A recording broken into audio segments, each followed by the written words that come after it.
The Bears are on Monday Night Football. Let's go.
They've already said who's going to kick off Raw, so no point waiting for the inevitable.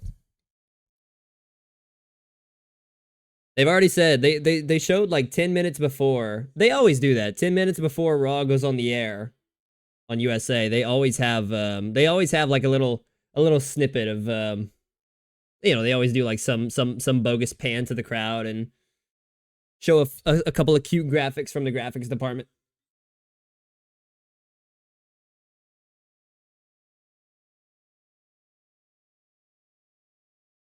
I gotta wait another, I don't know, 5 minutes for or 10 minutes for Monday Night Football.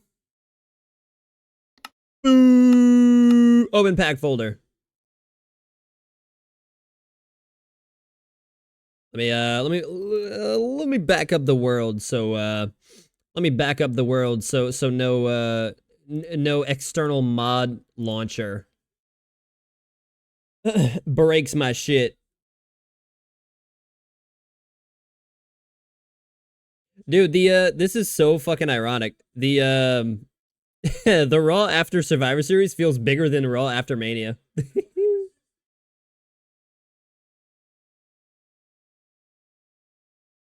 Who would have thought? Who would have thought the Raw after Survivor Series would be bigger than the Raw after Mania?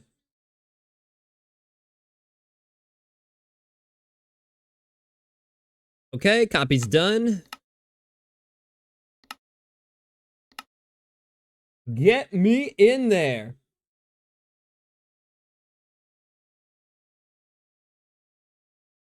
Hell froze over. Yeah.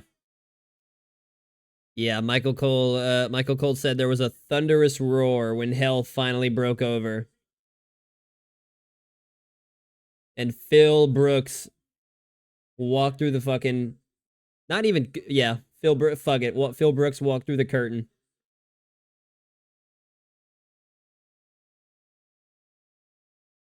Oh, that's already a raucous crowd. All right, couple things I want to do, or one thing I want to do beforehand. Let me get this up and running first off. Oh, hmm.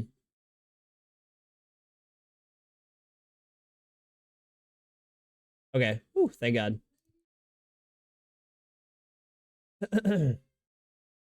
I dropped 4.5% frames since being alive. Great. Great.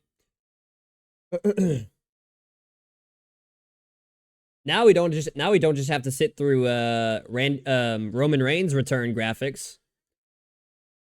Now we get CM Punk returns graphics.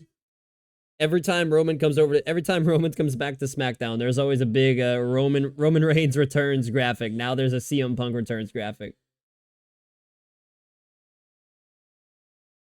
The tag team turmoil should firmly establish at least one team tonight. Here is the field and the dragon whose fire remains extinguished. Huh? Oh. Oh. Well, what's wrong with the Vikings field? Well, what's wrong with the Vikings field?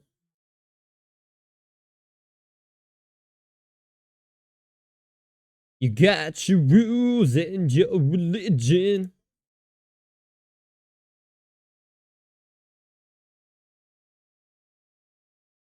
Yeah, come on, what happened? Play. Sure, that's fine. Sure, dude, that is fine. Yeah, I'll do it. Let me get hold on, let me just get Monday Night Raw up and going. Not Monday Night Raw. Okay, or not. Or my laptop can just like completely fry itself. That works too. They talk to me.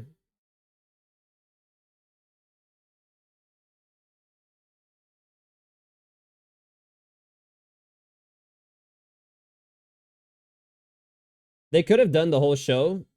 They could have gone the whole show and not have had the Punk return, and it still would have been a phenomenal War Games. It still would have been a phenomenal Survivor Series. There's that beautiful pose. There's that beautiful pose that Randy does.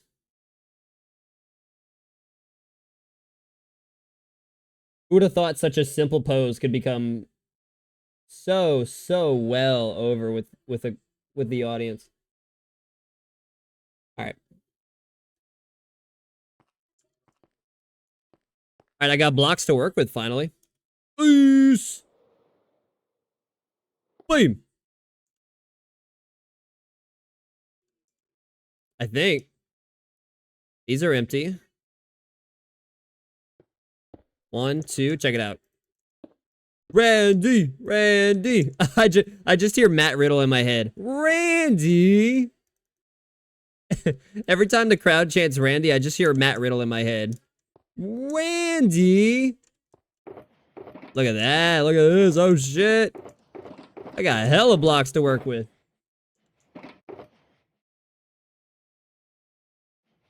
A little hard to hear, no?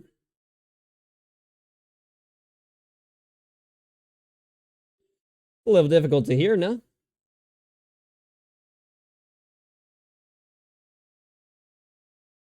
Randy's back, baby. Now do Randy versus Jay, please. Please do Randy versus Jay. I need to get rid of these other 4 boxes. Peace. Sure, stick him here, why not? Stick him here, why not? I'll bounce back and forth between 2 platforms. I don't care. Welcome back. Welcome back. That's good enough.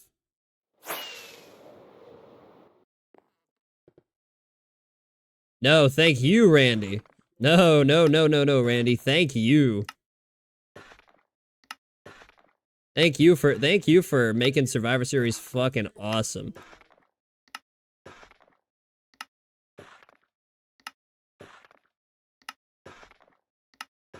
Eh. There's no way. My thing is, there's no way Randy Orton and CM Punk come back and they're both faces, right? There's no chance in hell that they're both faces, right? Look at this.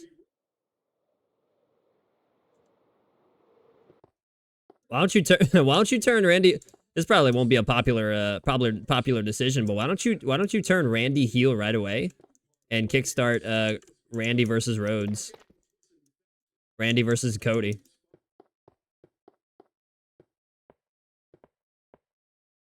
Oh wow, I ran out right as I got to this middle section.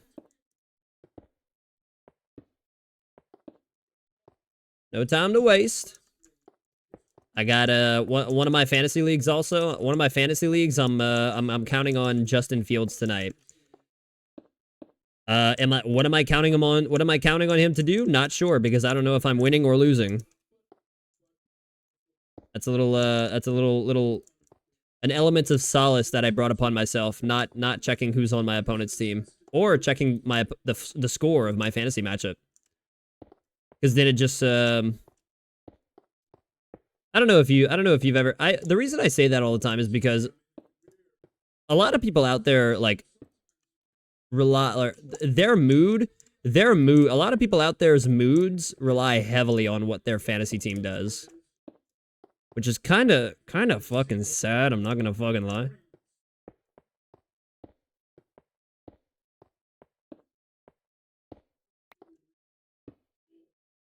Oh shit, he's calling out Jay. Please do so. You're the crowd. Nashville's already eating. Nashville's already eating.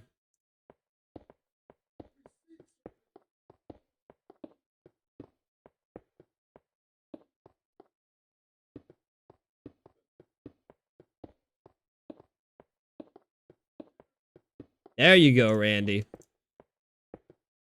There you go. As if you needed to make it clear one more time that this is sports entertainment and not wrestling.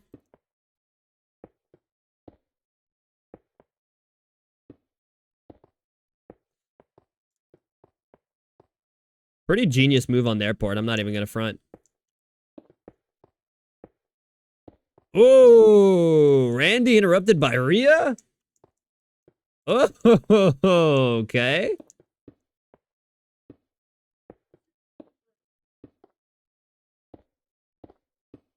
I saw a tweet saying I saw a tweet. It was from some it was from some bozo who shits on the WWE all the time. Some fucking bozo put out a tweet saying the most cringe thing WWE could ever do was have Judgment Day interrupt CM Punk during Monday Night Raw. And it's like, no. You got it all wrong, pal. That wouldn't be the most cringe thing WWE's ever done. That would be the move to do. Considering Judgment Day is, oh, I don't know, one of their hottest acts in the business.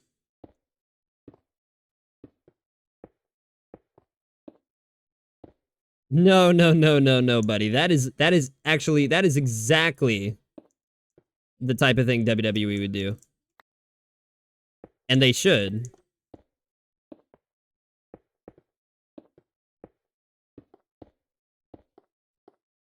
that it? Oh shit, that's it.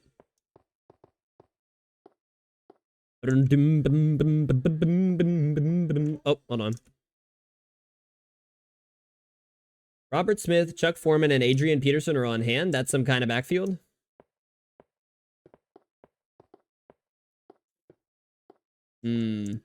Interesting. I mean... fuck it. Fuck it, I'll worry about that side later. Get me back up.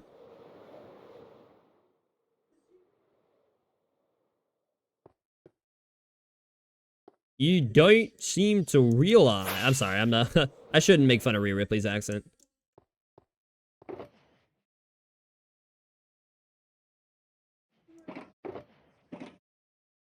What did I need now? Andesite, right? Peace.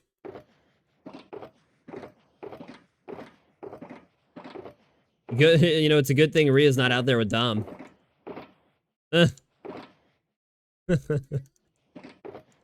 Hello. I still can't get over. There was that one part of Survivor Series where Dom's the last one that, you know, Dom's the last one that hasn't entered the match yet. Or he's the last one in the cage for the Judgment Day. Whenever he was all alone in the cage, all you hear is the crowd, "Dom, you suck! Dom, you suck!"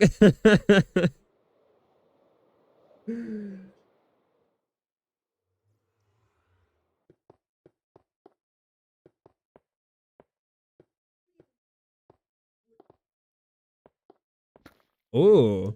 Oh, she's blaming Randy for Damian not being world champion.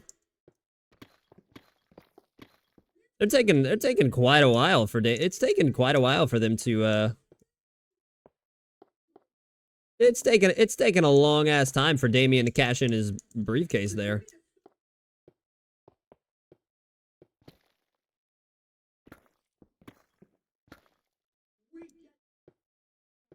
Ooh.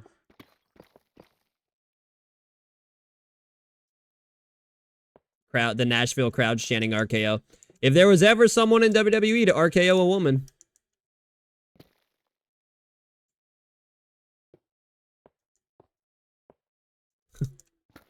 If there was ever someone in WWE to hit their finisher on a woman, it's Randy.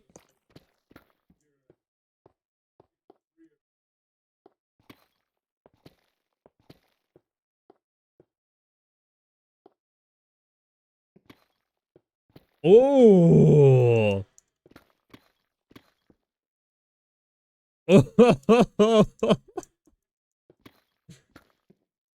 Don't come on, Nashville. Don't chant that.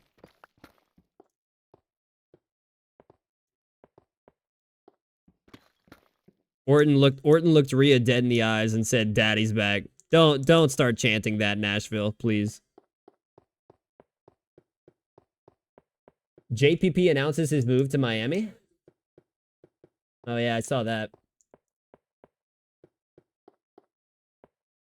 Who's your daddy?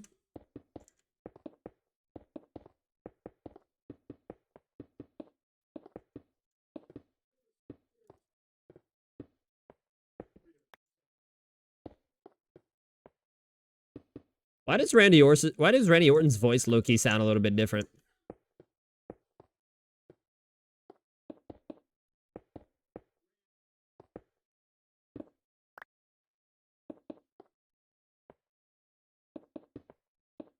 God damn it. This is such an awkward position.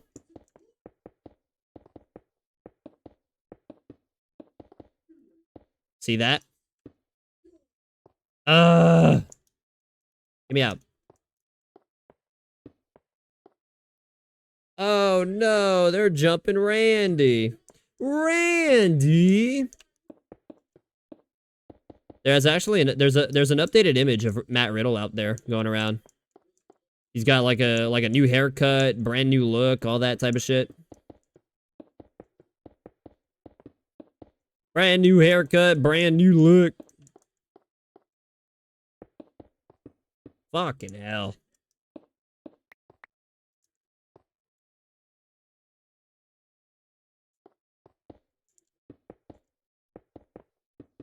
Well, I said a lot of reporters brought up the possibility that Randy might not do the RKO as much anymore because of spinal fusion surgery.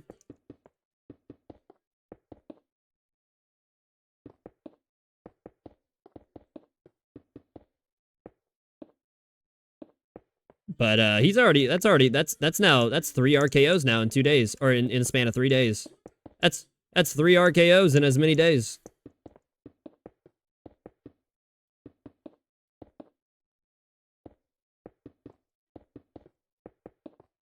Not even just the RKO, but every time he does vintage Randy, or you know, the vintage DDT that he does, That's more that's more bumps he's taking on his back. Oh, come on, Justin. Oh, look at that little sidearm. Look at that little sidearm flick to Cole Kmet. A little sidearm flick to Cole Kmet.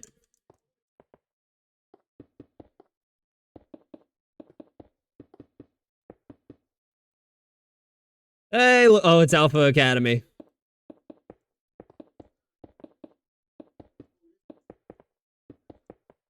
Otis and Tozawa.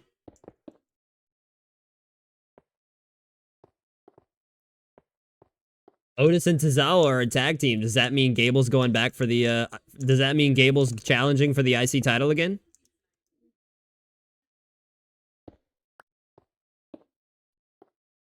Does that mean Gable's going back after the IC title? Please be the case. Please be the case. I need I need Gable and Gunther one more time. And Gunther winning that match. I don't have a bed.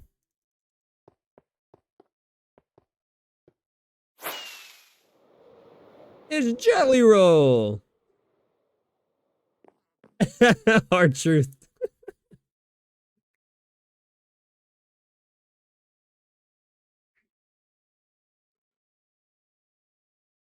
Oh boy, Jelly Roll is the type of person that would send a bunch. Jelly Roll is the type of artist that would send all the old heads into a fucking frenzy. Like, oh man, all the old heads would lose their mind if they found out who Jelly Roll was. And the fact that he actually had a #1, Jelly Roll actually had a #1 song on the country charts. Oh man, the old heads would be furious. The old heads would be so furious. The poor boomers. Poor boomers wouldn't know how to react. Ooh.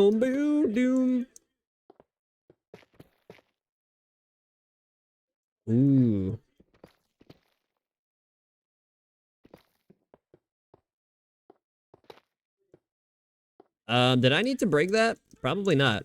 Whatever. All right, well, which segment's gonna be Punk? Oh, that's true. It's Cyber Monday. Oh, I didn't even get anything for Black Friday. There's nothing there's nothing that I fucking there's nothing that I really needed.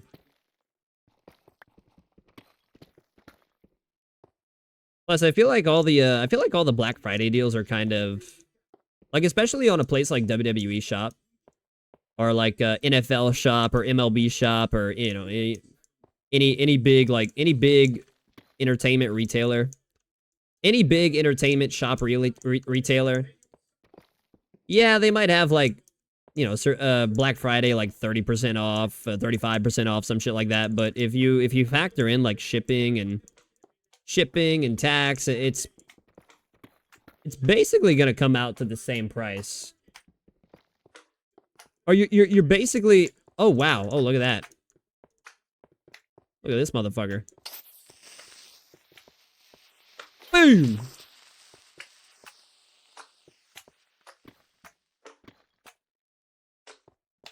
Jelly Roll. CMA award winning and Grammy nominated. Oh, the old heads would lose their fucking shit. Oh, the old heads would lose their fucking shit.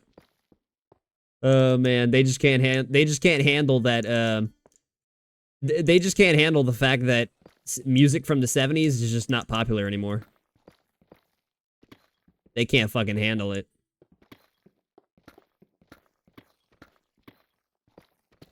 Or not that it's not popular anymore, but like guys like Jelly Roll are mainstream artists now. Oh, they would fucking hate it. They'd lose their fucking shit over that.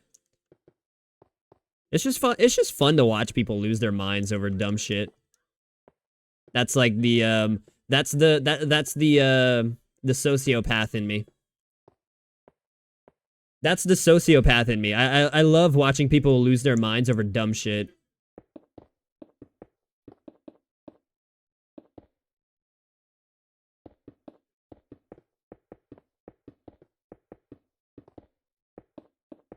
Okay, so Sean Ross Sapp said there's gonna be at least one team firmly established after the tag team turmoil.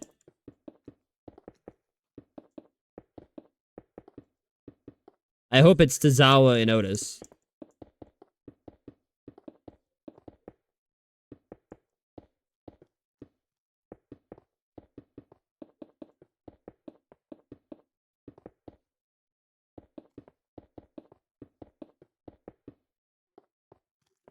Bears had running back pass protection issues in week 6. In the week 6 game against the Vikings, not a stellar start tonight from that group. That was a lot of plays for not a lot of payoff. Hey, that's fine. Ciaro Santos owners are happy. Man, I've been rocking with I was able to pick up Dallas's kicker, Brandon Aubrey, I think, in a couple of my leagues, and he's had probably the highest floor among any kicker in the last like 7, 8, 9 weeks. He's had about as high of a floor as anybody. I mean, he is consistently hitting his... Oh. Wait. Are you under here? I can't... Fuck, I'm stuck. What was that? Pigmen despawn after a while, do they? I fly away and fly back? Because as far as I'm concerned, pigmen don't hold items. I like Ciampa's gear. I like Ciampa's tights.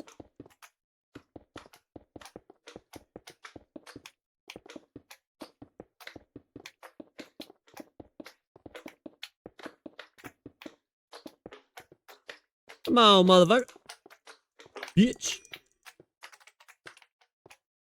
Oh wait, I don't need to be doing all this.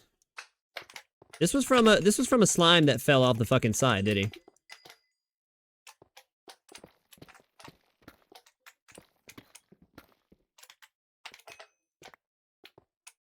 Otis. Or no, excuse me, Otis. It's not Otis. Who the fuck's Otis? You're talking about Otis there. You're talking about motherfucking Otis there. Let's see, pop that away.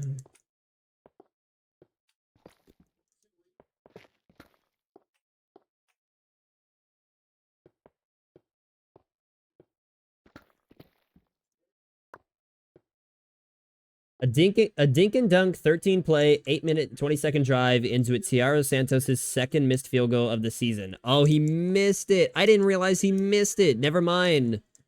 Never mind. When I said Ciaro Santos owners would be happy, never mind. Never mind.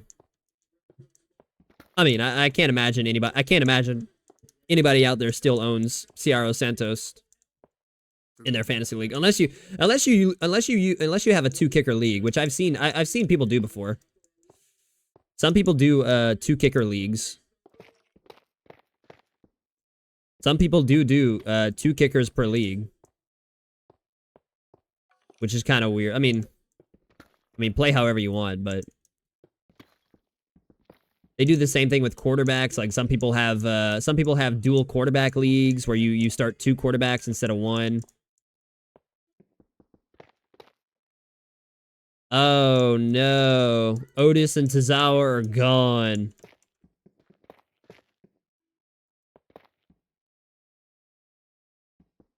Is this Jinder Mahal's team? Indus and Sheer? Okay, cool, I guess. Cool. Alright, kind of cool, I guess.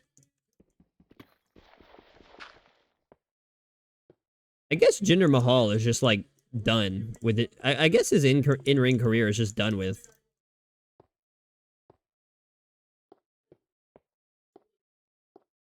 That's a shame. That's a shame. I really enjoyed Jinder Mahal's WWE Championship reign. It was a perfect example of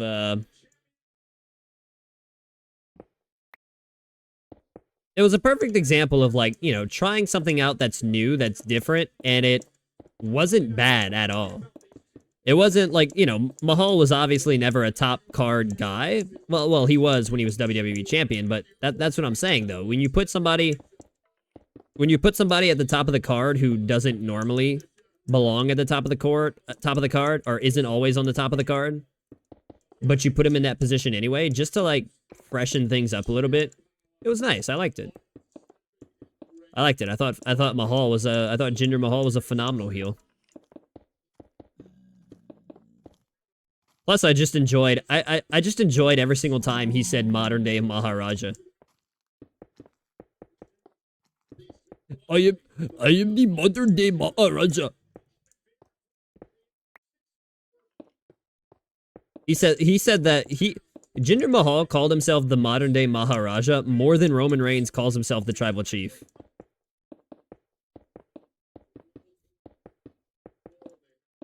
It was good. It was good. It was a good title run.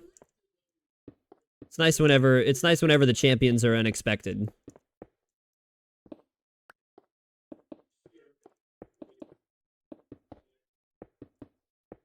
I guess sort of like Gunther. Like not that nobody expected Gunther to be Intercontinental Champion, but nobody expected him to be champion for this long.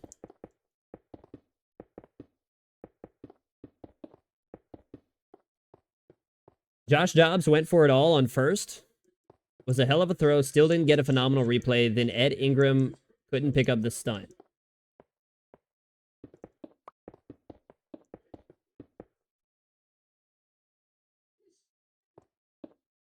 Oh, DIY. DIY moves on.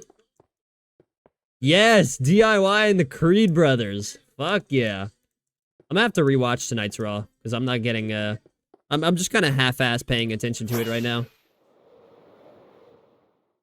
I'm just kind of half-ass paying attention to it right now, so I'm gonna have to get a better, I'm gonna have to get a better view, or I'm gonna have to rewatch it again at some point tonight. Or tomorrow. Lord knows I don't sleep anyway. Sleep? Never heard of her. Fucking sleep? Oh, that thing you're supposed to get 8 hours of every night? Peace! Fucking sleep. Imagine. Imagine, dude.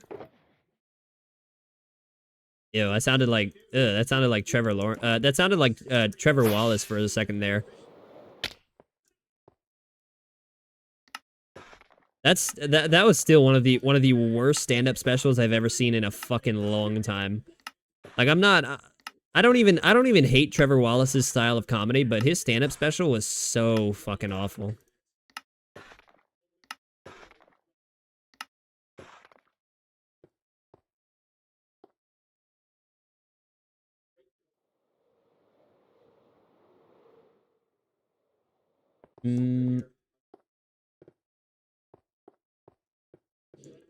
Montez Sweat with his second sack as a Bear. Started inside, ran a stunt with Yannick Ngakoue, who almost got Dobbs himself. Sweat cleaned it up to force a punt. Wait. Ow. Tag. Brutus Creed.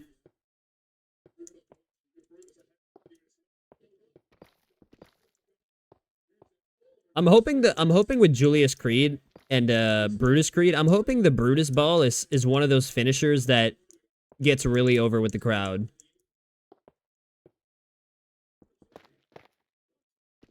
The Brutus Ball is one of those finishers that deserves to get over with the crowd. It's such a fun move whenever they do it. Whenever you have like a high action, high movement, fast pace end of a match, and it ends with a Brutus Ball. That's the type of shit that should get the crowd on their feet.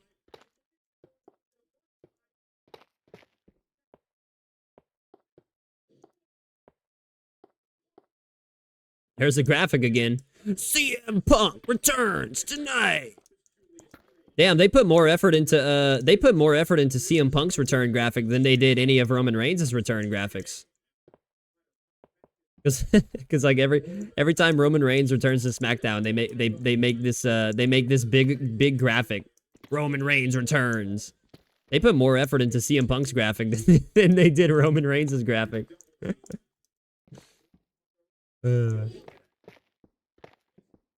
Yeah, their graphic designer, WWE's graphic designers are on another freaking level with how fast they pump shit out. Like they pump graphics out so fucking fast. It's crazy how fast they get shit out.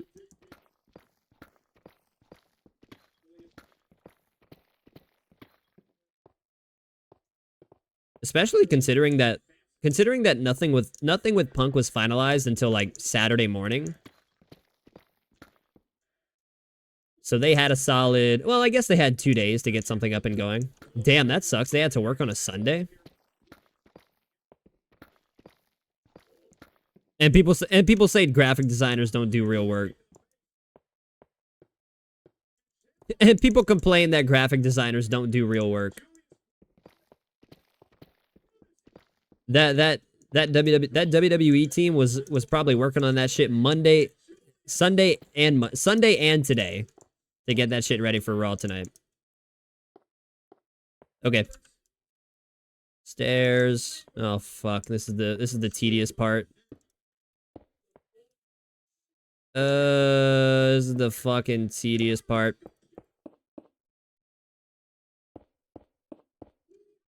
DIY lost to the Creed brothers? Damn it. It's a new day. Yes, it is. Didn't the New Day have a segment at Survivor Series?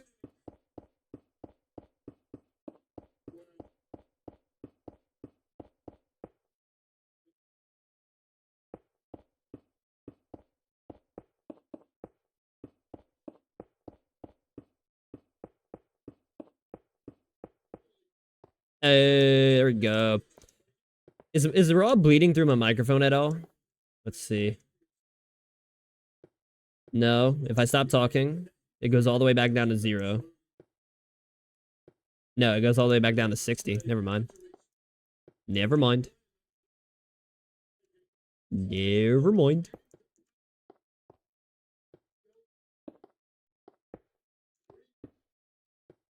Hold on.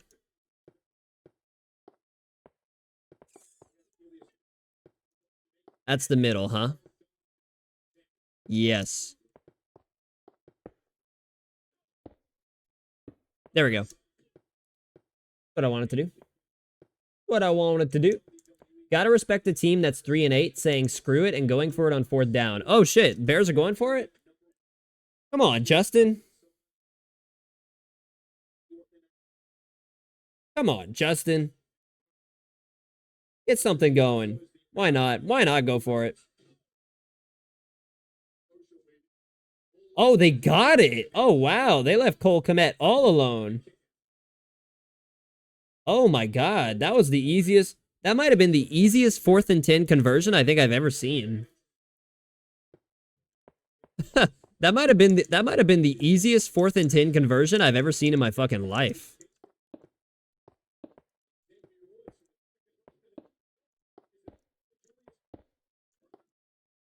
You want to talk about conversions that weren't easy? Holy Jalen Milrow. Holy Jalen Milrow in Alabama. That's such a hard name for me to say. I don't know why, but my accent does like... My accent doesn't let me say Milrow easily. Jalen Milrow? Jalen Milrow. It sure as hell isn't a Cajun accent. Nah, I don't have a Cajun accent. I don't have a Cajun accent. I sure as hell don't want a Cajun accent. I'm glad I never developed one. No offense to anyone who grew up with a Cajun accent, but I'd be fine if I'd never developed one. That's not exactly something I'm wishing for.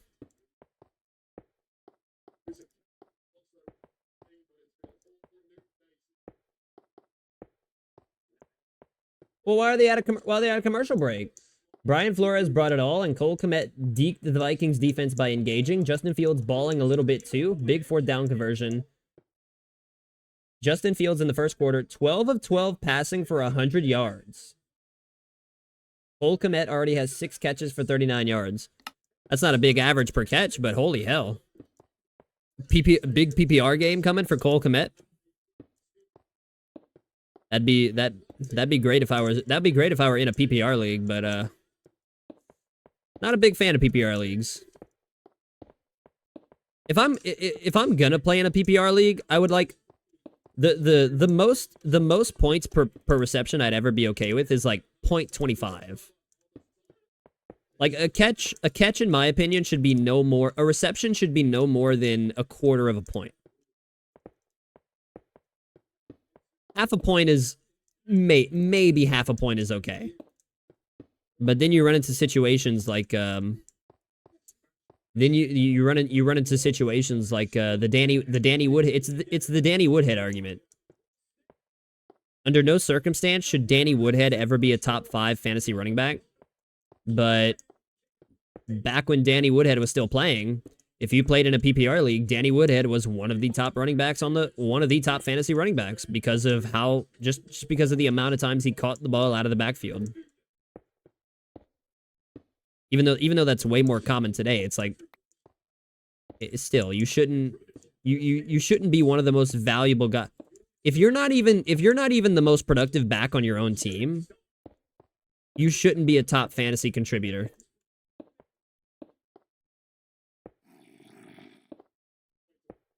Fuck.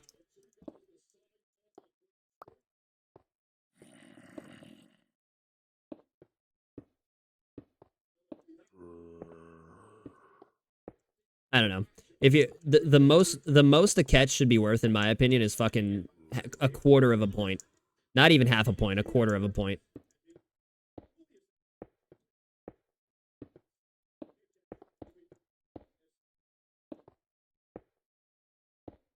Fuck.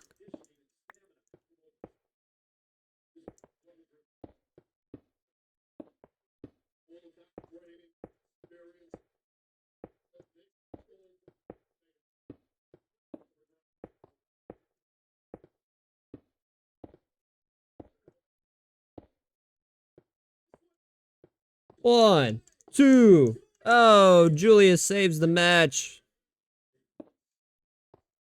Julius saves the match.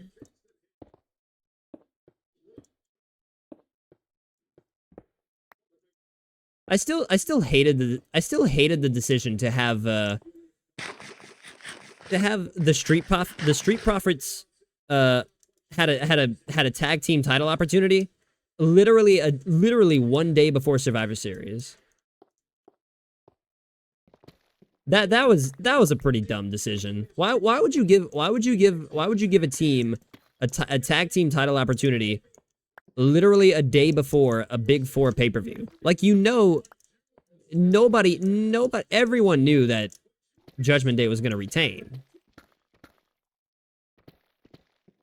You can't make title matches that are obvious like that. You can't make an obvious title match when, like, if you're gonna make a title match, it needs to be a title match where both teams have a realistic shot at winning. Like, you need to make the audience you need to make the audience believe that this team has a shot at winning. No, everyone knew the Street Profits weren't gonna win the tag titles a day before Survivor Series. That's just never gonna happen. Oh, Imperium, yes, hell yeah. How many people just now thought Gunther was coming out? Yes, it's Imperium. Hell yeah. Let's see if they can fix their problems that they've been having. Giovanni Vinci and Ludwig Kaiser, or however Samantha pronounces, however Samantha says it. Ludwig Kaiser. I don't even need to be breaking these. It's just a habit at this point. It's a fucking habit at this point. I can't help myself. I just can't get enough. Just can't get enough. Black Eyed Peas? No. Oh, I think about it every night, day. That was an old song. That's an old song. All right, that's good enough for me. Ludwig Kaiser. Fuck. Is that?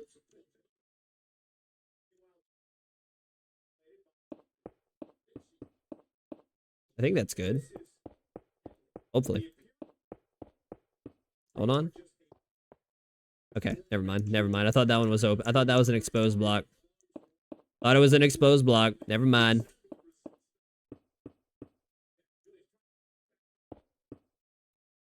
Ah, fuck. Hold on. There's a Dallas Morning News article about Micah Parsons. I don't want to check it out. Kind of want to check out. God damn it! Kind of want to check out what it says.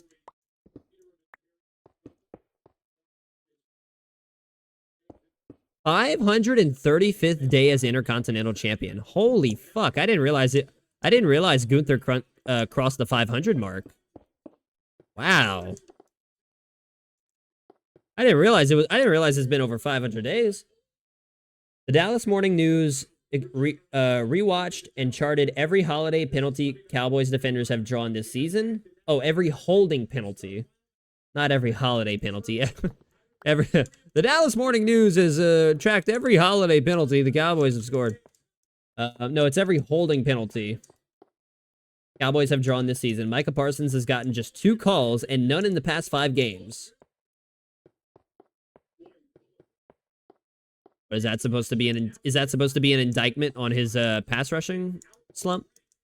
Or slump. I say slump as if I say slump as if, like, you know, his sack total is like a small number or anything like that.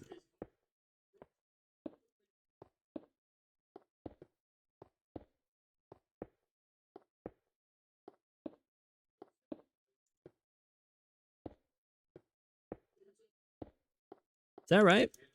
Looks like it to me.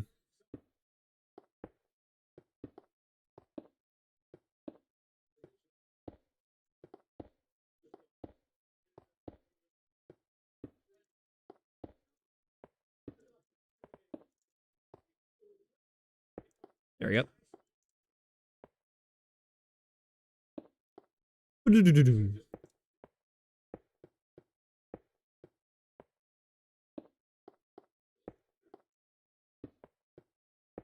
This looks like one of those pathways you'd see in like a rich person's like, you know them you know them rich neighborhoods in like Nashville, Tennessee, or like other parts of the country. This looks like one of those this looks like one of the pathways you would see in one of their gardens.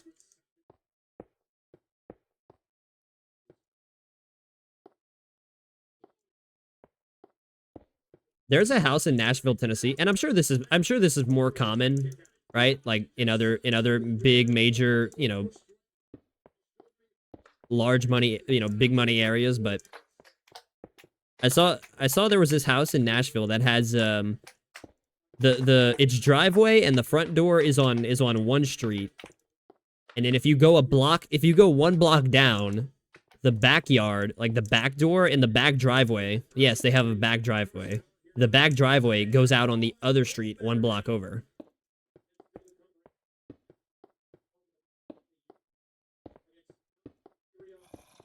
It's fucking wild. So if you go, if you pull up to the house from one side of it, you have to go on one street. But if you pull up to the house from the front of it, you have to go on a completely different street.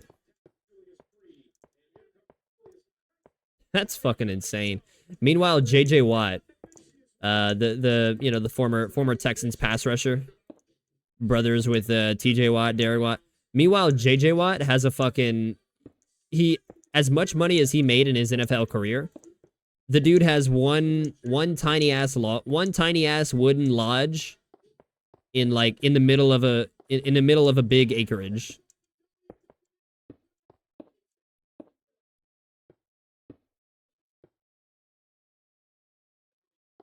Oh.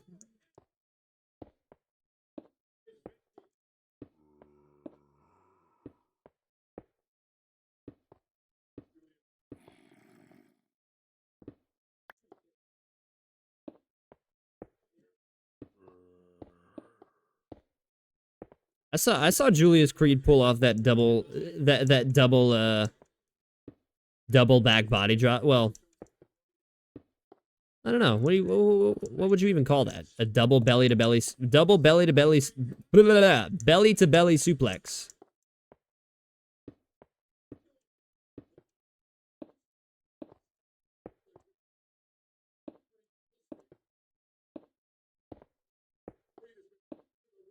Wade Barrett on commentary has been such a find. Wade Barrett has been such a fucking home run on commentary.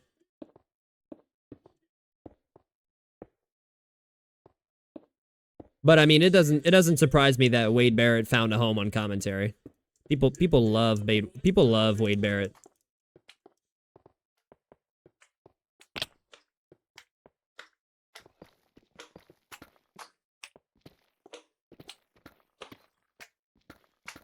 Man, I ain't got time. I got time for you.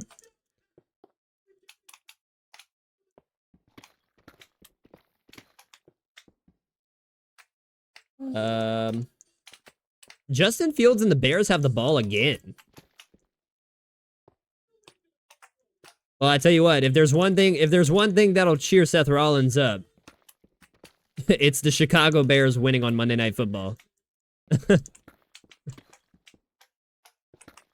If one thing can cheer Seth Rollins up, it's the Chicago Bears beating the Vikings on Monday Night Football.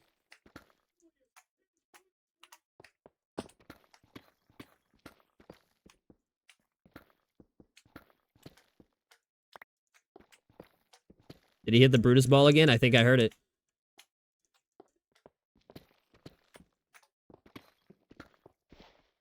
The Creed brothers.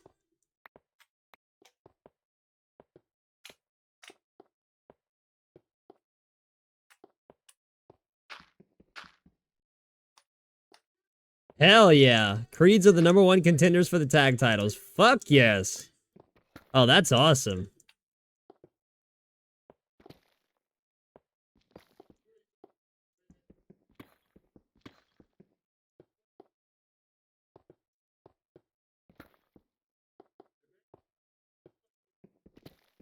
They're I think I'm pretty sure the Creed brothers are going to be tag team champions before we know it. Like I think Triple H is racing to get the belts on the Creed brothers. And they fucking deserve it. Holy shit, they deserve it. Kind of sucks. I'd like to see DIY win them, but over the Creed brothers, man, nobody is more phenomenal than the Creed brothers right now. They just get it. Right? Like they just get the business. Oh, look, Rhea and Dom. Man, they jumped my boy Dominic in Survivor Series. They jumped my boy Dominic in War Games.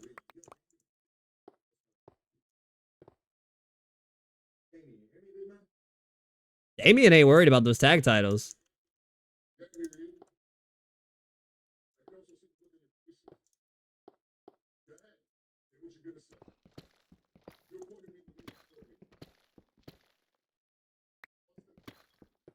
Whoa, Damien, nobody was saying that, man. Nobody was saying you let the team down.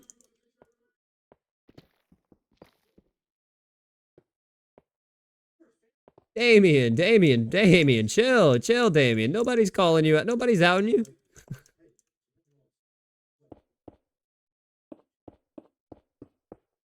Fuck. Ah, shit.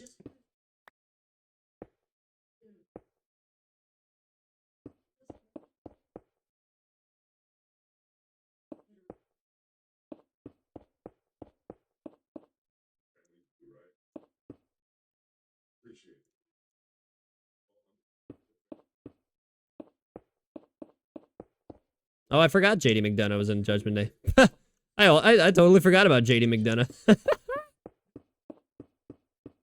I forgot the motherfucker was still in Judgment Day.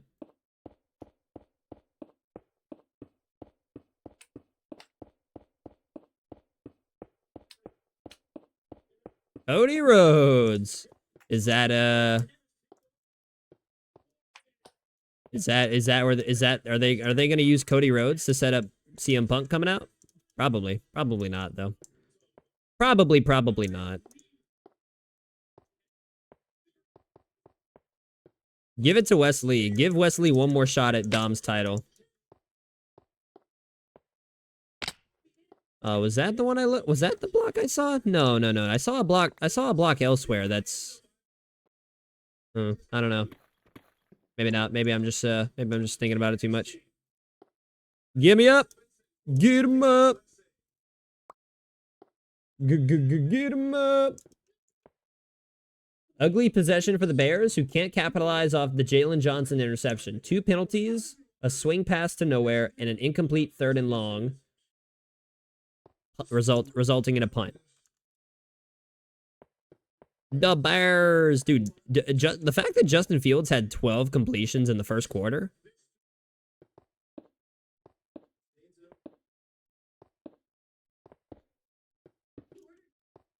That's fucking wild, bro. That's fucking wild. I could use at least a couple touchdowns from Fields tonight. Even though I have no idea if I even need Justin Fields at all tonight. I don't know if I'm winning my matchup or losing my matchup, and that's how I want it to stay. I'll check it tonight though. That's one of the one things I look forward to on Monday is checking how checking whether or not I won my fantasy matchup.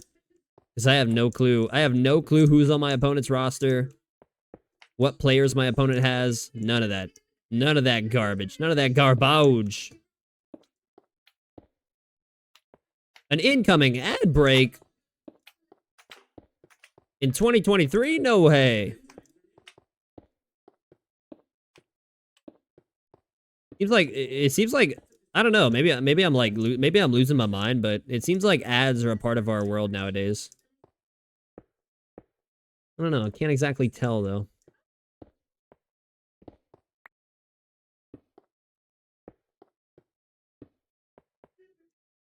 You know what's crazy? You want to know how you know you're in 2023? Go on like Google Chrome or whatever, or any like, you know, any big big corporation browser like Chrome, Edge, Firefox. Go on any browser and then go look up like a news article. Just any news article, period. Doesn't matter where, doesn't matter what the article's about, doesn't matter what website it's on. Just go look up any news article and count the number of ads that pop up. Just count the number of advertisements you see on your screen. You'll see an advertisement on the left side. You'll see an advertisement on the right side. You'll see a banner on the top that's an advertisement. You'll see a banner that slides down that you have to close out. You'll see a video pop up on your screen that you have to X out. You'll see a video up in the right corner, the top right corner that you got to close out. If you scroll down, the video will follow you all the way down to the page. Just open up a news article and see how many advertisements pop up in like the first 5 seconds of you being on the website.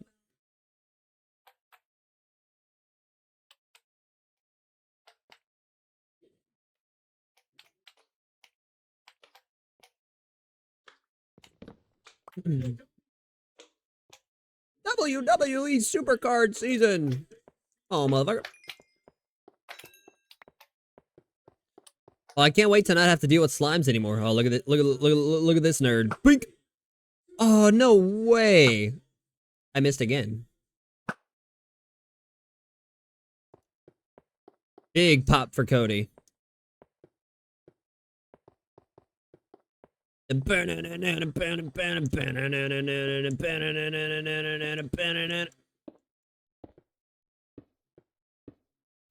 Mr. Pyro Man.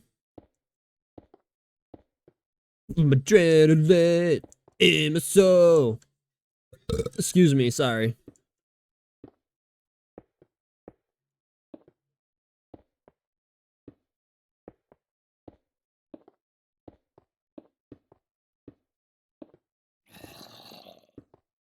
Damn it. Whoa. Mr. Pyro Man, Cody Rhodes, aka the Pyro Man.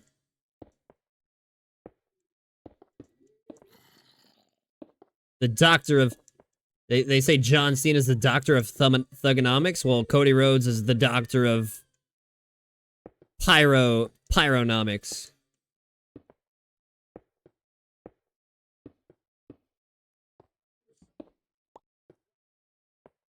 I can't even remember what the full word is. Pyrotechnics? Pyro something. Like what is pyro the shortened version of? Oh, now Cody's wearing the flannel. A couple weeks ago, it was, this past Monday, it was, last Monday, it was Sammy wearing the flannel. Sammy passed down his flannel to Cody. Now watch, Jey Uso's gonna come out next week on Raw in flannel, or Seth. I'm surprised Seth hasn't come out in some crazy ass like flannel design yet. All right, I'm gonna stop all gameplay for like a minute 30 while the ads play, because I don't want to do any gameplay during ads. There shouldn't be anything going on during an ad break. That's kind of the whole point of an ad break. So I'm just gonna do that, and be back in a minute 30. I'm gonna let these ads run. Cody, Cody, Cody, Cody. Cody, Cody, Cody, Cody. Come on, Nashville, Cody. Looking dapper as usual.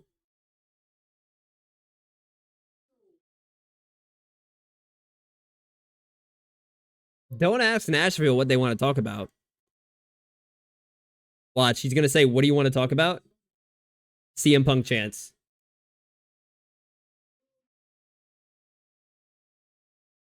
Okay, never mind. Cody's not gonna let him get the CM Punk chants off.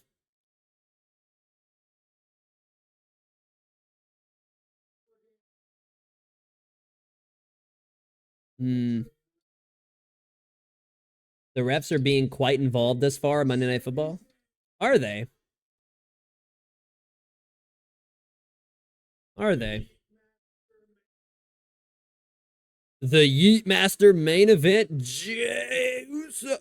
Yeet, yeet, yeet, yeet, yeet, yeet, yeet, yeet.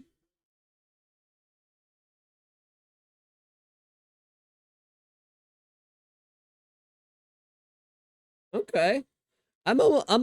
I figured there would be some people out there booing Seth Rollins because of how he reacted to the whole Punk return thing. Obviously not everybody. Seth Rollins is near and dear to a lot of people's hearts, but I would imagine there's some people out there that would boo Seth Rollins because of his work at Survivor Series. Seth is working, people.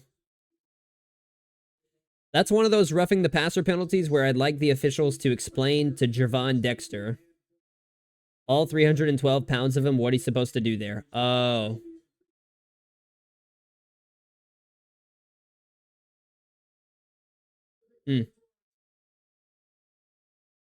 Yeah. Yeah. That feels like it would be helpful.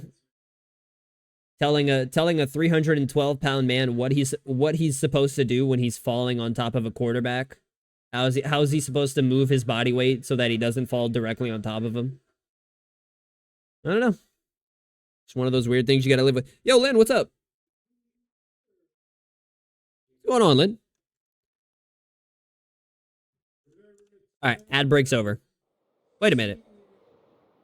Okay, never mind. I need to andesite. Hold on. Can't go back down yet.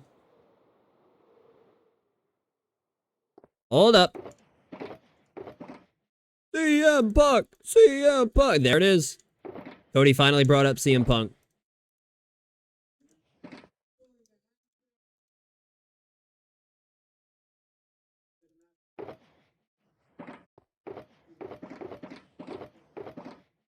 Oh yeah. So they're gonna bring Punk on very last, aren't they?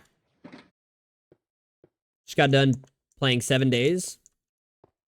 I'm chilling. I got Monday Night Raw on. I just saw, Rhea Ripley just came out for a segment. I got Monday Night Football on. Oh, and a site. True. That's what it is. That slime fucking fell off the side. What's 7 days? 7 days. Is that a game? Is that a GOM?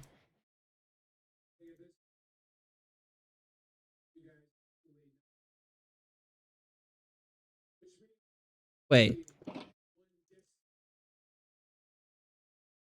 Royal Rumble? Is Cody gonna declare for the Royal Rumble?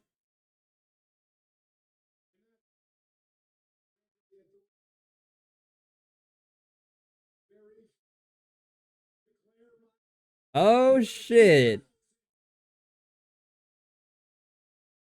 There we go. Cody Rhodes is in the Royal Rumble. On the way to finishing the story. Oh, 7 Days to Die. It's a zombie survival game. Okay, I've heard of 7 Days to Die. I don't know. I heard 7 days and I was like, what? Ooh. It was Cody Rhodes that Shinsuke Nakamura was talking about the whole time. Ooh. Cody and Shinsuke? Alright. Alright, hold on, let me get some andesite. Nah, but nah, I'm chilling. I'm look, it's the grind just continues. The grind continues until this perimeter is done and I can move on to another build. I can move on to another build. Isn't 7 Days to Die? Is that kind of like is that like a Left 4 Dead clone?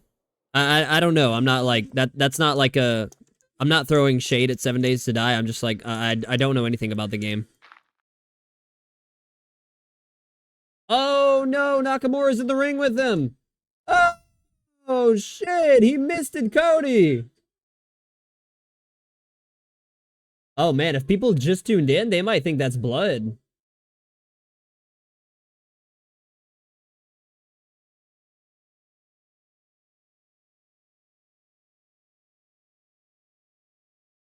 Damn. Even when nobody cuts themselves open, it's still Cody covered in blood always. it's always Cody. I imagine people who just tuned in there would be very confused as to why Cody Rhodes' face is covered in red and there's red pouring out of Shinsuke Nakamura's mouth. Nope. It ain't blood, it's just red mist. It's just red mist, it ain't blood. Left 4 Dead is more story-based? Really? I always thought Left 4 Dead, like... I mean, granted, the amount of... I've maybe played Left 4 Dead for a total of, like, 2 hours in my entire life. So I know absolutely nothing about Left 4 Dead. I always figured Left 4 Dead was the exact opposite. I always figured Left 4 Dead was just, like, you know, get a crew, run around, find weapons, kill zombies. Yada yada. I mean, that's basically Call of Duty zombies.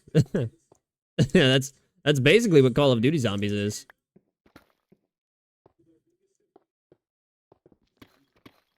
Or that's definitely what it is now. At least zombies at least Call of Duty Zombies years ago had a story to it. I mean, Cold War still has a story to it, but good lord, they're not doing Treyarch any favors with they're not doing Treyarch any favors as far as like giving them time. You know, giving them time to really polish out their game, and it's like, you know, Activision's just like, oh no, we gotta meet our projections, we gotta make X amount of money, we gotta get this game out now, do it now. No, you get no time to polish the game, put it out now. It would be beneficial to let Treyarch breathe a little bit. You have a set storyline to follow, while 7 Days is more find, build, trade. Okay. Okay. Not Left 4 Dead. 7 Days to Die is like, I put it in a category that I put most games in. Games that although I would love to probably try them at some point, I know I never probably will. And so it's like, the games I like I like playing such a niche category of games, or I don't know, like I enjoy playing such a select few number of games, it's like any game that I'm like, oh, I'd love to give that a try. I know damn well I'm probably never gonna give it a try. So why even wear the mask? Why even wear the mask? Who opened the door?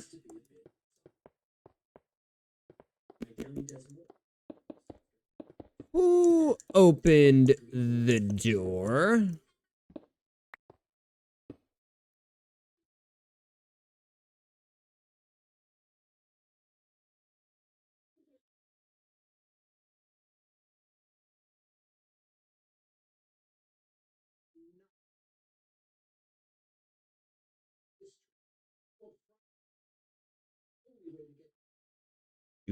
Hold up.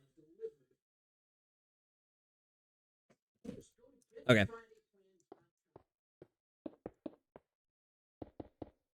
Like, am I the only one who does that? I feel like I'm always like, I have such a small comfort zone of games that I enjoy playing. Like, I literally cycle back and forth between the same 3 or 4 games over and over again.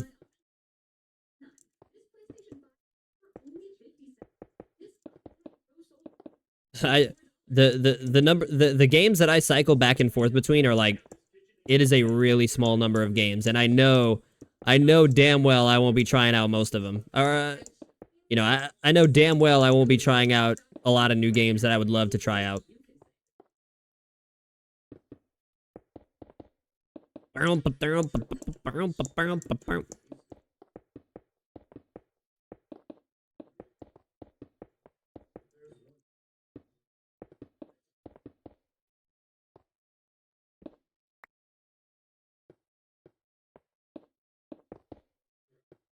Playing new games are hard for me because of ADHD. Playing new games are hard for me because I just don't care enough.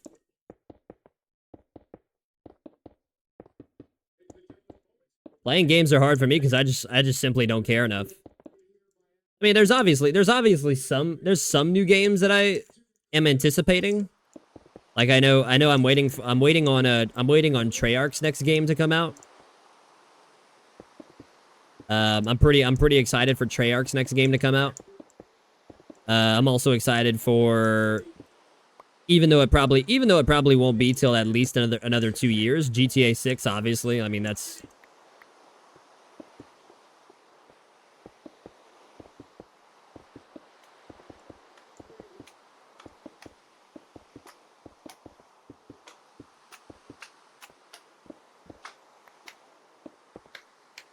No, it's not gonna have to wait. We already declared for the Royal Rumble. Look at my eyes! There's the graphic again. I heard Triple H paid directly for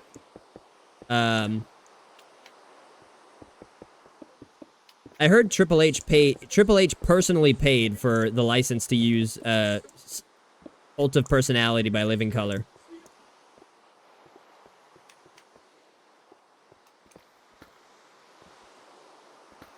Bronson Reed. Oh wait, is this the NXT match?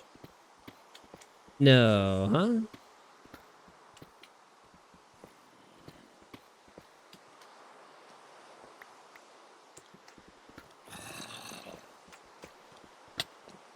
Ow. Motherfucker. Motherfucker.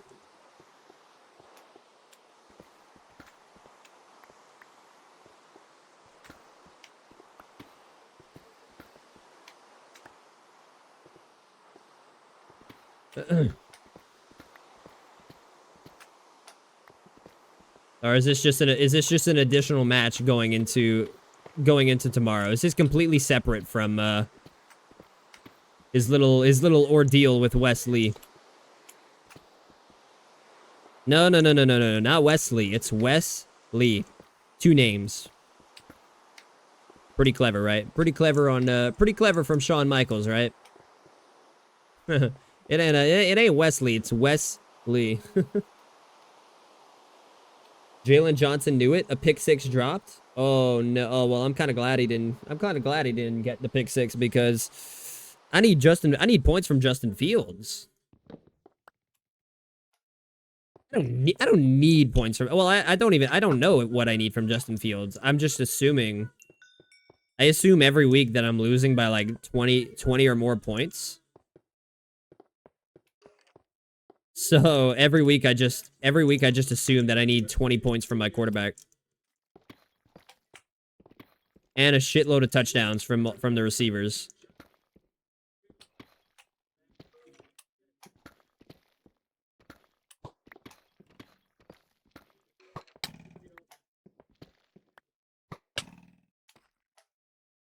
Cut it out.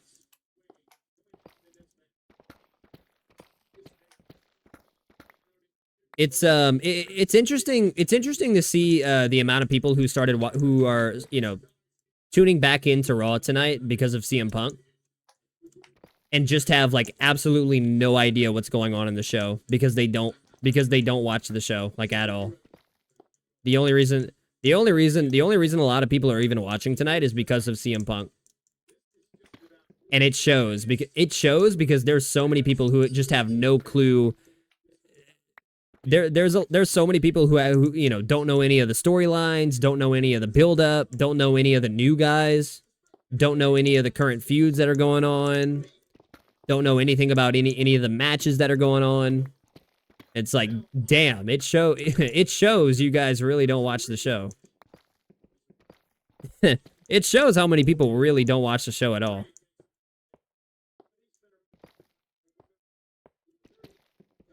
I mean, that's all right. That's all right. I mean, it's okay to not watch the show. Just don't question every single thing you see on it. You know, like I promise there's more. I promise there's more wrestling out there than just CM Punk.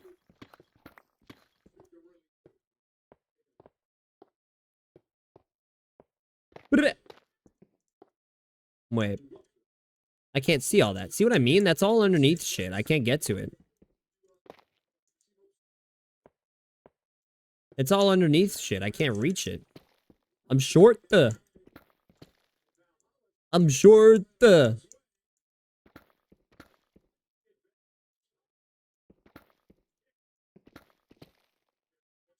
Just got your first ancient debris? Let's fucking go. Wait, first one of your current world or first one ever?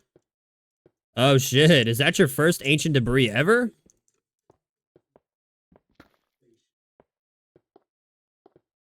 That's a big deal. That's a big deal. That's a big fucking deal. First ancient debris. First in my current world. Ah, okay. Oh, boo, boo. It wasn't the first one ever. Boo. Dude, that would have been hype as shit. That would have been hype as shit. First time find it. How long has ancient debris been in the game now?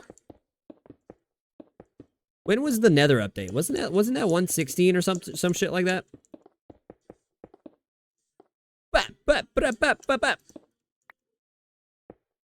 You know, there's a lot of people who play the game that don't even like have never even gone looking for ancient debris in their life. Because ancient debris is one of those like not late game things, but it's one of those things that you start to get at the beginning of late game, and most people don't stay interested long enough to even get to ancient debris. Like most people get bored of the game before they ever get to ancient debris. Which is kind of sad that that's the attention span of gamers nowadays. Or of everybody, not just people who play video games. Yeah, most people don't even make it. Most people don't even stay interested long enough to see ancient debris in their world. That's why most people don't fight the Wither. It's because they lose interest before they even get to it. That's why nobody goes to the ancient city, because people just lose interest.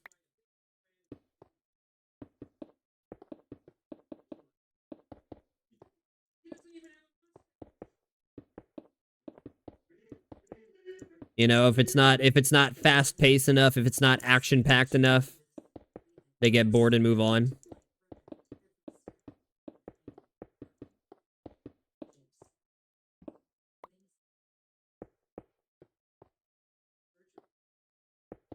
Years ago, I think it was something like, I think it was along the lines of like 1.16, which, yeah, no, actually, no. I think it was longer than 2 years ago.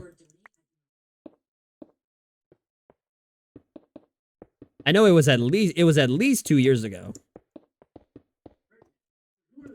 At least.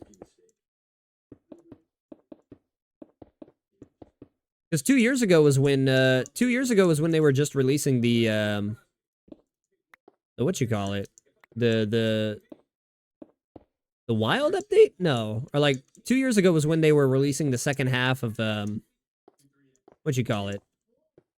I don't know. The second half of the caves and cliffs shit. The stupid the bullshit that added waterlogged caves. The bane of my existence, waterlogged caves. And I have a water bottle. We they had a kid in school. We used to call him Water Bottle because of how fast he would speak fast, kind of like I do, but like worse. And anytime he or like he got called out in class one day, or the teacher called him out. He was like, hey, he was messing with something in his book sack. He's like, hey, you, what are you doing? You better not be, you're not on your phone, are you? And he's like, no, I was grabbing my water bottle. he fucking he says water bottle so fucking fast. He's like, I was just reaching for my water bottle. So we called him Water Bottle.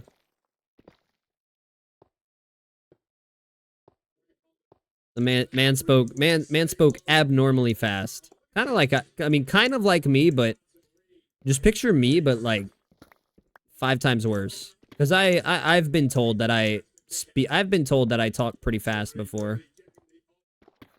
I once had someone come in here and tell me that I talk too fast for them to understand, which I was like, oh, okay, sorry, I guess. my bad, I guess.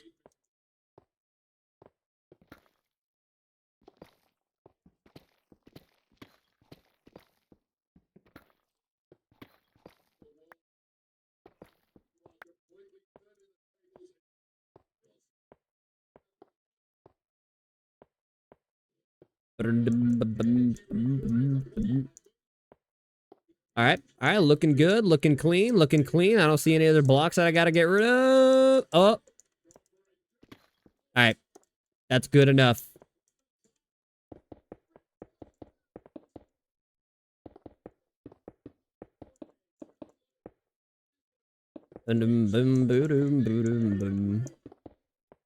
I used to speak so fast, my parents would have to constantly remind me to slow down because I sounded like an auctioneer.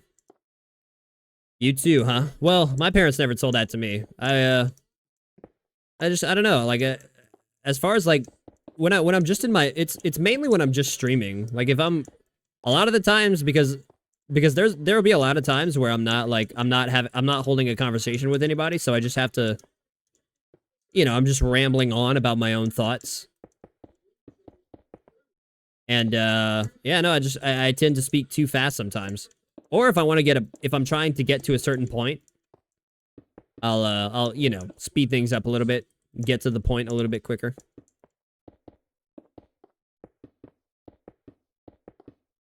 I'm sure a public speaking class would help with that.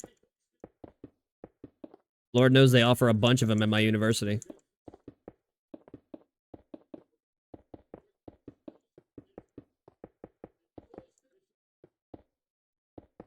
But yeah, when I'm trying to get to a point and I'm trying to speed things along and kind of hurry up and get to the point, I'll I'll pick up the pace a little bit. I'll start rambling. It's like I'll start sounding like a YouTube video in 2 times speed.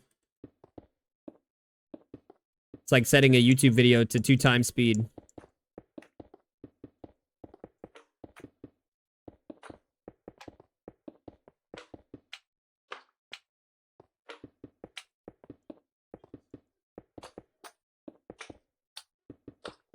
A double count out, huh?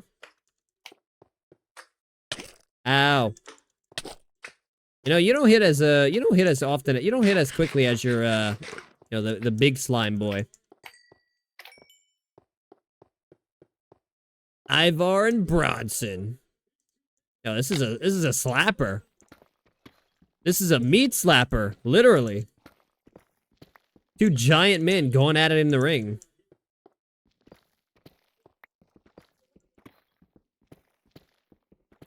Like that's not even an exaggeration. This is a slapper. This is a fucking slapper. All right, get this out of here. I'm done with andesite for now. For now.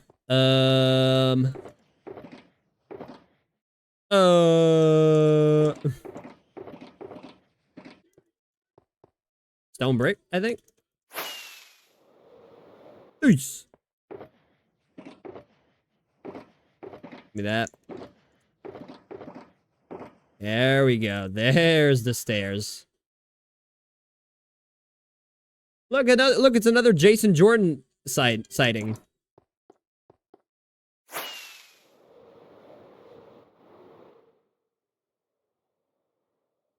Nashville with the holy shit chance. Look at Jason Jordan. All right, put that in there for now. Give me my fireworks.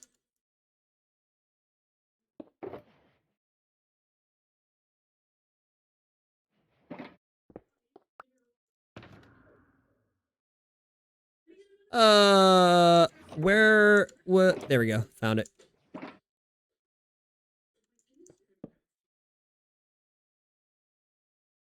Ooh. Keegan Murray doubtful for the Kings tomorrow. Alex Lynn out. Keon Ellis questionable. Warriors have an empty injury report. Everyone available.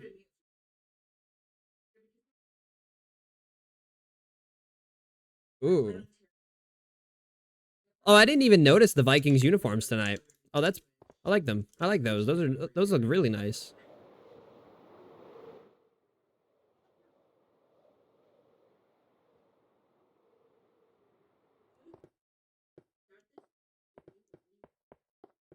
Yeah, tell him, Zoe. All right, Zoe Stark and Shayna Baszler. Another Zoe Stark and Baszler segment. Whoop, that's available.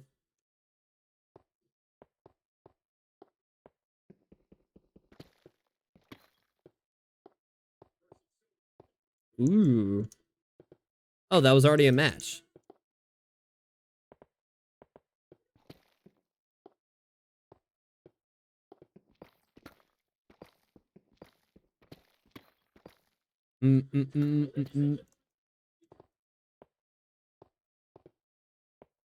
Peacock. Oh. You can get Peacock for isn't every streaming service doing that little deal or whatever? Shit, if I'm gonna get Disney Plus now's a greater time than ever.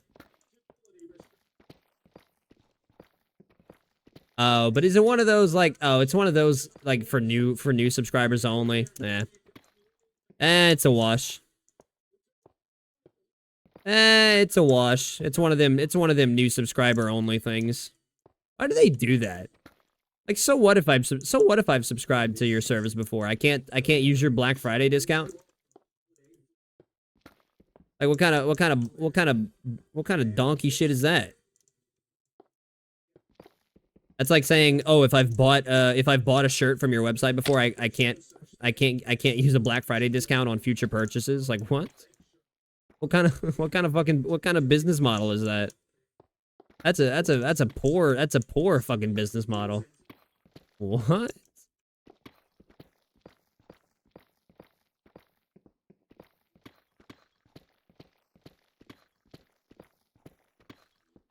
That's a horseshit business model.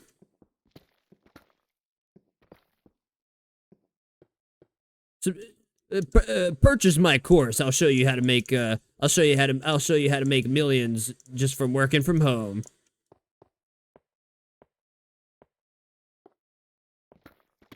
Or no, or no. I'll teach you. I'll show you how to become a millionaire.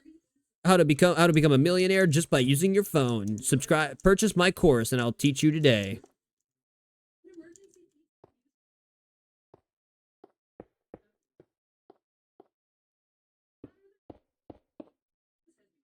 That reminds me of the pyramid scheme scene from The Office. When Michael was showing them a pyramid scheme, and Jim was like, "Michael, that's a pyramid scheme." He's like, "No, it's not. It's not a pyramid scheme." And he draws the pyramid around the diagram or whatever. Glad halftime is here. Need a break so badly.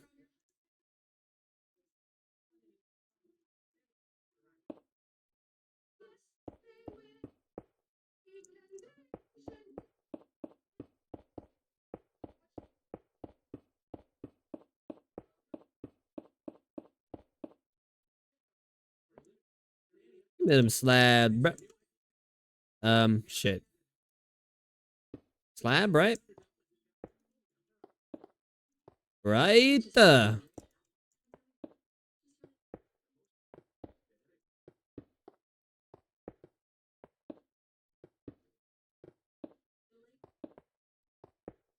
You know, where's Brock Lesnar?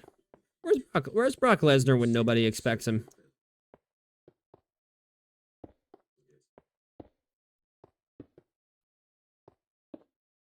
I saw an old Brock Lesnar clip of when he got suspended, like a couple years ago or something like that.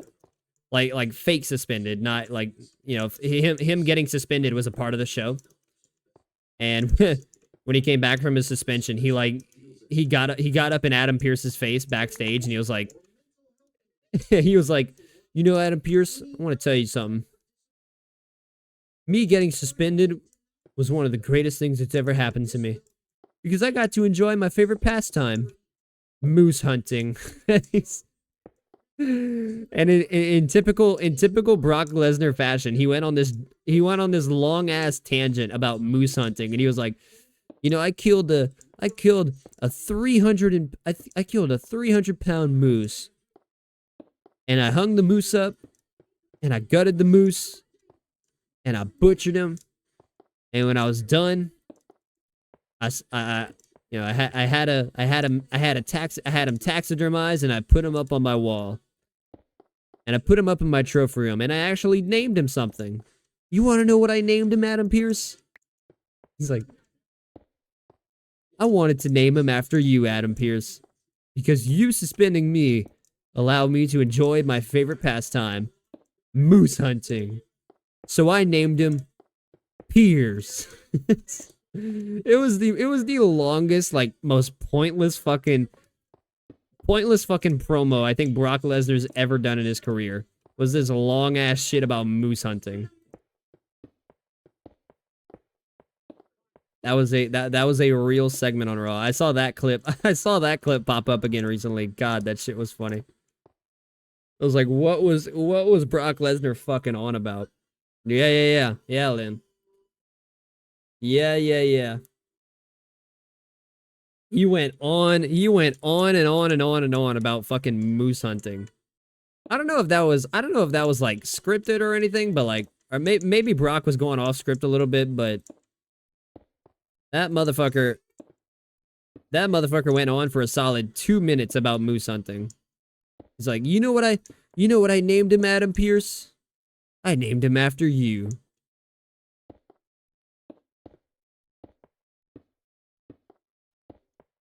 Typical Brock Lesnar.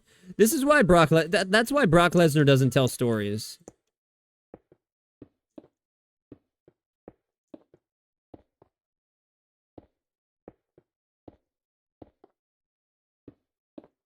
Whoops. That is why Brock Lesnar is not a storyteller.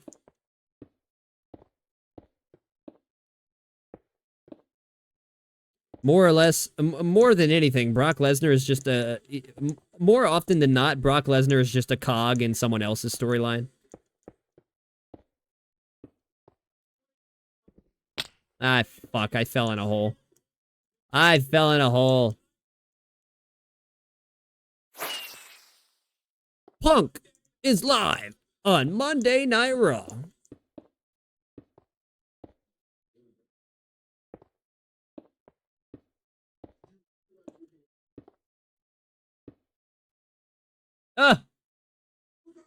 What's up, Truth?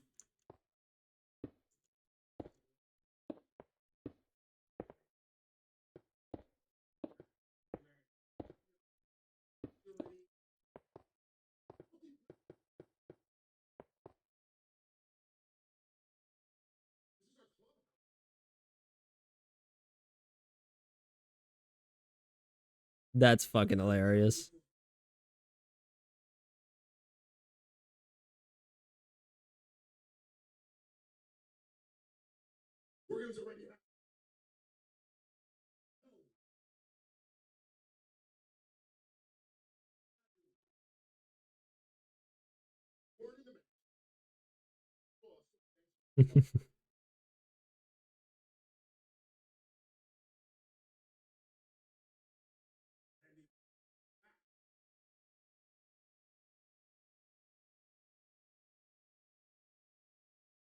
everyone who's like, everyone who's out of the, oh my god, everyone who's over the age of like,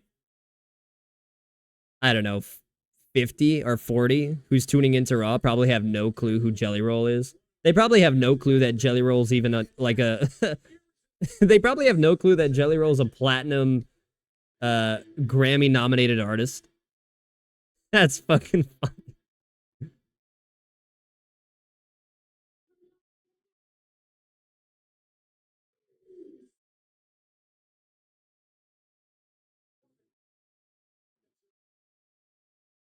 Zoe Stark. Where'd I leave off? Did I just was I done clearing out the bottom of this? No, I wasn't. No, I wasn't.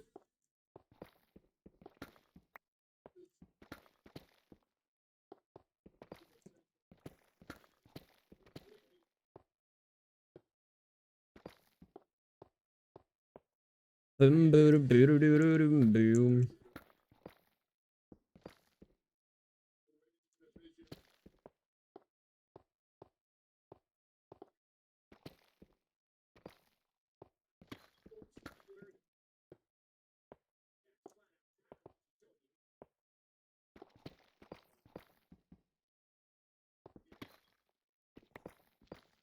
Ew, get all these blocks off my... Get all these motherfucking rocks. All these motherfucking blocks out of my motherfucking bedrock.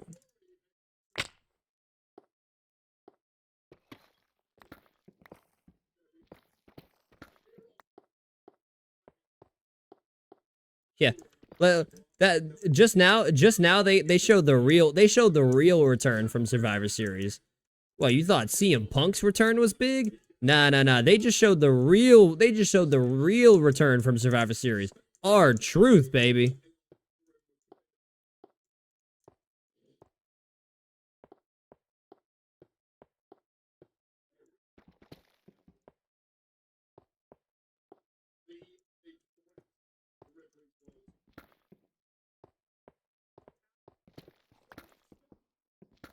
Doom.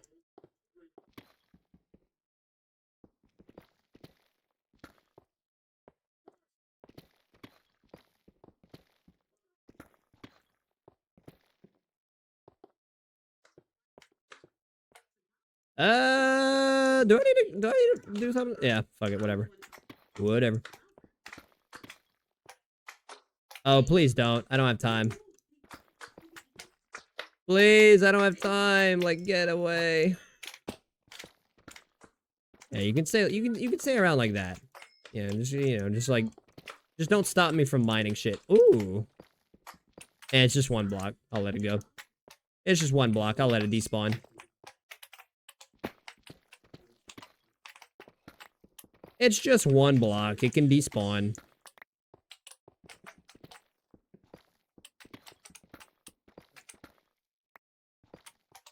Until I die and lose my world, and it's like I'm back to early game Minecraft, and I'm like, you know, I'm like valuing every single block that I come across.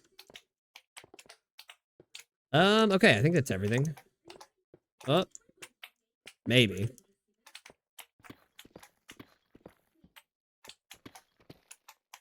There we go. All right, good enough. It's as good as it's gonna get. Go to sleep. Generally speaking, there's only 32 jobs argument gets diluted when there are 4 to 6 openings every offseason. Sure, someone will take a gig to get one, but that doesn't mean the best candidate will jump at the chance with other options.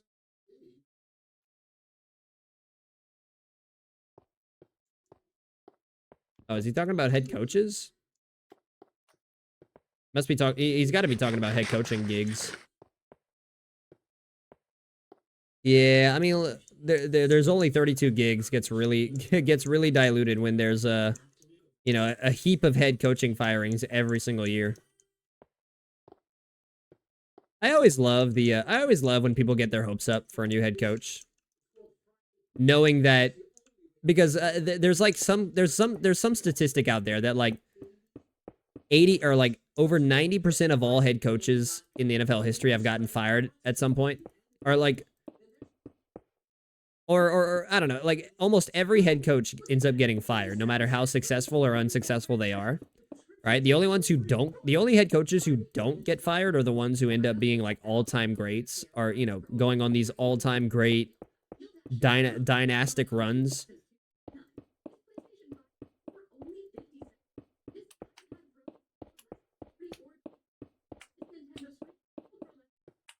So, I mean, whatever. I get it. Fans need stuff to get excited about. They need reasons to buy those tickets every year. I'm so glad I fell out of that stage. Not only fell out of that stage, I'm so glad I fell out of that stage at a young age. What's the point? What's the point in getting your hopes up when by having a favorite team and being a diehard fan of a team? What's the point of going through all that trouble every single year, watching the same team every single year, if it's just going to lead to if you're just going to get disappointed by your favorite team for like 90% of your lifetime? More than that, actually. Like an overwhelming majority of your lifetime, you're going to get disappointed by your favorite team. So why would I want to go to the majority of my lifetime disappointed by my favorite team? I'm so glad I fell out of that trend at a young age. I don't have to waste any more years of my life watching one team and one team only. Some people never grow out of that. Crazy enough, some people go their whole lives getting disappointed by the same team year after year after year.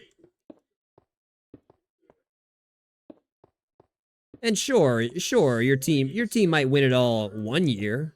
It might win it all a second year. But in between all the championships that team wins are going to be another 20, 25 plus years of disappointment on average. On average, I don't even need to talk about the teams who haven't won the championship in their respective sport for like what 40 something plus years.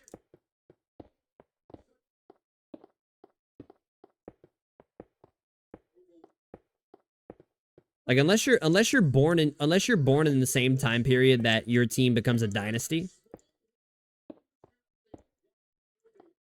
you're having a favorite team or cheering for a favorite team, you're just setting yourself up for disappointment every single year. Year after year after year, just setting yourself up for disappointment. Oh, your team hired a new head coach. Still probably not going to win the championship. Oh, you have a new starting quarterback. Still probably going to be disappointed. Because everyone's in goal. Everyone's in goal. At the end of the day, everybody's in goal is a world championship. And if you don't meet that, well, it's like there's just no point. But like I get fandom, I get fandom sells. Just not to me it doesn't. You wanna be a diehard fan of your favorite team? Have at it. I'll let you be disappointed every single year. Meanwhile, I'm just gonna enjoy professional sports like they're meant to be enjoyed.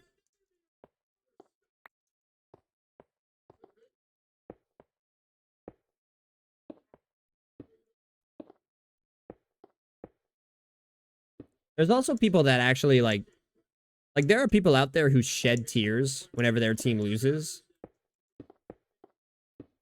Which that idea to me is fucking ridiculous. That a grown man out there, like there are grown men out there who shed tears whenever their favorite team loses.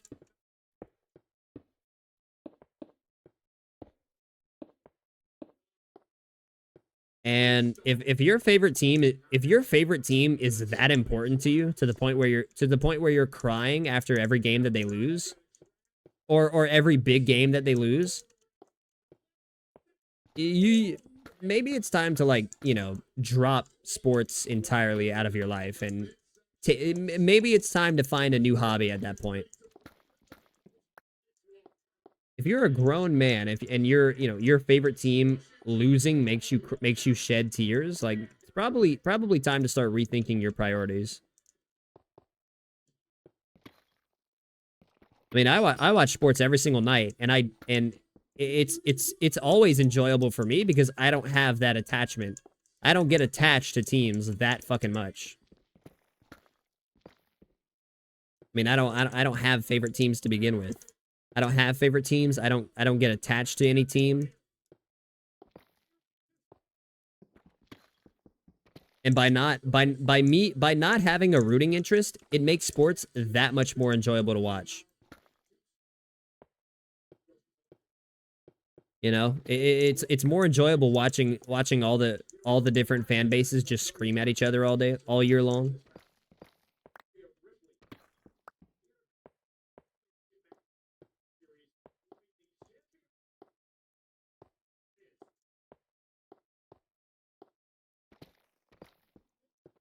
Whoops, I almost fell. Okay, there we go.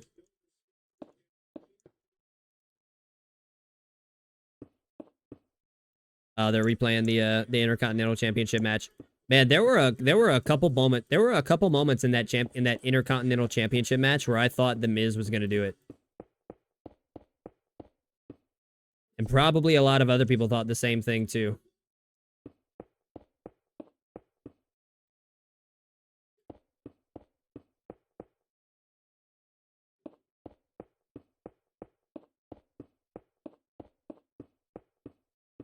Especially after that low blow. After that low blow, like when Miz absolutely decked Gunther in the crotch. Oh, I thought that was it. And he hit that skull crushing finale. And the fucking Survivor Series crowd went ballistic. I thought that was it. I thought I thought Miz was winning the title right then and there. Speaking of, there's Imperium. Ah, fuck.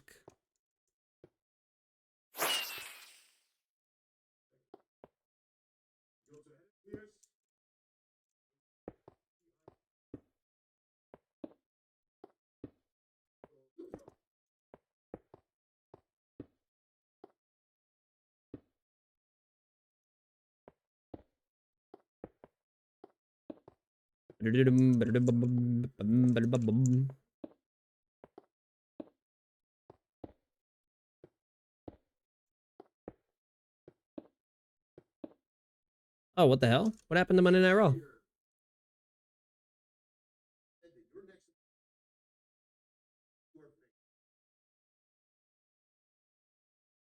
Oh, don't run it back with Miz. Please.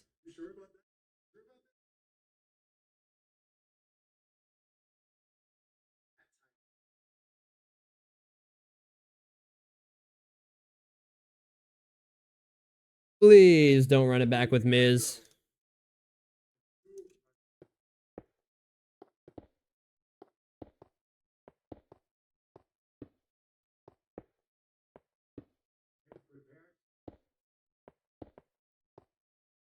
Did I even wait? Oh no, I just left some. Okay, never mind. I just left them. I left those up because they literally have no effect to the farm. I'm trying to be more cautious about that. Okay, here comes Seth.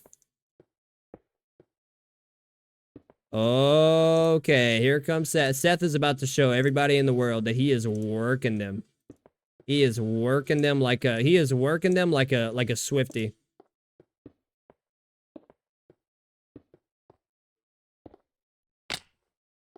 Good to see his song is still over. I mean, it's gonna be a while before that song ever gets old. Wait. Oh, never mind.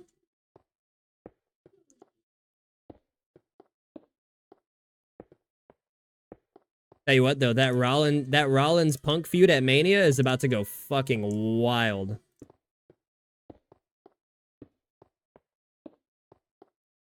Man, where's Jey Uso? I haven't seen they haven't showed Jey Uso at all tonight.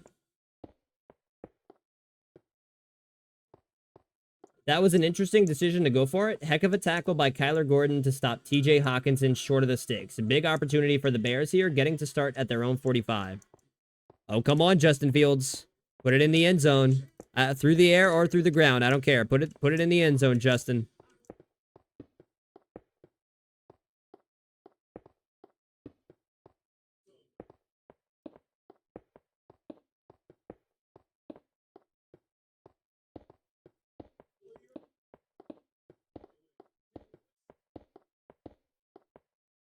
What a year it's been for Dominic, though.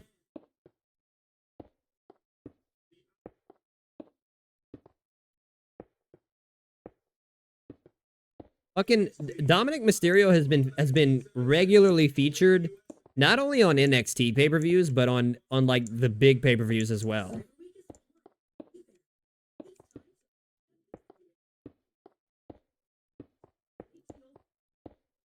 Like he had a dude had a match against Cody at Money in the Bank. Right? He had the big WrestleMania match with his dad. He's had incredible North American title defenses at all the NXT pay-per-views.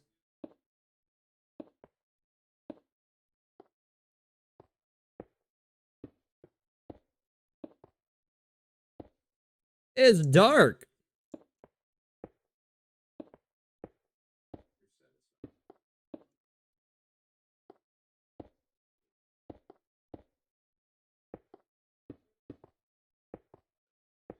It's fucking dark, man.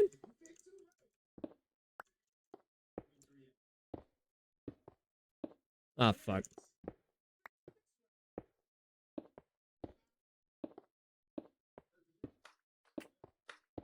Hopefully today I get to start setting up the third to last what you call it? The third to last perimeter. Not perimeter. TNT grid. I got 3 more chunks to blow up, and then we're done with the fucking floor. Oh, excuse me. More pressure from the Bears defensive front. Was that 6 rushers? 6 pass rushers. Eberflus is in his bag tonight. Eberflus.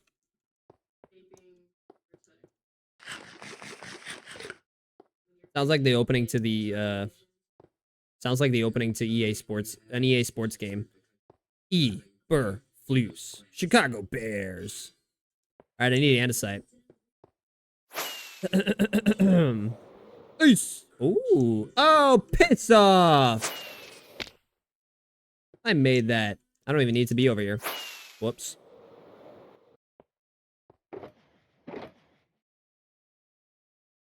All right, give me back. Ace. Here.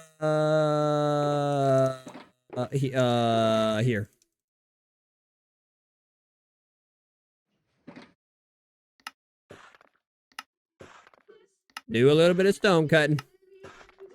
Little bit of stone cutting, baby. Cut my stone.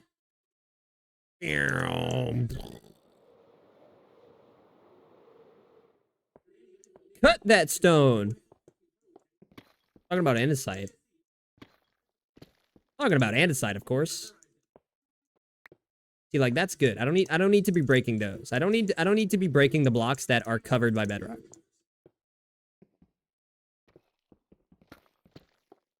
See, like I didn't I didn't need to break that one just now.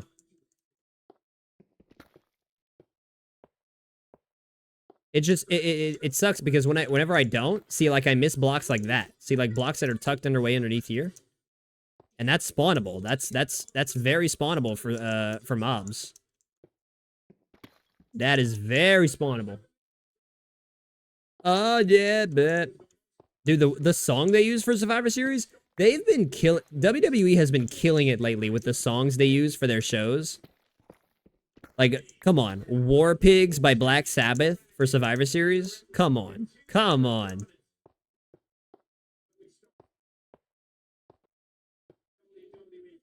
Come on. War Pigs by Black Sabbath was such a genius choice for war games.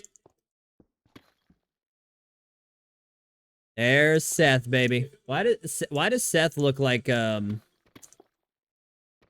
Seth looks like well, I was gonna say he looks like a something from like Eloise. Is that old Christmas movie, Eloise? With like the little girl and like the old woman. Yeah, that's very descriptive, I know, but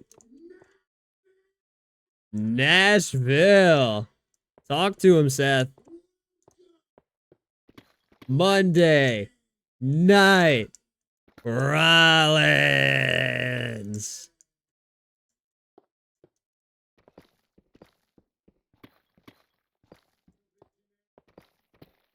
He is a revolutionary. He is Seth freaking Rollins. All right, enough being a nerd for a moment. All right, sorry, I just had to be a nerd there real quick. I'm surprised they're not chanting CM Punk at him. There it is. There it is. There it is. There it is. There it is. Glasses come off.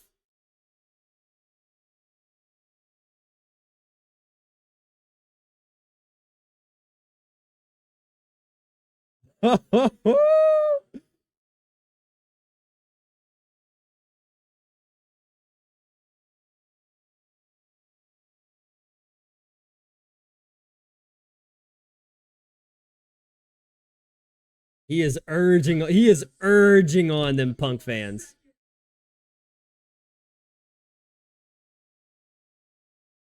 Woo!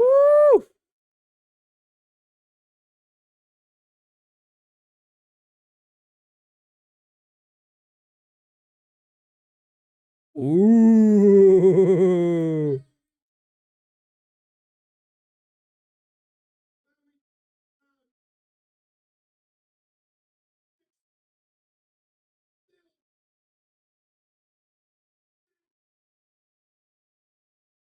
Okay, point made, Seth.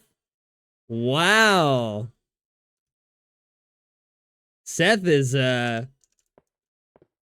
really making it a point to get under them Punk fans.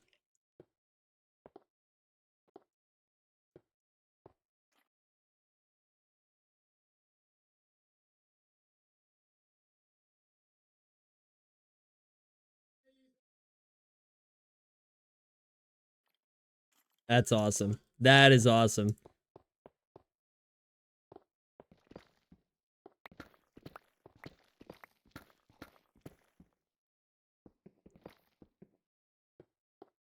Uh-oh,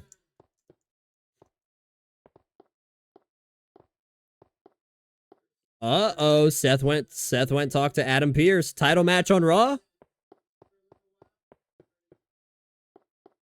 Oh, Drew McIntyre. I was about to say title match on Raw?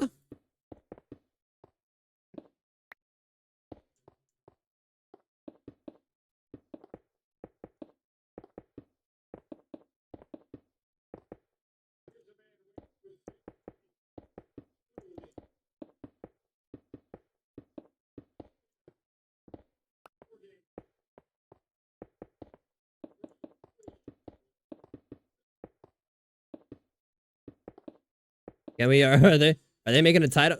Oh yeah, that they are gonna have a title match on Raw because yeah, they're gonna do their next pay per view is not until 2 months from now. So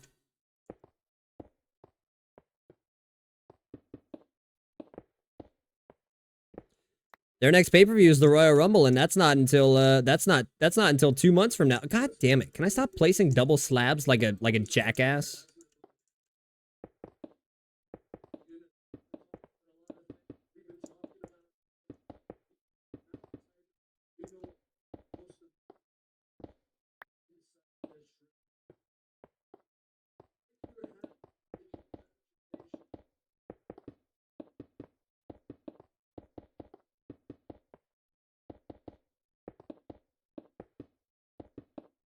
I mean, is Drew okay? Hold on. Let me play some ads real quick. Let me stop gameplay while the ads run. Again, I'm gonna run another. There's gonna be another minute 30 of ads, minute 30 seconds of ads. I'm not gonna do any gameplay because that's fucking ridiculous. And I'll be back in a minute 30. Be back in a minute 30.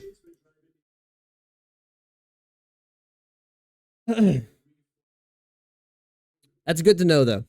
That's good to know. That's good. That's good to know. Seth and Drew are working the fuck out of WWE fans. They're working the fuck out of them Punk fans.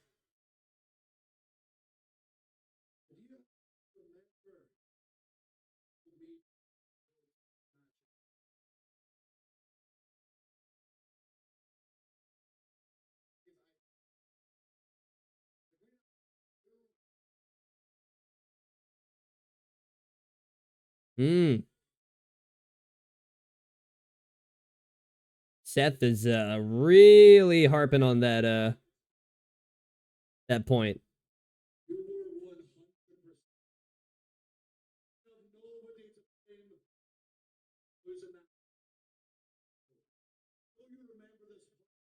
Why do I feel like the direction is not yet Drew and Seth?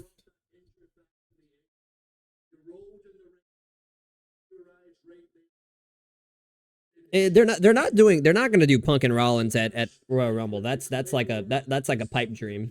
That's too quick. They don't do title matches immediately for guys who just come back into the business.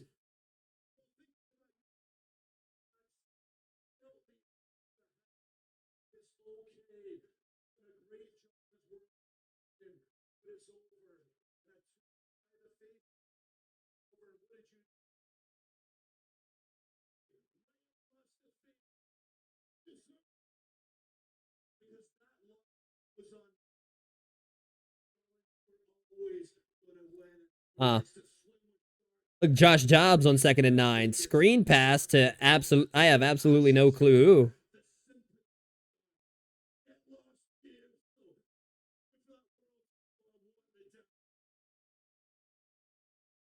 Oh, this is where Jey Uso comes out, isn't it?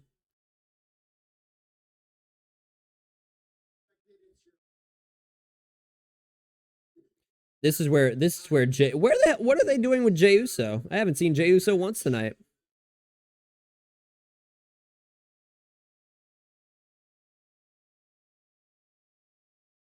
Uh oh. Ooh.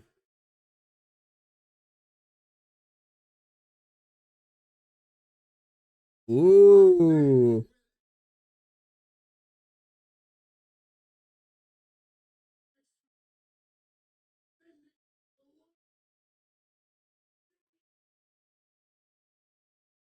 In a triple threat match? In a triple threat match, right? Next week on Raw, triple threat match, World Heavyweight title.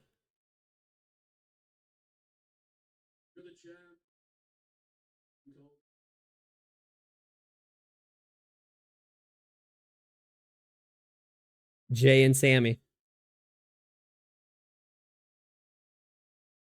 It's Jay and Sammy. Jay, Sammy, and Seth. Triple threat.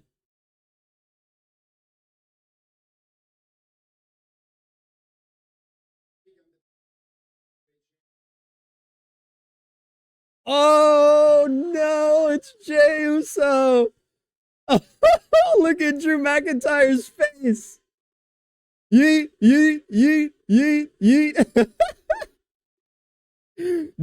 Drew's face when he said Jey Uso's name. Oh, and he just headbutted Rollins.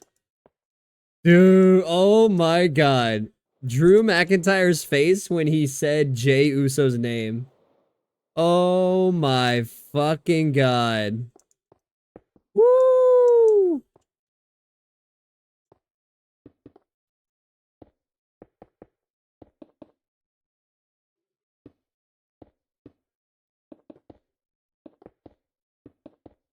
Well, hey, look at that. He's getting heat at the expense of Rollins and Jey Uso now.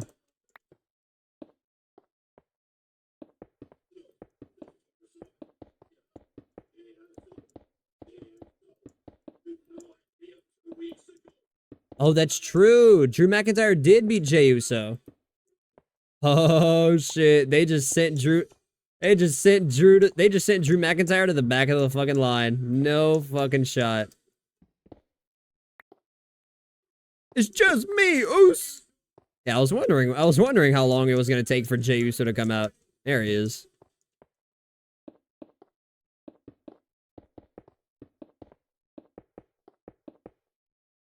Yeet, yeet, yeet. Oh, yeet.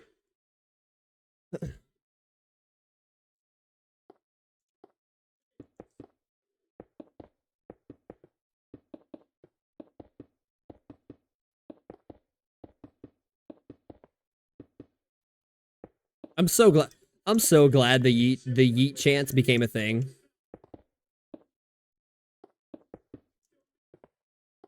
I'm so fucking glad the yeet chance became a thing. Hell yeah, baby. Jey Uso getting a title shot again. That's his second title shot of the year. Who would have thought? Who would have thought Jey Uso Jey Uso would get 2 title opportunities in 2023? Hey, to be fair, he did get 2 title shots in 2020?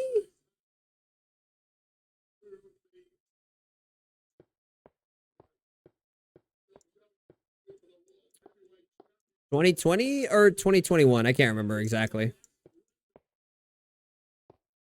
I can't remember exactly. Hold on. Cody was 2023. Yeah, it was 2020, because that was still the Thunderdome era. What the fuck?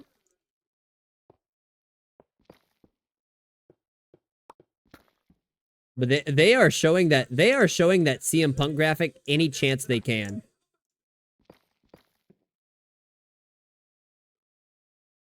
Man, they are showing that CM Punk graphic every single chance they can. Anytime there's like a little bit of downtime, they're throwing that CM Punk graphic on USA Network.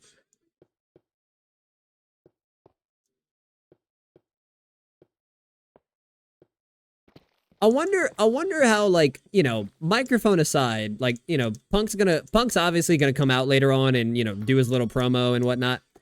But like, promo aside, microphone aside, you know, wrestling aside, WWE aside, I actually want to know how Punk feels to be back in WWE. Like, obviously, like, yeah, he's gonna say later tonight how he feels to be back in WWE, but like, I feel like it's also gonna be like a little pandering. It's gonna feel a little panderish, like he's gonna pander a little to the crowd. I want to know how he genuinely feels to be back in WWE. I also kind of want to know the details of his contract, which I'm sure Sean Ross Sapp and the other boys on at a Fightful are working to get the details on that. But I want to know how the motherfucker genuinely feels to be back in WWE. Oh, I can't get out. Can I?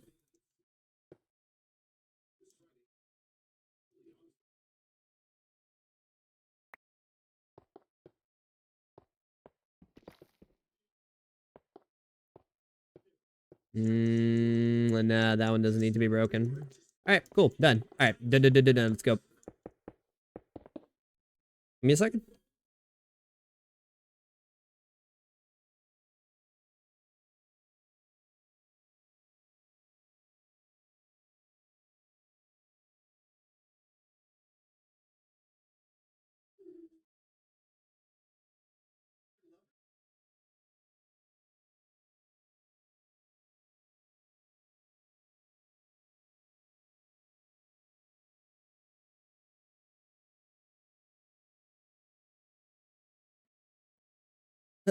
Where's the blade? Brother, WWE doesn't blade.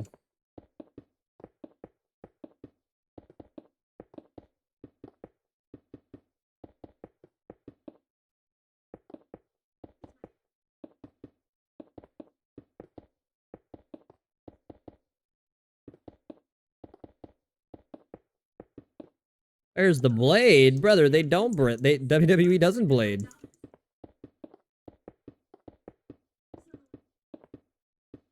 That's like not mainstream, man. That's not mainstream, brother. Whoops. Whoops.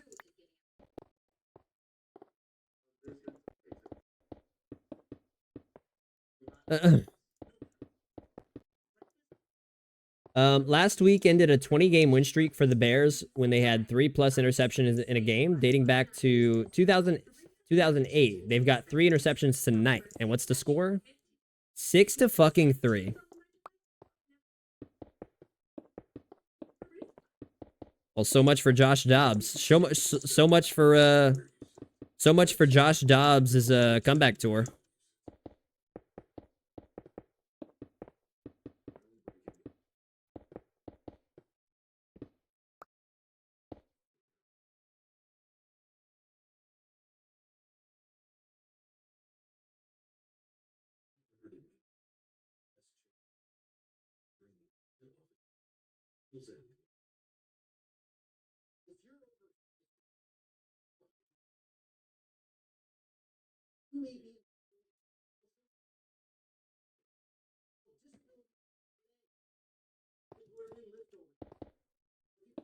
All right, sleep.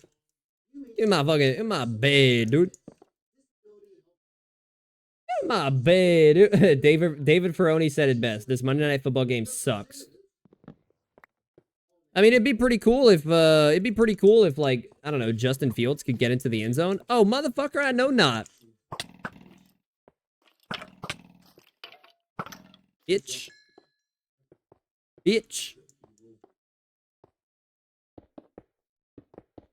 End of the third quarter. The Bears lead 6-3. Oh my. Well, they had to put the Bears in prime time, huh?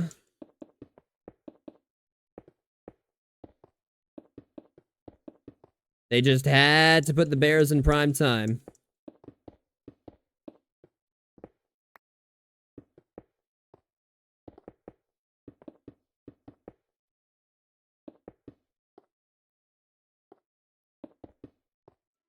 Drew.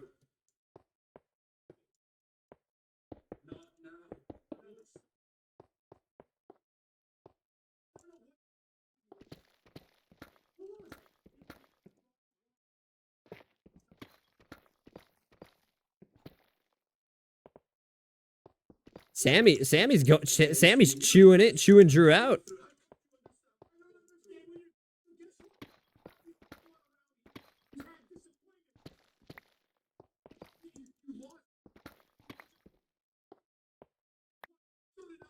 Yeah, so did Sammy.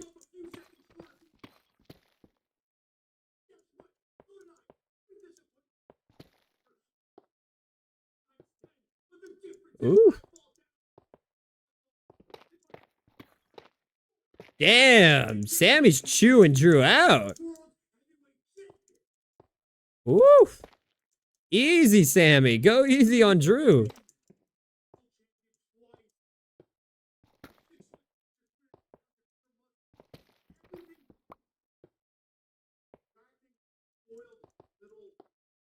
Ouch. Sammy just called Drew a spoiled little brat.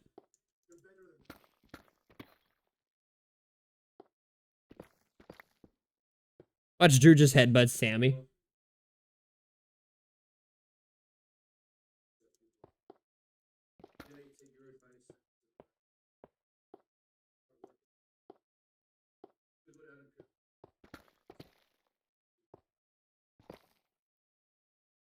Ooh.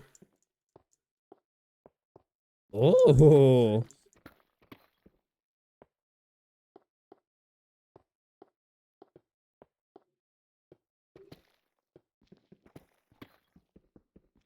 It's Chelsea.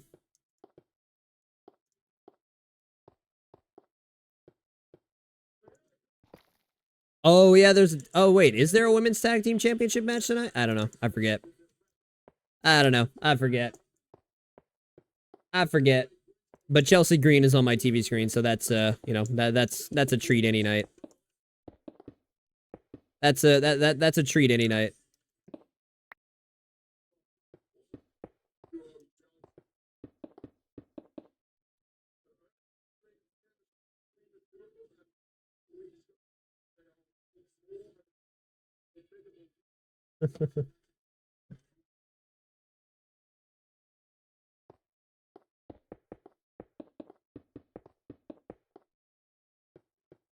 As Pro Bowl voting opens, left guard Tyler Smith. Oh, never mind.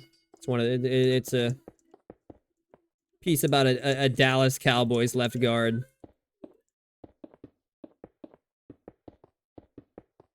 Come on, you know the average person doesn't want to read about a left guard.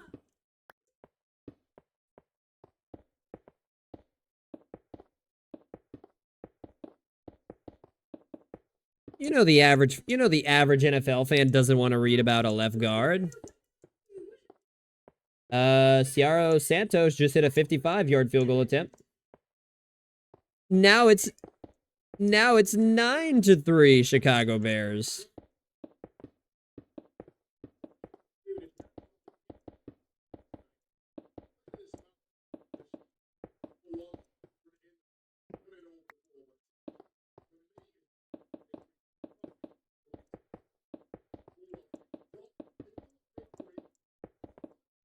Whoops. How many more of this do I got to do after this? Stone, cobblestone, andesite, stone brick, andesite.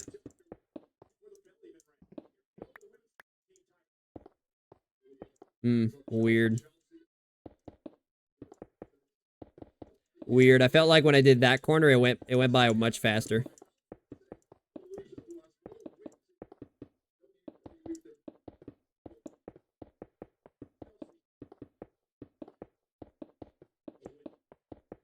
Ew. Ew. I actually do like the look of the double, you know, the two andesite slabs stacked on top of each other. I actually do really like the look of that.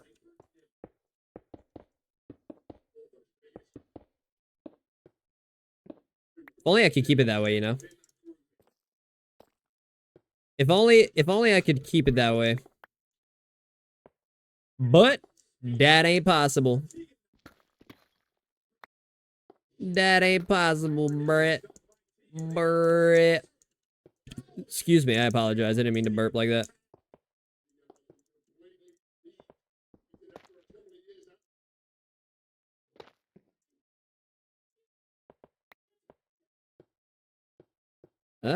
Okay, never mind. That doesn't need to go.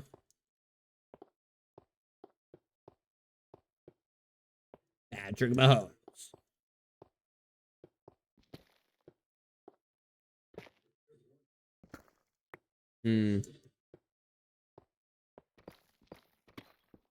Eliminate that.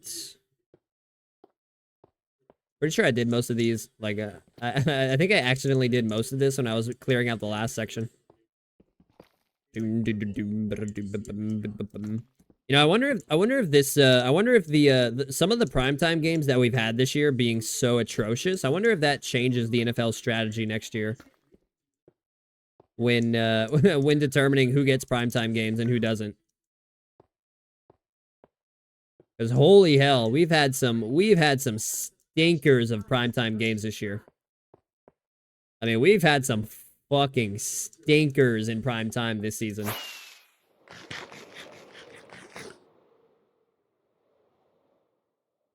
I'm on what? Cobblestone? Yeah, cobblestone. Go. Ace. It's just me, Oos.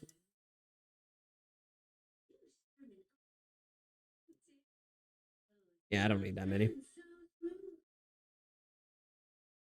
I don't need that many. Give me the rest of that. This is still the same, like, 6 boxes that I used from the beginning.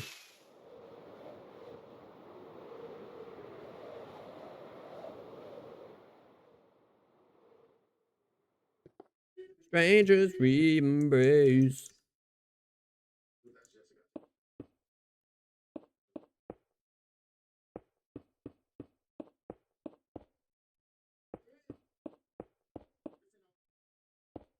Come on, stop going down.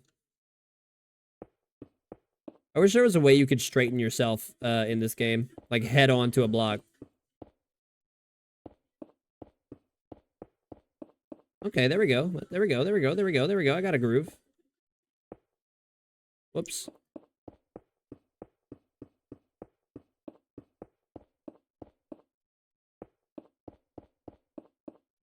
Boom. Problem solved. Oh, wait. Shit.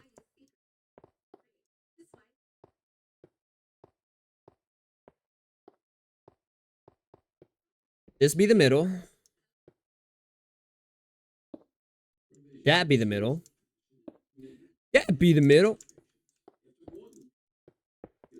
It's just me, Oos.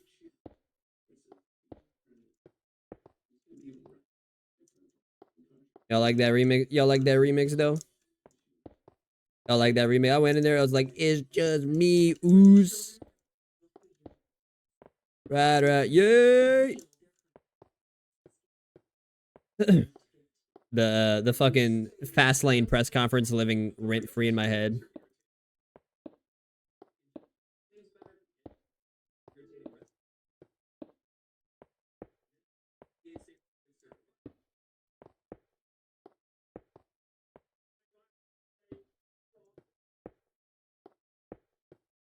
Hey, did it. Bap. Oops. That doesn't go there.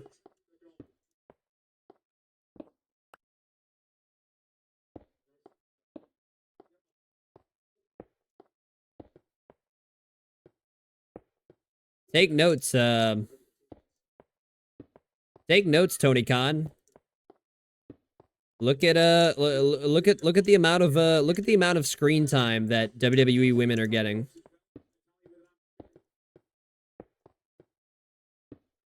Also, it's a little weird to me that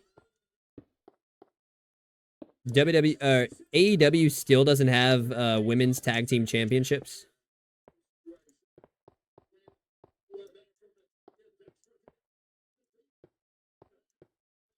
I don't know. That was always a little weird to me.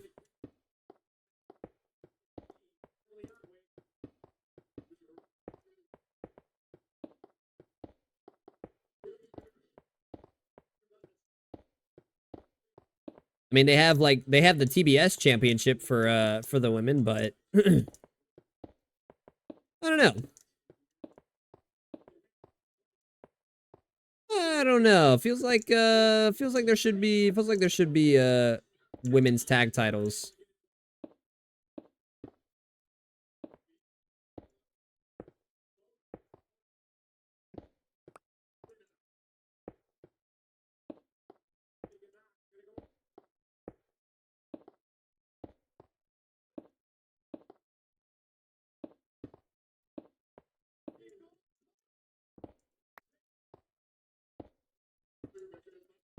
But then that would mean Tony Khan would have to book the women better.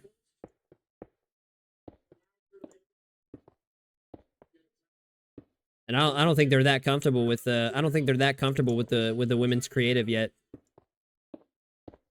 They're getting there. They're getting there. They're doing a lot better. They're doing a lot better job with the women lately.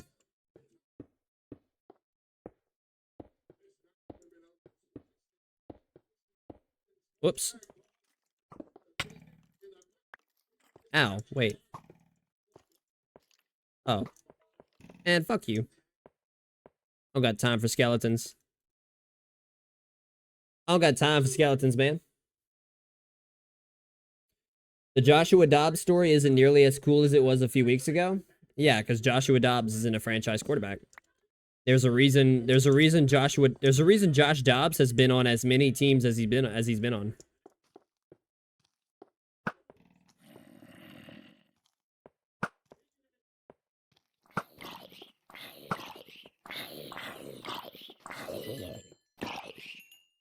There's a reason Dobbs has been on as many teams as he's been on.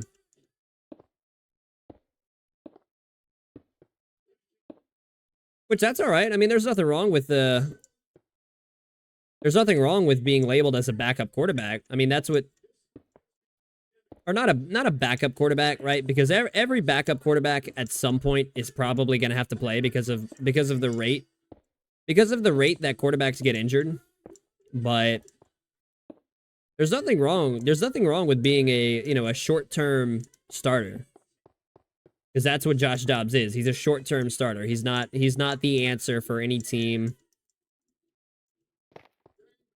He wasn't going to be the answer for the Cardinals. He wasn't going to be the answer for the Vikings. People just got a little too hype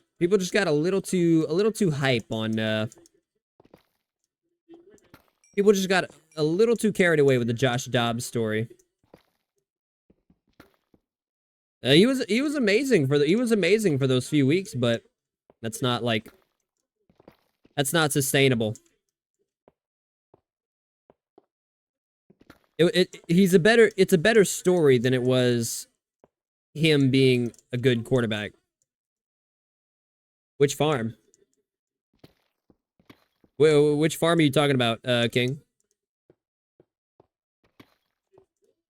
Are you talking about the one that you were like messing with the material list yesterday?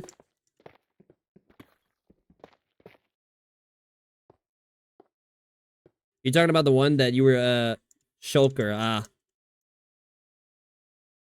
Jay and Randy. Oh shit, hold on.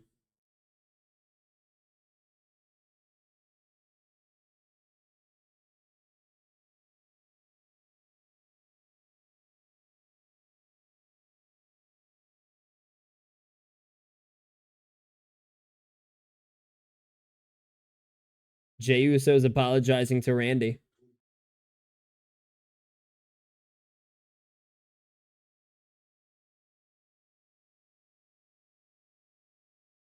Ooh, is Randy gonna accept or not? Nah, Randy's not gonna accept.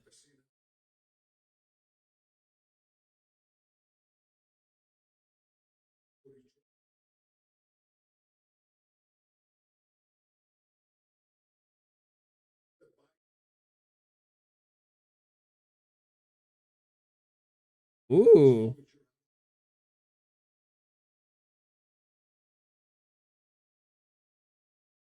All right.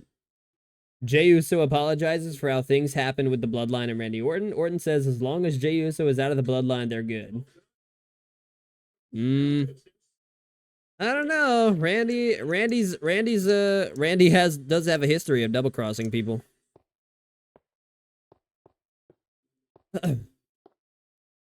What's not working about the Shulker farm? What's whoa, what's the holdup with the Shulker farm? What's keeping you from getting a fuck ton of Shulker boxes? The Shulker. The Shulker boxes. Wait, why is JD McDonough out with Dominic and not Rhea? What? Why is Rhea not out with Dominic? That's weird. That doesn't match. That's not consistent.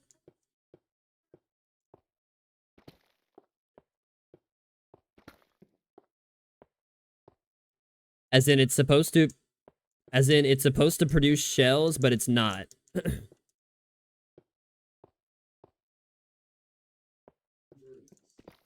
Well, is that guy? Well, then the guy must have made a very poor tutorial, then, huh? If the one thing, if it's not producing the one thing that it's supposed to produce, guy must have made a pretty shit tutorial then. Hey guys, today I'm gonna teach you how to build a shulker farm. Only it doesn't actually produce shulker shells. No, no, no, no, no, no, no, no, no, no. It doesn't actually produce that. No, no, no, no. No, no, no, no, no, no, no, no. Only it doesn't actually produce shulker shells. Why would a shulker farm produce shulker shells, bruh?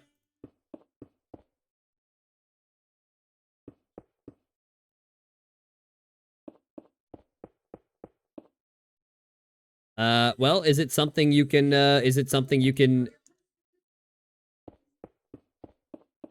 you know, trial and error? Is it trial and errorable? Figure out, you know, trial and error shit until the problem is solved.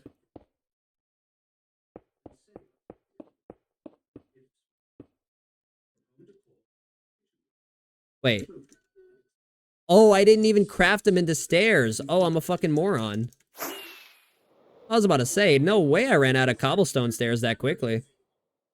I fucking ran out. I ran out of the bitches. Debating my whole reason for making this friggin' farm. For shulker boxes, man. Infinite shulker boxes. Never have to worry about shulker boxes ever again. Then you can make your farms with shulker loaders and shulker, you know, if you ever have a storage system, you can make a shulker unloader.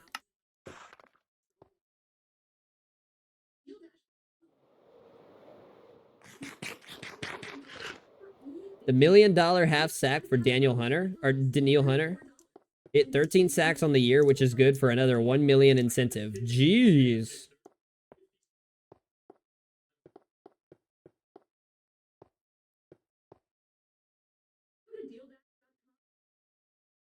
Oh my god. Jordan Addison was wide open on the side, and Josh Dobbs threw it too far out of bounds.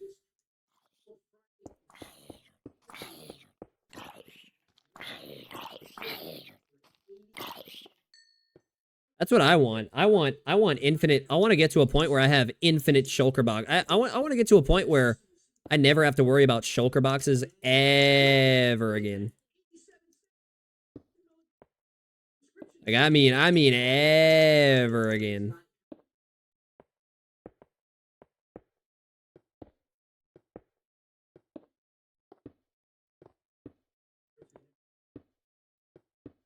I want to get to a point where, you know, if I'm working on a project where I need a fuck ton of blocks of one thing,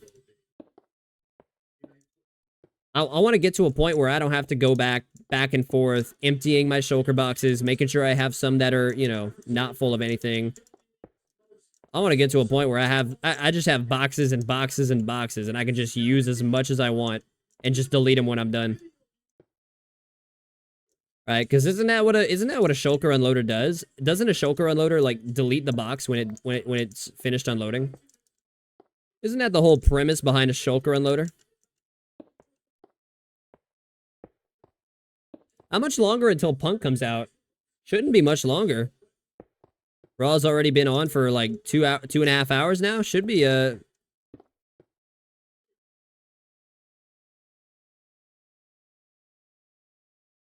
Punk should be out there in you know, about 10 another 10-15 minutes. Punk will be out there.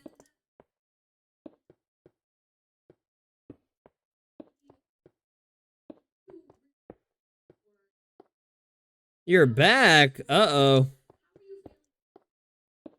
Uh-oh. Hope you didn't have too much fun.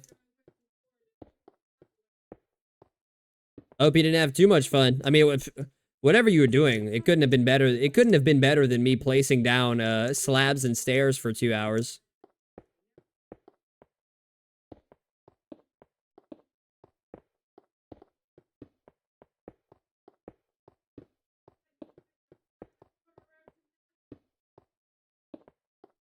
Nashville.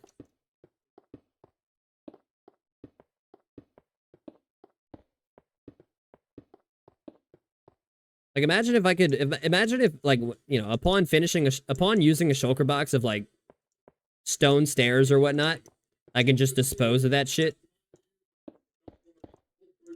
I can just dispose of that shit at my own will.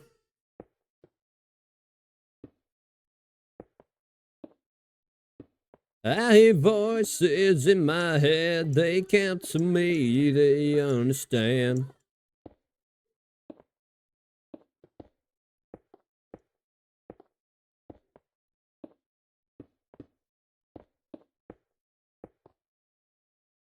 Samantha Irvin doing a great job as usual, announcing Randy Orton's name. Randy Orton has had so many. Randy Orton has experienced so many ring announcers in his career.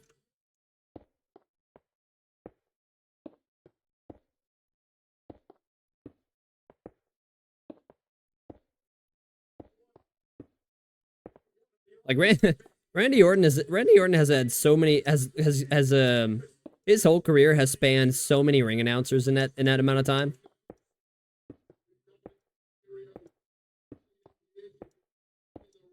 From Lillian Garcia to Justin Roberts to today, Samantha Irvin and Mike Rome and Tom Phillips.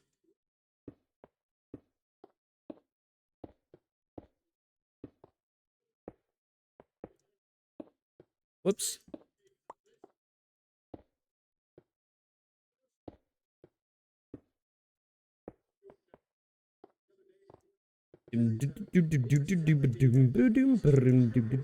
Oh.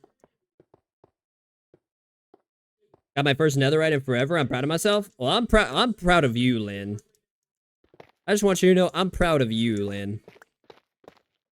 Right?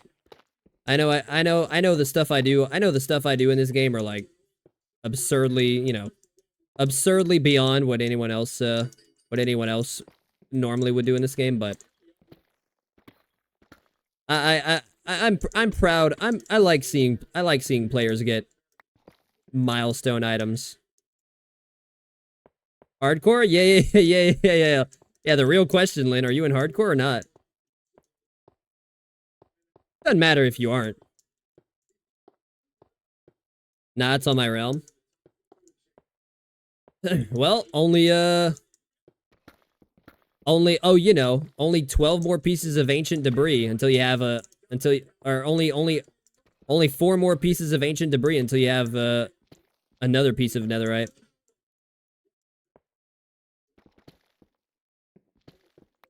Although I do like that balance that they created. I like how they balanced it by, you know, requiring only 1 piece of netherite to convert a tool. A nice balance. I gotta sleep.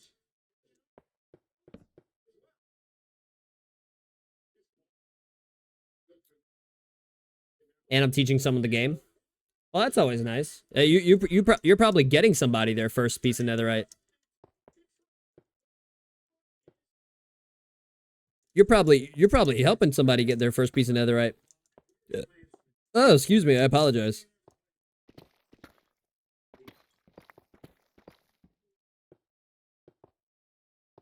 I remember my first netherite.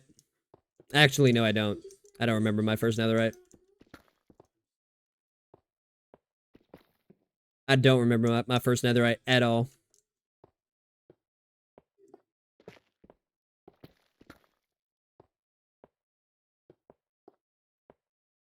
Matter of fact, I don't even think I used my first piece of I don't think I used my first piece of netherite. Matter of fact, if I remember correctly, I think when I started playing hardcore, I found some ancient debris. And I was like, oh, cool. And I found, you know, I went out and I found 3 more pieces of ancient debris. And I was like, sick, I could craft a netherite ingot. And then something happened and I lost my world, and I think that was the world that I lost due to a corrupted file. Funny enough. So my first piece of netherite, I legit never even used. Sag. Nurge. Sag. Hate that you have to have smithing templates now. Yeah, I mean, that's another, you know, it should be hard to get, right?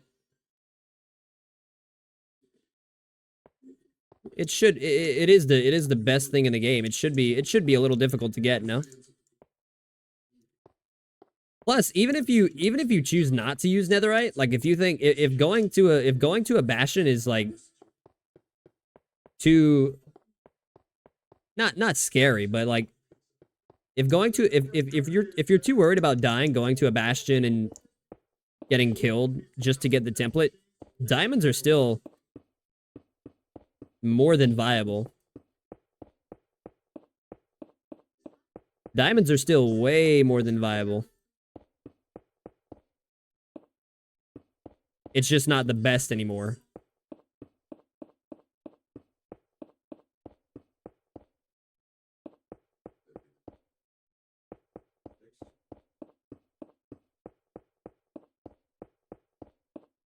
Boom. My first netherite, I put it on a pick, and then a creeper blew me up at the exact same time. No way. No fucking way. That's tough. That's fucking tough. Have you ever seen the clip of the guy who was like... There's a clip of a Minecraft player who's like doing something outside during a thunderstorm, and he has all of his items in a chest, like just in like 4 chests out in the open, and then a creeper comes up behind him, blows him up, which then blows up the 4 chests that are behind him. And then as soon as the creeper blows up his chest, the lightning strikes and deletes his items.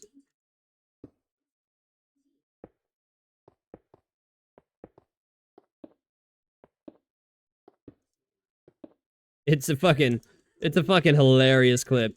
Like creeper blows up creeper comes up behind this guy, blows up the 4 chests that are behind him. And because he's in the middle of a thunderstorm, lightning strikes directly where the chests were and deletes all of his items. I've seen that. I would rage quit. I would be like, well, guess I got a bunch of shit to replace. I'd go out and replace it. You can't defeat me that easily.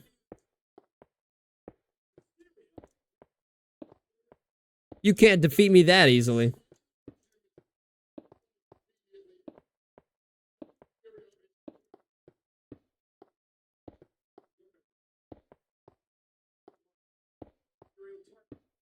If somebody told me I had to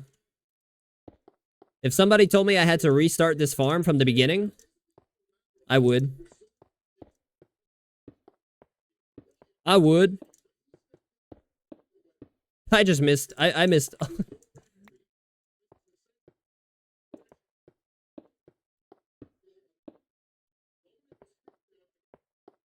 Hey, what's up? What's up? What's up? Follow if you can burp.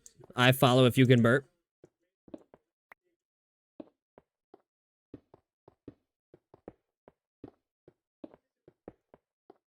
Is that your shtick? Is that your whole shtick, or is that just a clever username? Nice stream. Appreciate it. Appreciate it. You know, I try. I do what I can to put some effort in. Bears have 4 picks, yet Chicago now trails with 9 points. That's not great. Justin Fields needs a good final drive. Can you burp?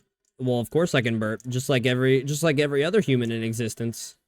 I don't know. Has there ever been somebody that is there ever been somebody who's like has a diagnosed problem and cannot burp like at all? Like, is it possible to be incapable of burping?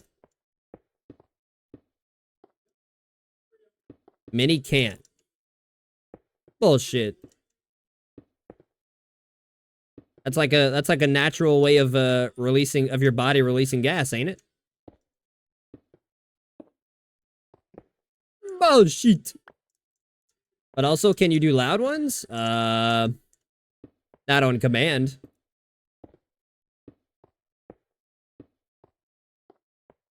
Wait. Oh my god. The fucking platinum Grammy award winning Grammy nominated artist got it.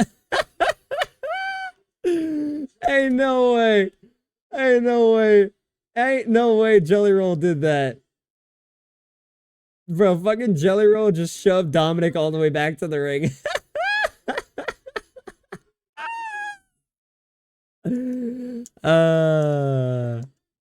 That is awesome. God damn it, I love wrestling.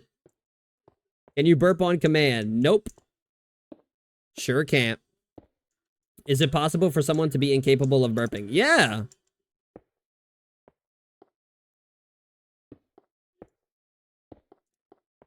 RCPD or retrograde cricopharynx dysfunction. Retrograde, really long C word dysfunction. Okay. All right, now give me the details. What is why does that cause somebody not being how does that cause someone not being able to burp? Or did you just name some random dysfunction without any context whatsoever? or did you just give the name of some random disorder for like no reason whatsoever? Damn, Dominic Mysterio has received 2 RKOs in the span of 3 days. Welcome back, Randy Orton. I have voices in my head, they cancel me, they understand.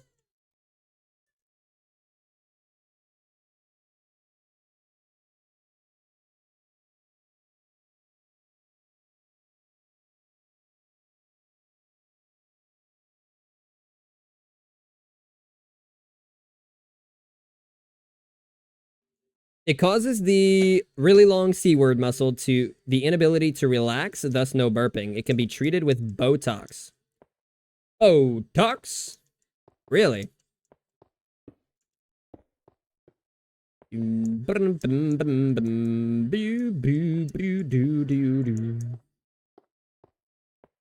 It can be... Uh-oh. CM Punk's locker room. Uh-oh, CM Punk's coming up. I might go get a drink for hold on. I might go get a beverage for CM Punk's big Monday Night Raw return. Fuck, I should have done that during an ad break, huh?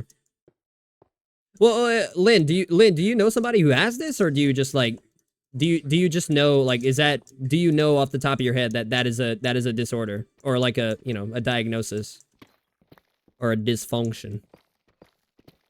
Like, do you know somebody who's had that? Because that's pretty interesting. I didn't know it was possible for someone to be incapable of burping.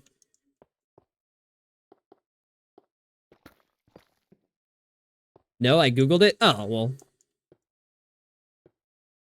Is it alcoholic? What?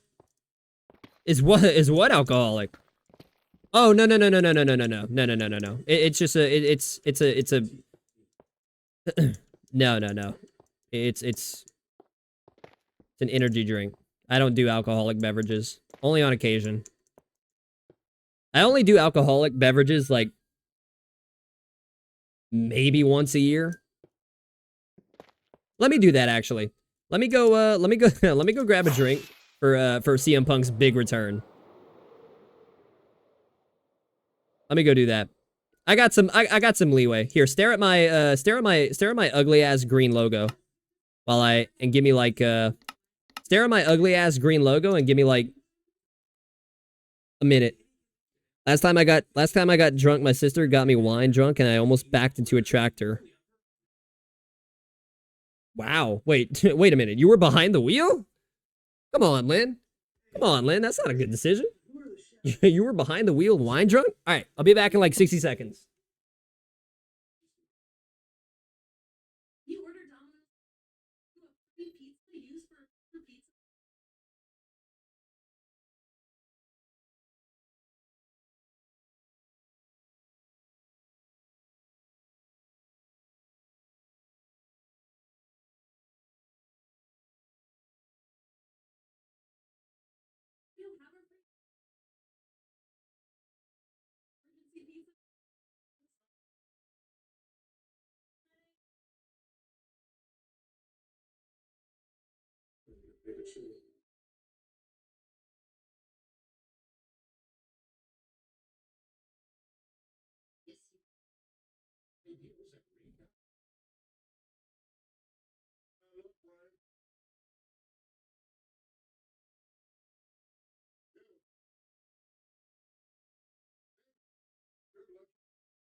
Okay. How'd I do on time? Was that 60 seconds? I think that was 60 seconds, no? I'm pretty sure that was 60 seconds. You know what happened the last time I got drunk? Um, last time I got drunk, well, because I have like very low tolerance because I don't drink a lot. To be fair, I was driving less than 50 feet. I just can't see at night. Well, that's not bad. As long as there was, as long as there was nobody else on the road. As long as you're like right down the road. I've done that. I've done that a few times. I've gone, like I have relatives that live like a couple blocks down the road. So I've done that once or twice.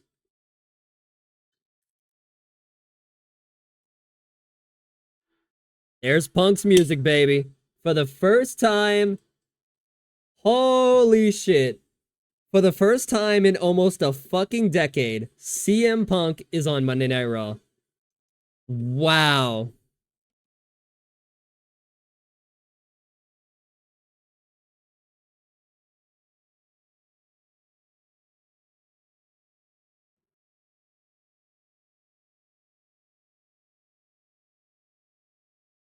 Never even hit Main Road. Yeah, me neither. I've done that a couple times. I had to go like a couple blocks down the road to my house, and I just take like the back way. Takes me like maybe 40 seconds. It's like maybe a 40-second drive. But no. The last time I got drunk, because I don't drink that often, and I have a very low tolerance for alcohol, and I only drink on occasion. Last time I got drunk was September. September of this year, and I blacked out at my buddy's wedding. And the next morning I woke up with an IV hanging above my head. In a hotel room, not at a hospital. I didn't have to go to the fucking hospital, but they I had to get carried up to my room and they put an IV in me.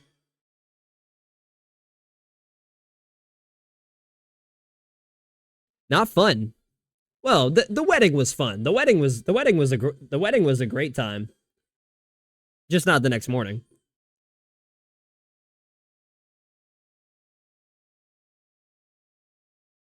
CM Punk. Come on. Come on. Hold on. I'm muting Spotify for this. CM Punk, CM Punk, CM Punk, CM Punk, CM Punk, CM Punk. Hell froze over, baby.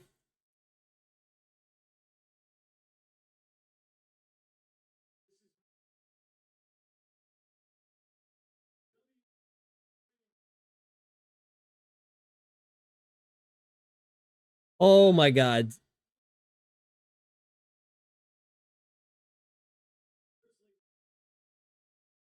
A Blackhawks fan. That's fucking funny.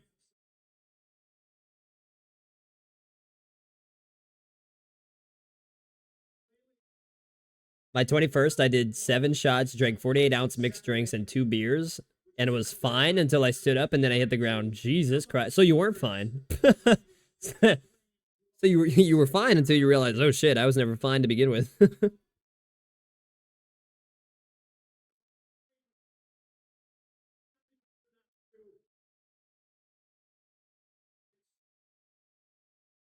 Uh-oh.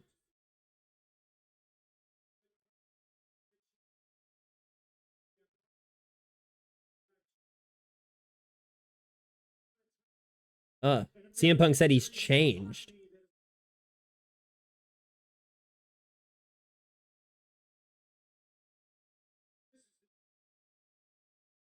This is the truth? Oh, that sounds a little, not gonna lie, that sounds a little weird coming from Punk's mouth. Him saying that he's home in WWE.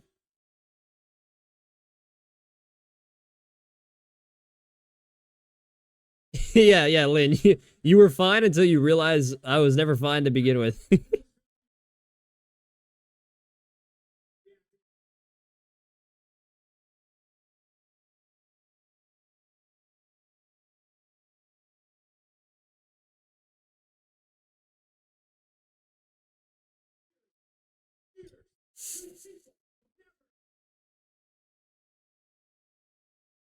Oof. Yeah, he is true. Punk was gone for 10 years and they never forgot about him.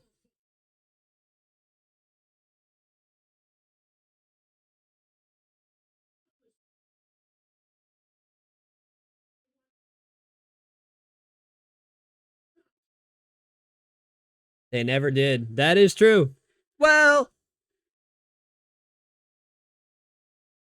they didn't stop chanting his name. They stopped chanting his name when he went to AEW.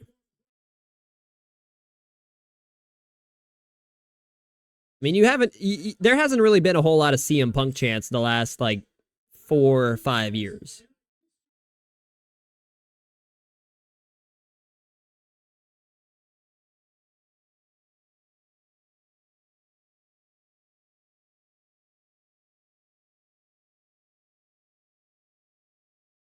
Cody.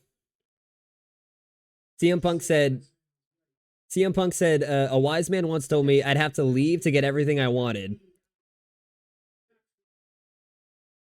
That was Cody. Cody left WWE and came back.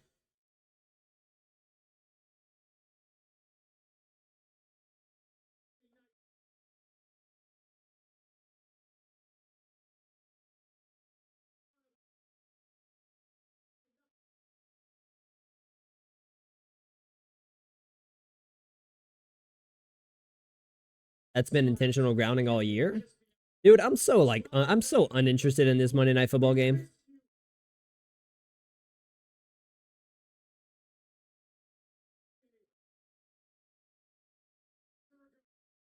Oh, Punk just said AJ Lee is fabulous and sends her regards. Let's get AJ Lee back in WWE. Get AJ Lee back here.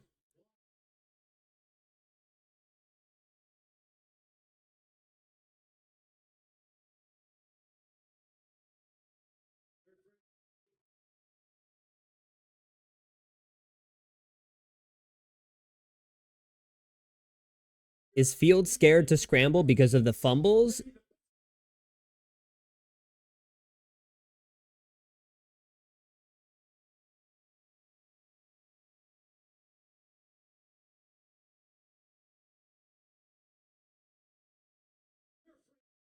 Ooh.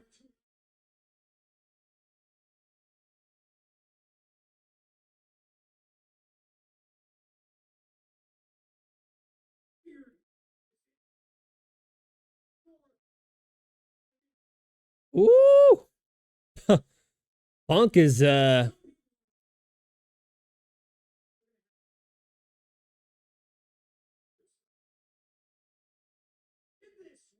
Punk is doing everything he can to get under a certain person's skin.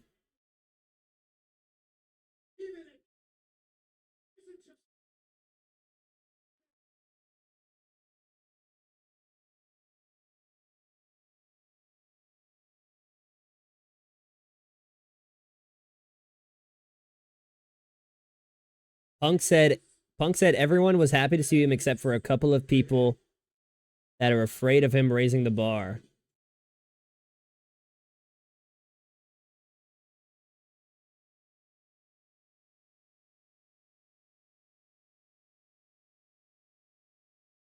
Oh, there he is on the sign off. I'm not here to make friends. I'm here to make money. Oh, shit. Tell it how it is, Punk. Tell us how you really feel.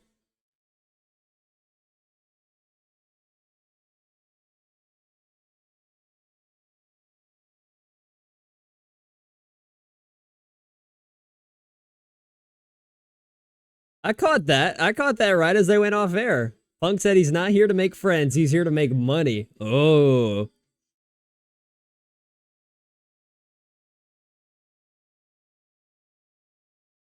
Well, and with that, I'm going to run. I mean, it's perfect timing. I'm not doing anything in my world anyway. I'm going to run another minute 30 of ads just because, like, you know, that's like a thing that happens in 2023. But I'm not gonna be doing any gameplay, so I wasn't doing anything to begin with, so nothing will be missed. I'll be back in a minute 30.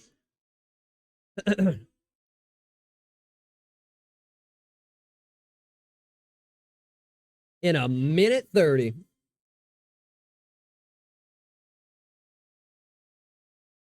Okay, well, cool deal. And with that, Monday Night Raw is also about to end, so with that, Monday Night Raw is also about to be over. Really? Are they really just gonna kneel the ball for a fucking field goal? Oh, this Monday Night Football game sucked, man. This Monday Night Football game sucked. This Monday Night Football game sucked. This Monday Night Football game sucked.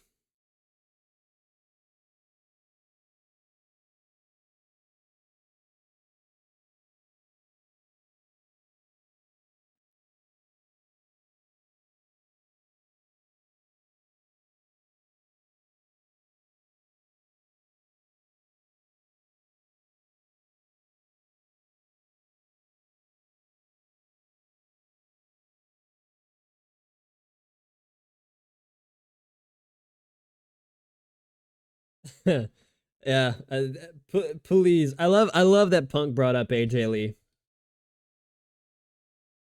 Well, here comes Ciaro Santos. Fourth fucking field goal of the game. There's been one touchdown in this entire game. Ciaro Santos' fourth field goal of the game gives the Bears the lead with 10 seconds to go. Phenomenal. Phenomenal.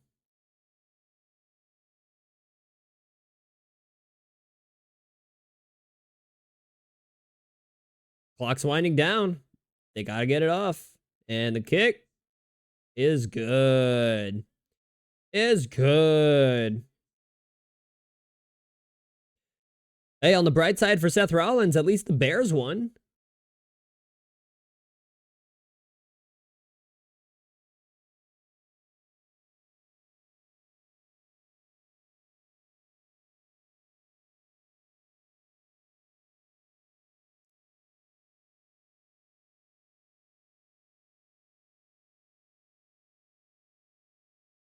Whoops. Ah, screw it. Screw it. This game's not worth talking about. Excuse me. I apologize. See, if that guy was here earlier, yeah, he probably would have dropped a follow. See, he probably would have dropped another follow. But you win some, you lose some. FOV 90. You know, I changed up my FOV from 95 to 90. Why? Don't know. Don't really know. Haven't yet figured that one out. Haven't yet figured that one out. All right, I need to sleep. Does that block the beacon light? No, it doesn't. Beds do not block beacons. Note taken.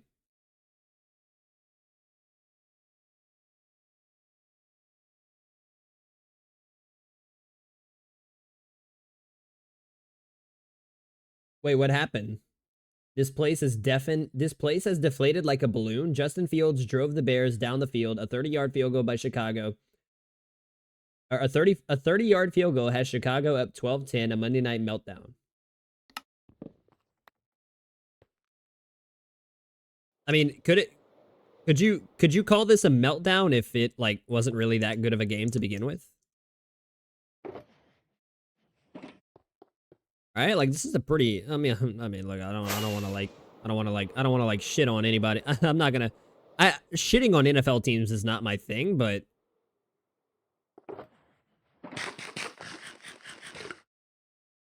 I mean, I do make a point to watch every just every NFL game that I can, no matter how good or bad. No matter how good or bad. That's just because I'm like a, you know, that's just because I'm a fucking nerd. That's just because I'm a nerd who loves football. I'm not scared of a lackluster game. You want to put the Bears and the Vikings on in prime time? Give it to me. Give it to me. I'll watch with I'll watch with great anguish. Hey, I'm almost to the wall. Pog.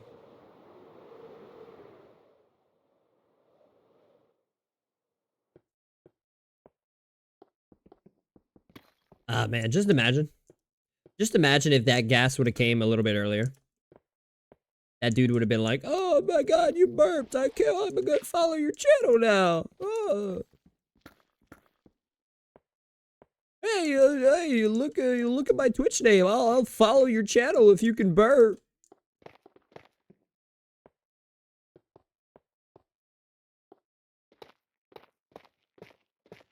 Like, is that like, do people think it's like a game now? Oh gosh, I hope that's not a. I hope that's not a shtick that a lot of people do on this website. I mean, it doesn't surprise me if it is, but it's kind of ridiculous. Let's be real. Let's be real. Your whole like username, your whole brand is on following somebody if they do what your name says. I mean, hey, look, whatever works, right? Whatever. Hey, look. If people are happy, then who am I to judge?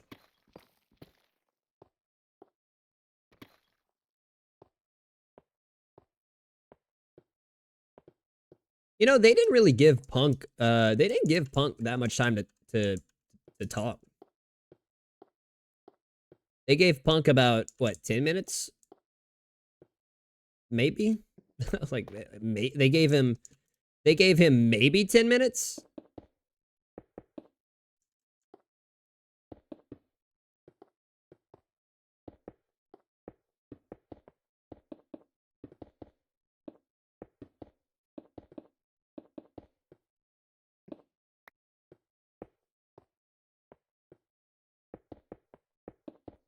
Oh man, yeah. Oh wait, hold on. I can put Spotify back on now. I'm gonna change up the playlist a bit. I'm gonna put on my playlist. I would love to be a fly on the wall for the inevitable Punk versus Rollins feud. I would love to be to be a fly on the wall for that.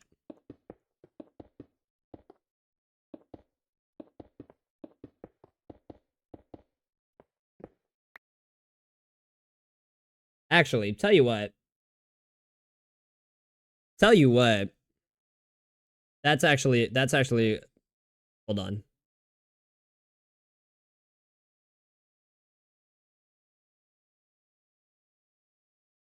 Images. No, no, no, no, no. Where's the old picture of Punk and Rollins? Yeah, there it is.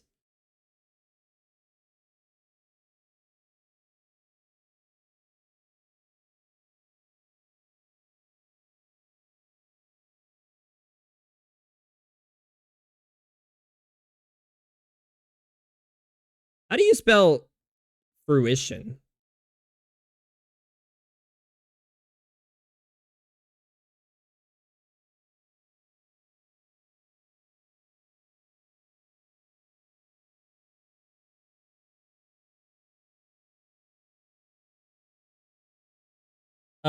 What was yeah. There we go.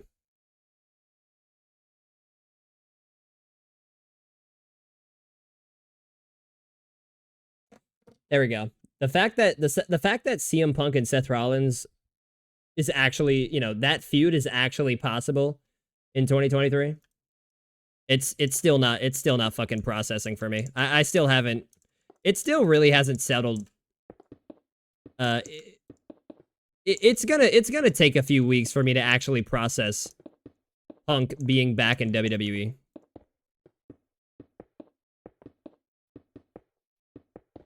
To be fair though, To be fair though, he is having like there are so many fucking similarities between what Cody Rhodes did and what CM Punk did. Leaving and then coming back.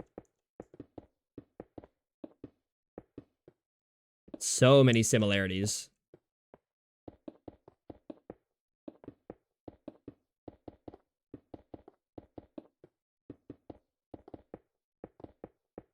I love that Punk I love that Punk called out the few that didn't like his return.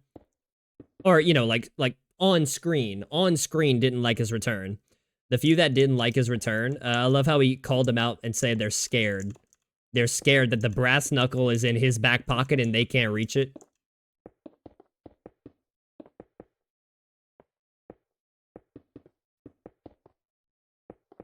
Oh, I can check my fantasy team now. I'll probably do that during the next ad break. I can check, see if I won anything or not.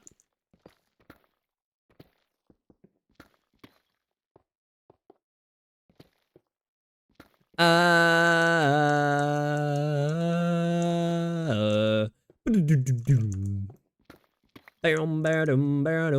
la la la la la.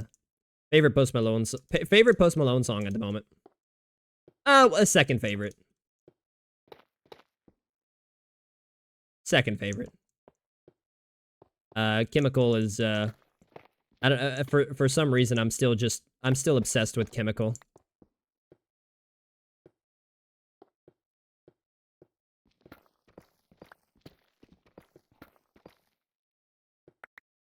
What's up, Sulcer? Sulcer. What's up, Suler?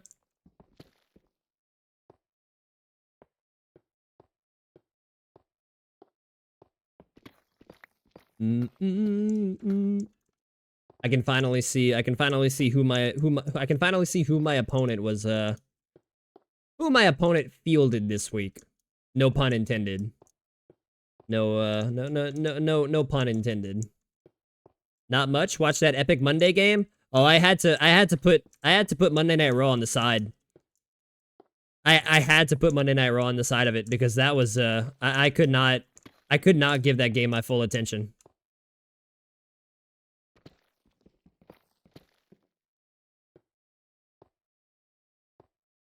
I could not give that game my full attention. But you know, the whole Josh Dobbs story, died down, and it was all because of Ciaro Santos. It wasn't because of the Bears. It was because of Ciaro Santos.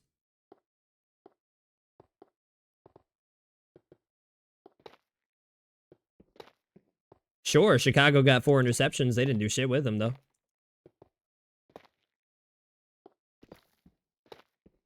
Wasn't that another amazing primetime game?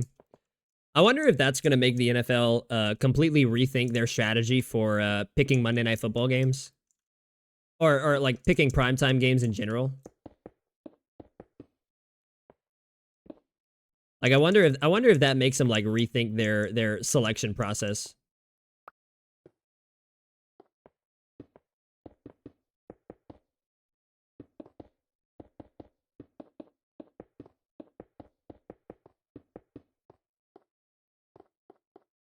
Four interceptions for 3 points is peak Chicago football.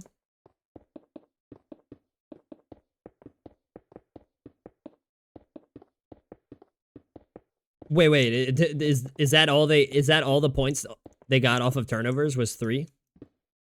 So 3 of their 4 field goals weren't even from the interceptions. That's peak Chicago football. Hey, they won. So I hope they rethink. Yeah. I also don't know I don't know what I don't know if the NFL, because I know college football does like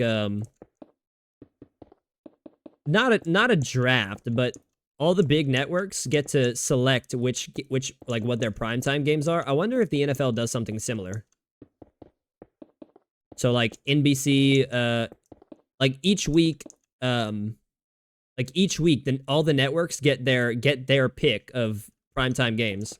So like week 1, for example, you know, NBC selects the game that they want for Sunday Night Football. ESPN selects the game they want for Monday Night Football. So on and so forth. Amazon Prime selects which Thursday game they want. Although I don't think Amazon Prime gets a say, because Amazon Prime has had some stinkers this year. Amazon Prime has had some fucking stinkers. But I know that's how it works for college football. Like all the big networks, they get their pick of they get to select which game, kind of like in a draft order, right? So like Fox, every year Fox always picks you know, Michigan, Ohio State. Like that game, Fox always picks that game, always. How they keep getting the rights to that game, I don't know, but didn't Amazon have bad ones last year too? Yeah, maybe. So maybe not. That's why I don't think maybe Amazon Prime just isn't included in the selection process. Maybe they just give Amazon Prime whichever, and Amazon Prime has to run it. But yeah, Prime has had some notoriously bad Thursday Night Football games. But I gotta be honest, Monday Night Football might give them a run for their money this year. There's been some bad Monday Night Football games. Some bad Monday Night Football games. Holy shit.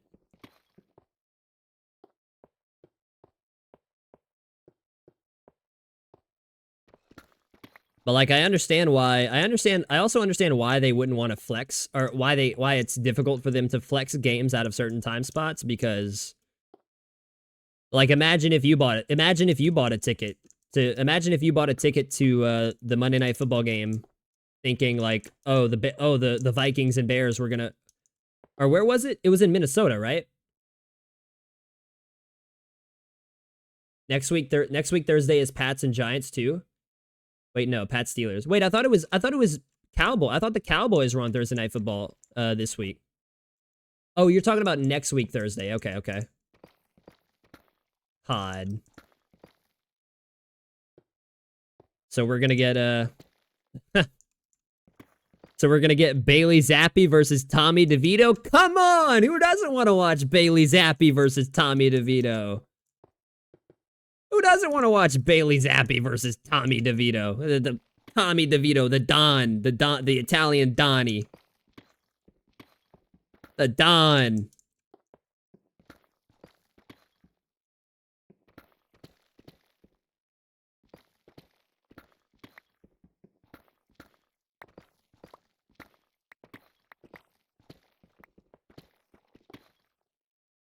I feel like I'm about to get jumped any second by a mob. Let me sleep. DeVito sweet, baby. I mean, not Zappy versus DeVito. Zappy versus the Steelers dick. Pick it. Pick it. I mean, hey, come on, that's just as good, man. At least at least the Steelers are actually a playoff contender, though. How? I don't know. Well, Mike Tomlin, that's how, but you know, at least it's somewhat redeemable. At least the Steelers are vying for the playoffs. All right, I think I got everything.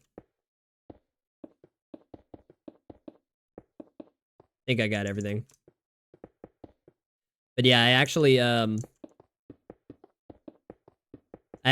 now I can actually check I can check whether or not I won my fantasy matchup this week in my leagues, because I do this thing, or I started doing this thing this year where I don't look at who's on my opponent's team, and I don't check what my opponent's score is all week long.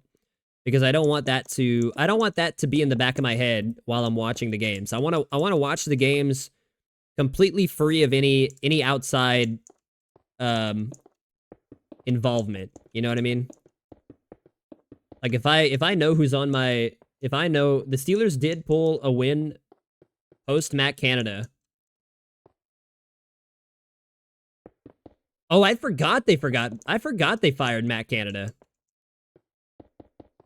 I think you mentioned that yesterday. Makes sense. Yeah. It just makes it more enjoyable for me. Because, like, for example, if my, like, tonight, if my opponent, if I had looked at my fantasy matchup all week long, I mean, I still manage my team. I still manage my roster, but I don't look at my opponent's team at all. Because, like, let's say my opponent had DJ Moore tonight, and I was winning by, like, 2 points. Well, then all game long, I'm just going to be watching thinking, oh, don't throw it to DJ Moore. Don't throw it to DJ Moore. And that's just, that's no way to watch football. That just ruins the game for me. Not that it was much of a game to begin with, but I don't know. It's something that I'm trying this year. And honestly, I might do that going forward because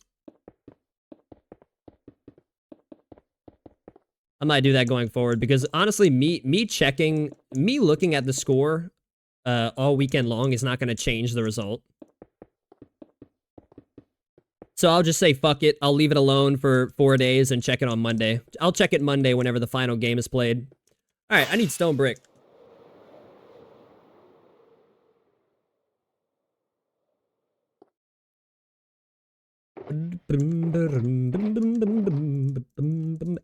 Great. That's a phenomenal method for anybody else that plays fantasy football. You enjoy the games much more when you don't have some sort of outside interference. I love how I say outside interference like it's a technical term. Like, you know, you see, you're going to want to avoid any sort of outside interference. What you're going to want to do is blind yourself.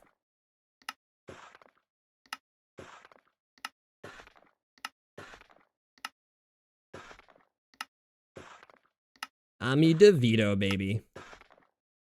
Tommy fucking DeVito.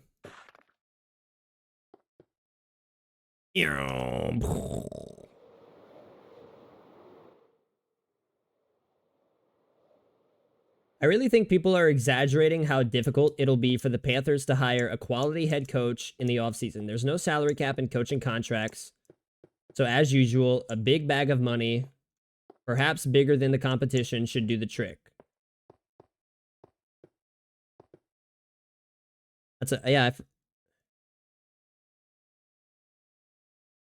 I forgot they fired Frank Reich too. Whoops. Isn't this Frank Reich's first season? Brutal, man. Absolutely brutal. First or second season. I mean, whatever. Whatever. It's not like, I mean,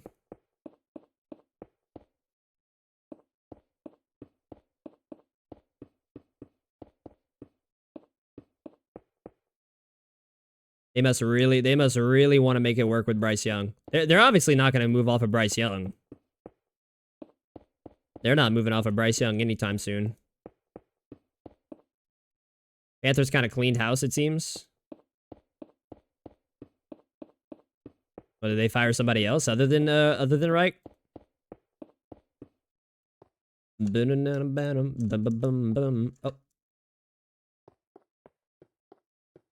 Where's the middle? Oh wait, what am I doing? I didn't clear the blocks underneath. What am I doing? There's about to be a fuck ton of mobs spawning under here.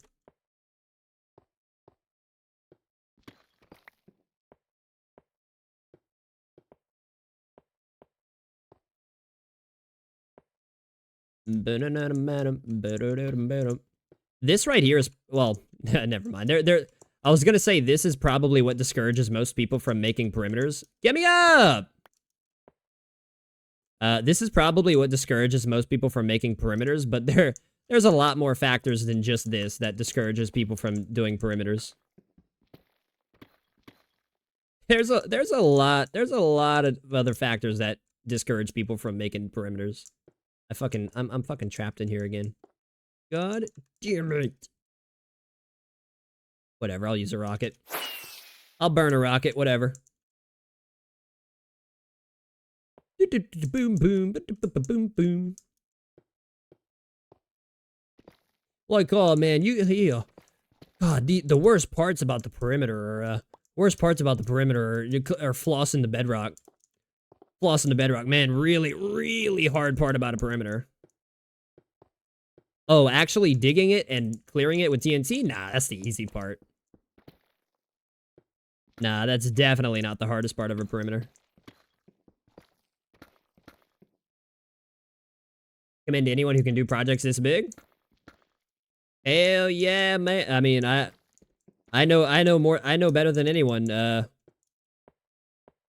You gotta have patience to do some type of shit like this. You gotta have fucking patience to do this type of shit. It's fun though. I mean, well, no, it's not fun, but it's rewarding, I guess. Right? I prefer doing this over, you know, just starting a new world every 6 months and building the same shit over and over again. Plus, doing something this big is it's very satisfying when you finally see it finished and you know, and making it look good and actually completing something that takes more than a week to do. Oh, so it's rewarding. It's like, it's satisfying when you finally see something like this done. Considering how many hours I've dumped into this project. It do be rewarding. It do be rewarding, and I ain't talking about the warden.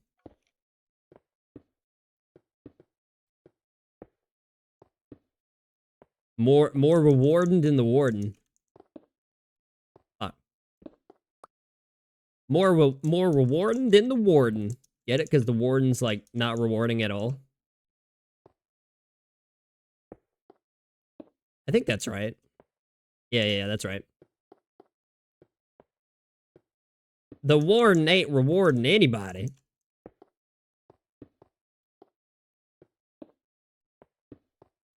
What's that? You defeated the deadliest mob in the game? Congratulations. Here's a Sculpt Catalyst for all your effort. And you're like that. You're like that you're like that kid, the meme of the kid who got the avocado. Thanks. Oh, it's a Sculpt Catalyst. Thanks. What I really wanted.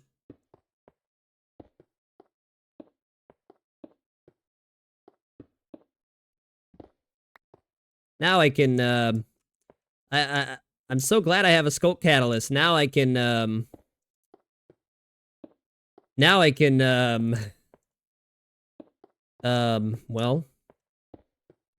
well, don't really know what you do with this thing. It's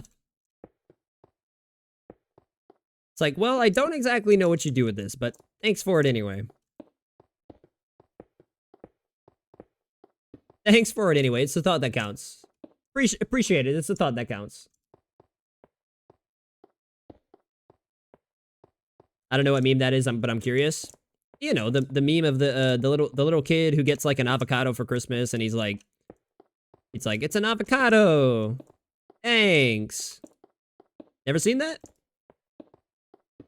Oh, and I get so mad. You never seen that? Pretty popular, pretty popular meme. Or well, maybe it's not popular. I don't know. It you know, it's often used whenever somebody gets something that they didn't really ask for or they don't really want. And you gotta, you gotta like pretend to be nice about it. You gotta pretend to appreciate the gesture.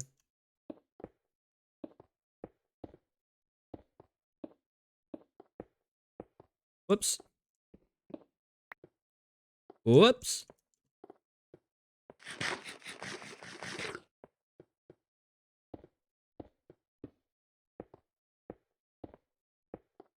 Most nuts. Sleep.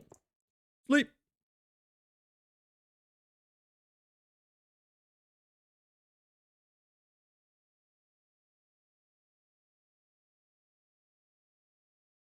This is a lot for one tweet, and it's just the Panthers and quarterbacks. um.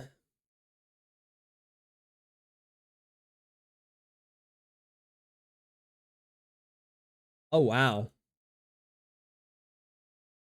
I haven't said it before, but the Panthers have to be the most mismanaged team in the NFL for the last 5 or so years, especially with how they've dealt with dealt with the quarterback position. And they went through, oh my God, they went through a whole timeline. Spent a third on Will Greer, signed Bridgewater, 33 million guaranteed, cut Cam Newton, traded a second, fourth, and a sixth for Darnold, traded Bridgewater for a sixth, picked up Darnold's $18 million option, signed Cam Newton, spent a third on Matt Corral, traded for Baker, cut Cam, drafted Young over CJ Stroud, and fired Frank Reich after 11 games. Oh, shit. That's good. That's good stuff. That's good fucking stuff.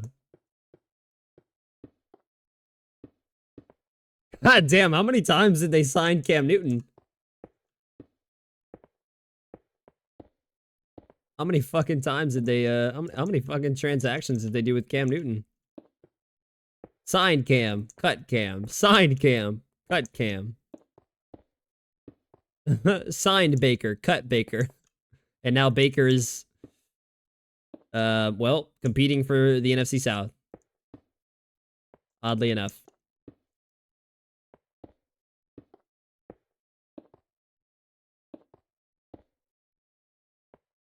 That's pretty fucking hilarious. I recommend all Panthers fans to just watch hockey instead. Yeah.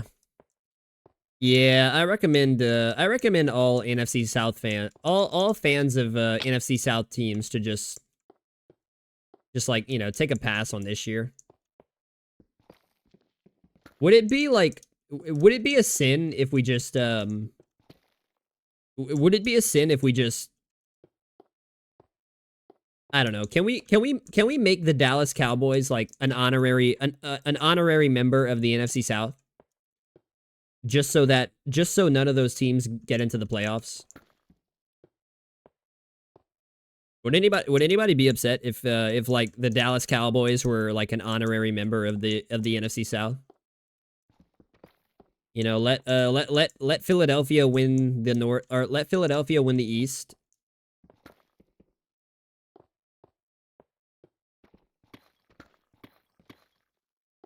And just put the Cowboys in the South, please. I'm begging. I'm begging you. Have mercy. I'm begging you. Have mercy. Then maybe the Cowboys would actually win a division for once. Oh, sorry, Dallas. Then the Cowboys would win a division for once. Oh. NFC South each play a quarter against Cowboys, and if they win, the Cowboys take their spot. Yeah.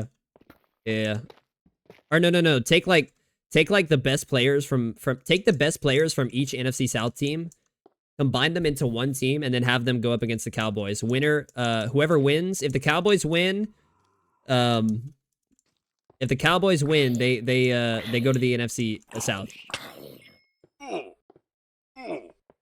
Wait, actually, why is Carolina in the NFC South? Shouldn't Carolina and Dallas be swapped? Final 3-point tally tonight.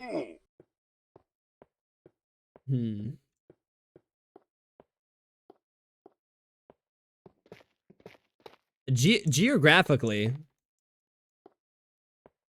if we're talking geographically, shouldn't Dallas and Carolina be swapped? God damn it. Oh, but then the NFL would lose out on their beloved Cowboys-Eagles rivalry.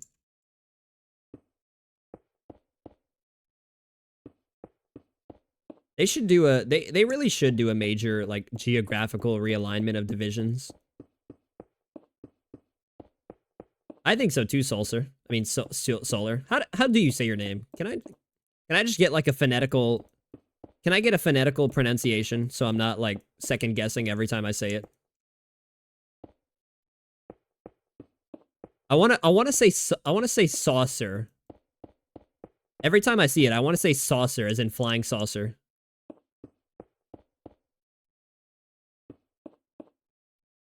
Suler, okay. Suler, got it. Suler. Suler. I'm training my brain a little bit.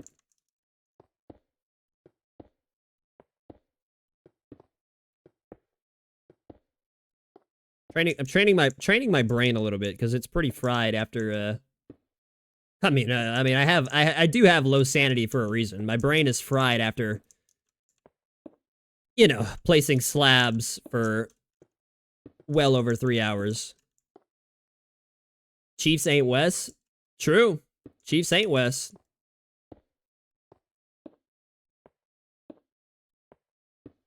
Chiefs ain't West. You know who's not North? Baltimore.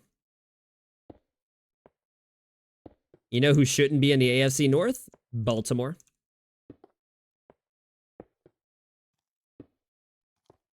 Extra S and R because Steeler is taken by a dead account. Yeah, that's why I have an extra in my account. It should be just Gidrin with one in, but those dead accounts, man. Although, never mind. Hold on. Okay, never mind. That's not covered by anything.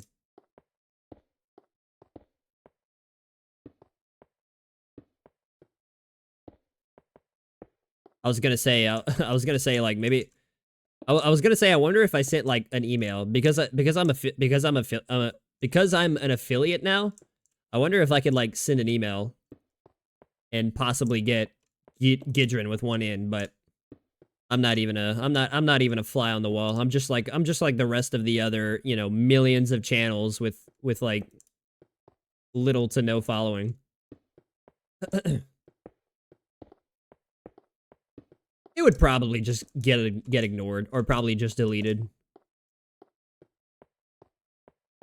Did you listen to Punk's promo? It was pretty tame. Well, it's WWE, of course. Of course, his promo is going to be pretty tame. Of course, Punk's promo is going to be pretty tame. He's not in AEW anymore. He doesn't have the free reins to say whatever he wants. Although he did he did his best to get under. He was doing his best to get under. You know, I still think it's a work. I still think that whole debacle is a work, but he did his best to get under the skin of McIntyre and Rollins.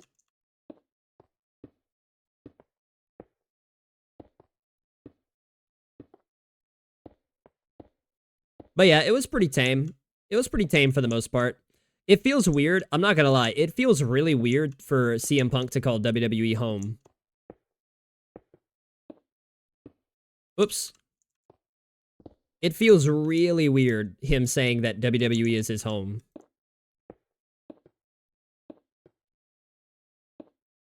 Which I kind of expected. I expected him to come out there and, you know, pander to the crowd a little bit. You know, maybe say something a little edgy, and then that would be the end of the show. I thought he would come out with a red bag and burn it. No. No. Burn it? Burn it. WWE barely allows any blood.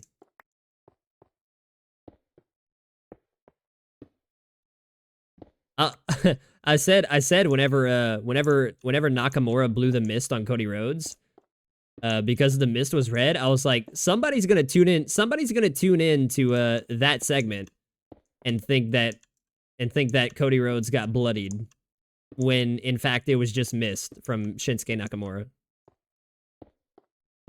Whoops.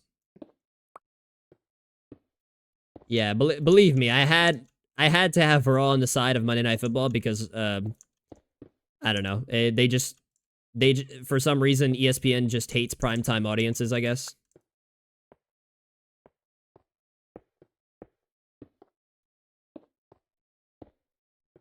You know why I vote red bag or no? No, why? Why'd you write red bag? Does it have something to do with Rollins? That needs to go. I fucking fell. That needs to go. That needs to go. Punk was carrying a red bag with him in AEW. You mean, are you talking about when he brought out the, are you talking about when he, like, returned on Collision and brought out that, you know, that other world title that he had with him? I thought it was a black bag. God damn it. Am I really gonna have to burn another rocket? Whatever. It's not like I have an entire gunpowder farm right there. I thought it was a black bag that he had with him. Are you talking about, like, after the fact? He was, like, carrying around a red bag.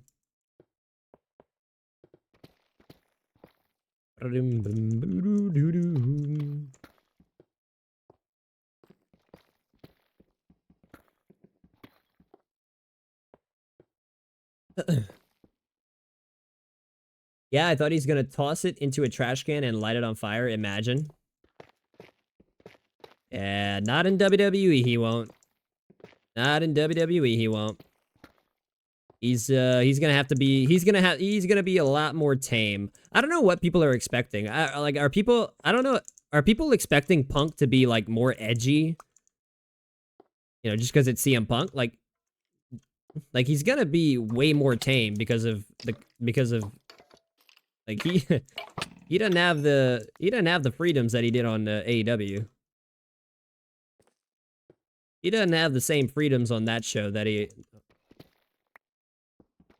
did over with TK. People are expecting him to toss AEW under the bus, not edgy. No, I don't think. No, WWE wouldn't allow that. They don't even. WWE doesn't even mention. They don't even. They barely even mention AEW anymore.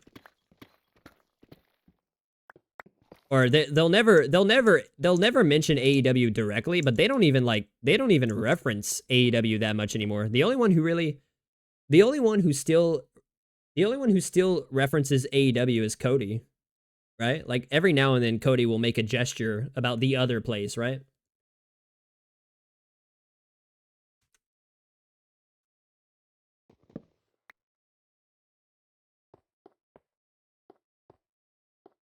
What did I leave off? Oh.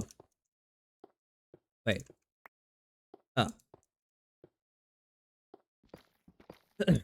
Yeah, I just feel like that's gonna lead to a lot of people getting disappointed. If people are expecting him to be, like, the same old,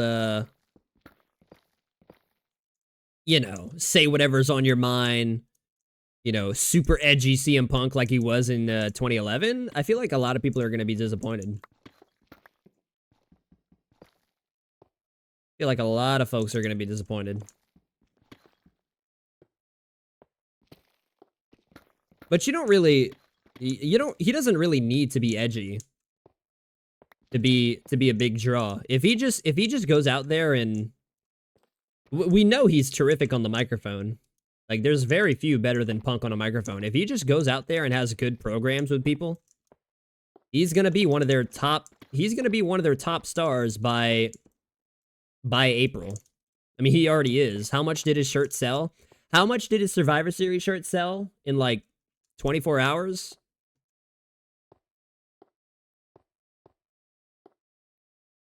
I mean, you go to WWE shop and you sort by top sellers, it's all CM Punk stuff now. It's all CM Punk stuff now. So it's not gonna. It won't take much for Punk to be a top star by, you know. Pretty soon, Punk's gonna be competing with LA Knight, Cody Rhodes, and Roman Reigns for top merchandise sellers.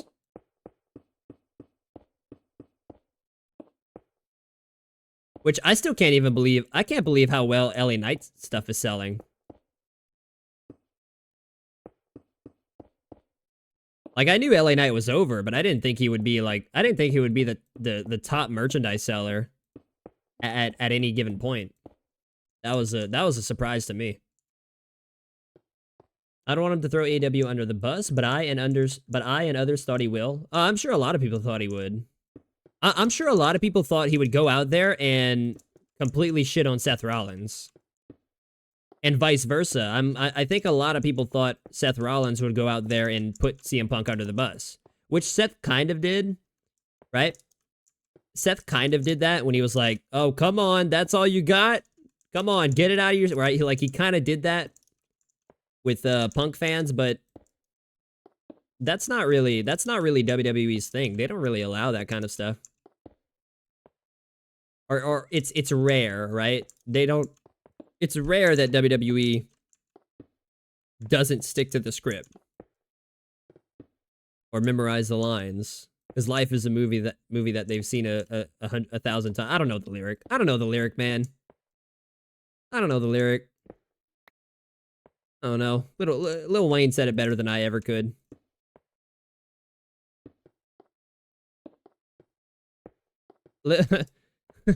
Lil Wayne said it better than I ever could.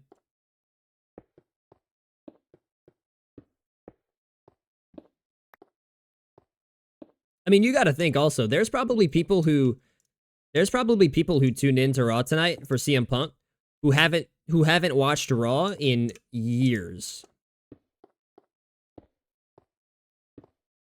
Right? I feel like a lot of people tuned into Raw tonight who hadn't tuned in years and are just, they're not familiar with,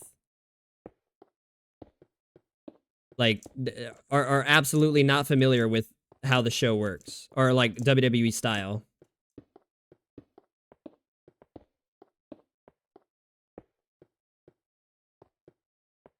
Like who? Me?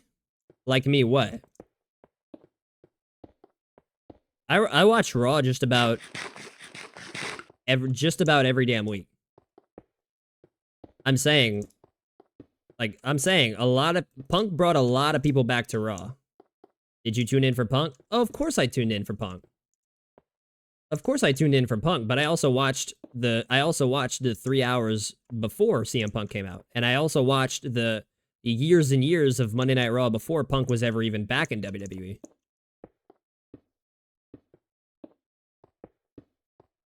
I'm saying there's a crowd of people out there who tuned in because they, you know,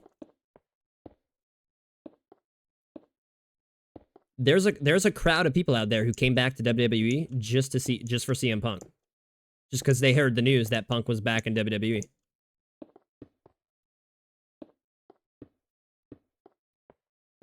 Imagine R-Truth joining Judgment Day. Dude, I'm so glad R-Truth is... I'm so glad he's on TV again.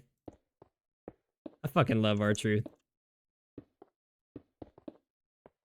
You know, they had a post show. Or no, when did R-Truth come back? It was it was Survivor Series, huh?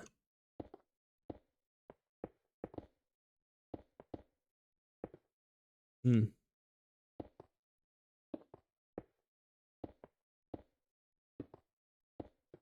I don't know. I don't know why I thought Truth came. I don't know why I thought Truth was back before that. But hello. Did you watch Collision? Did you listen to the Black promo I told you about? No. I still need to watch Collision. I need to watch Collision before Dynamite this Wednesday. I have time tomorrow though, so I'll probably watch Collision tomorrow. I have time tomorrow. It's just Collision is at such a bad time for me because Saturday is usually when like Saturday I usually have on college football. That's why Tony Khan needs to take Collision off of Saturdays. Cuz they can't compete with college football.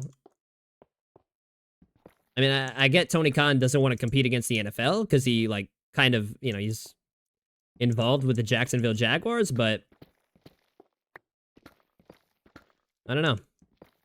They need to you can't do a wrestling show on Saturday in 2023. You just can't. You're gonna get beat by college football every single week. And for someone like me, who's a complete nerd when it comes to sports, right? Like for people like me who are complete sports nerds, like I'm always gonna pick, more often than not, I'm gonna pick sports over wrestling. But I'll have time to watch Collision tomorrow. I am interested in hearing Malachi's promo.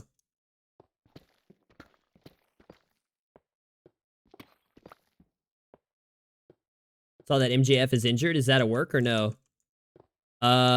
Injured like how? Like what? Where'd you see he was injured on?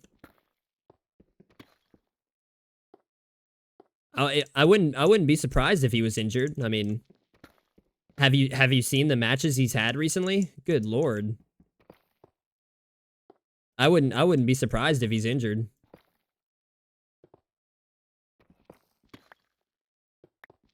Just hope it's not serious enough for them to take the title off of him.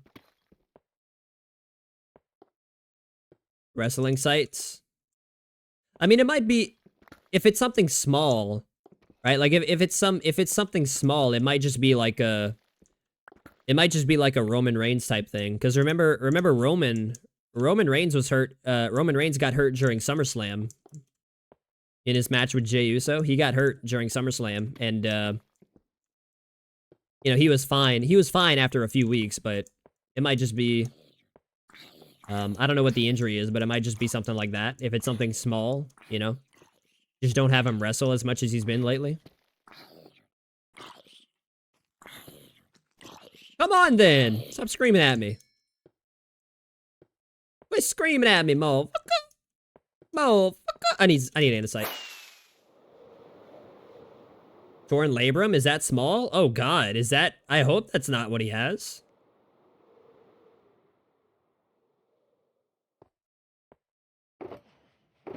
I hope it's not a torn labrum. Is that actually what MJF has? Holy shit. Imagine he has to go on, imagine he has to come out on Dynamite and relinquish his title. That would fucking suck. I don't know. Is that a small injury? I don't know. Let's see. Let's find out. Average recovery time for torn labrum. I mean, obviously everyone's body's different, but torn labrum shoulder surgery recovery time. Once your sling comes off, you will need to do flexibility exercises in order to restore strength and mobility to your shoulders. Overall, you can usually expect your torn labrum shoulder surgery recovery time to be between 3 and 6 months. There you go. There you go. If MJF does have a torn labrum, at least 3 months. So that'll take him out of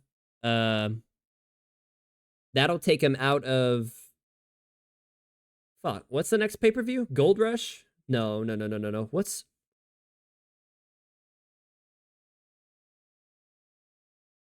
I don't know. I forget. Can it heal without a surgery? Oh, I have no idea. I have no idea.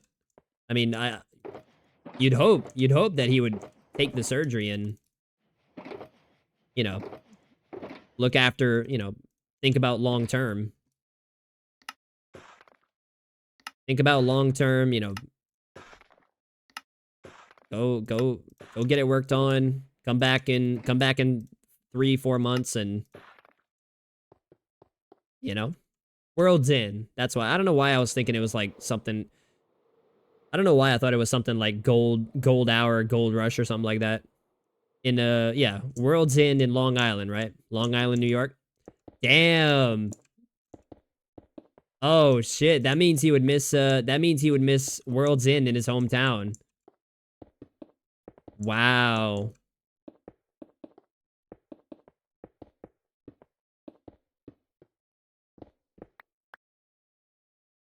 Wow.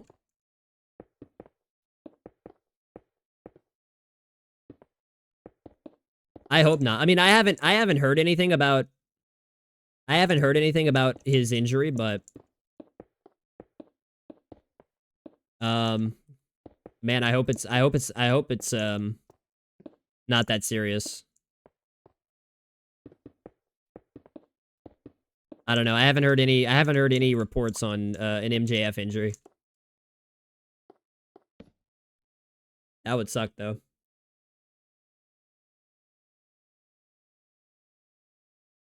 I don't know. Let's see. Can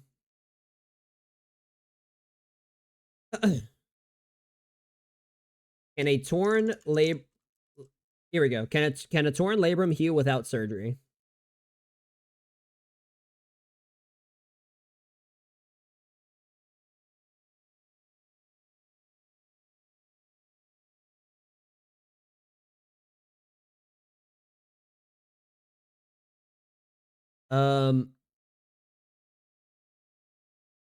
Fixing a labrum injury without surgery is a two-part process. Returning proper motion to the scapula. Okay.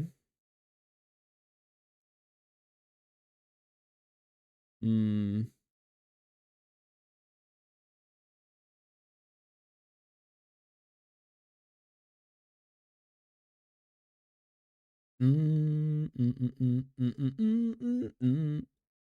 Oh, okay. Wait, here we go. The good news. 2 out of 3 on average, 2 out of 3 patients with a labral tear don't need surgery and can recover to full pain-free function with conservative treatment. That means manipulative therapy to correct the joint motion and rehabilitate therapy. Oh, rehabilitative therapy to restore muscle balance in the shoulder.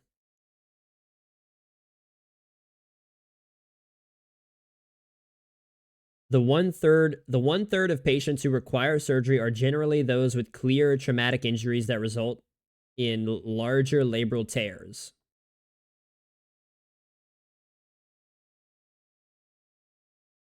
Wow.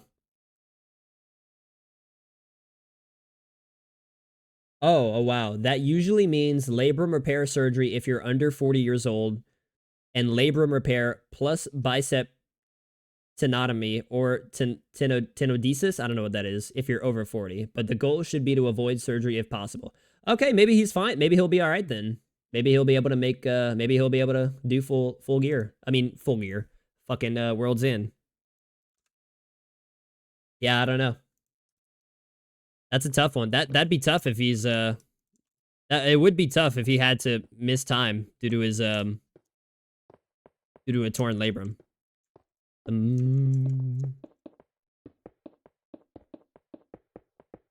I hope not. I hate when world championship reigns end in injury.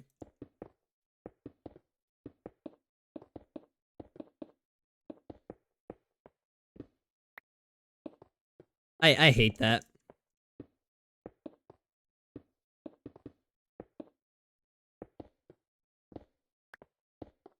I tell you what though, whatever happens at World's End though, if he wrestles Joe and Joe beats him in Long Island, would that cause catastrophic boos on Joe due to MJF being from there, or people won't boo Joe even in Long Island? I'm sure Joe can handle the crowd. Oh well, I'm sure Long Island will be upset that MJF loses the belt.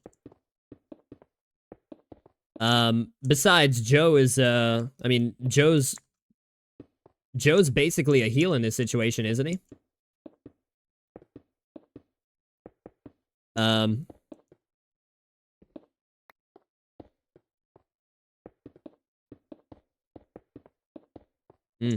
I don't know. That's interesting. That would if he does lose to Joe at World's End, that would probably mean MJF is going to have it surgically repaired. No? Like if he were to lose the belt to Joe at World's End, that's probably what that means. He's probably going to go have surgery on it.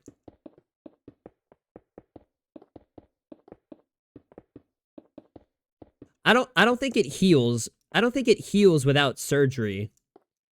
I think it just like you can get to a point where you're pain free. Oh shit, hold on. Ads are gonna start soon, but ads are starting soon, but I'm gonna, I'm not gonna do any gameplay during the ads. So be back in a minute 30.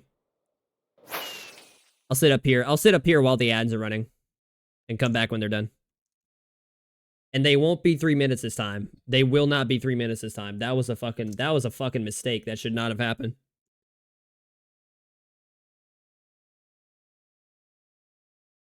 Ah.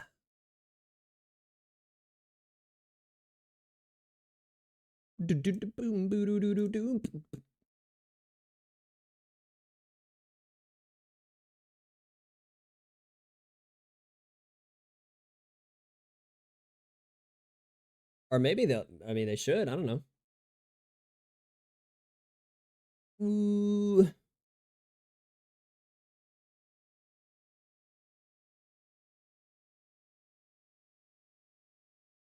Yeah, get that out of here. Get that shit out of here, dude. Josh Dobbs. I don't make excuses based on my situation. I know I can play better football. Dobbs on whether he is concerned about a QB change. That's a coaching decision, but I'm focused on myself.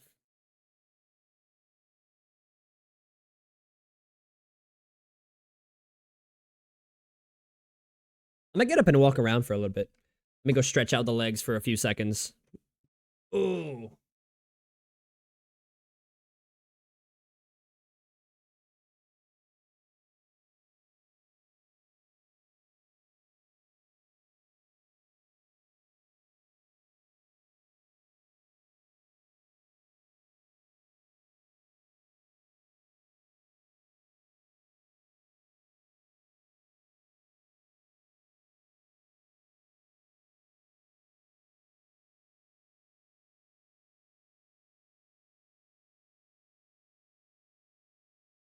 Always gotta stay fresh.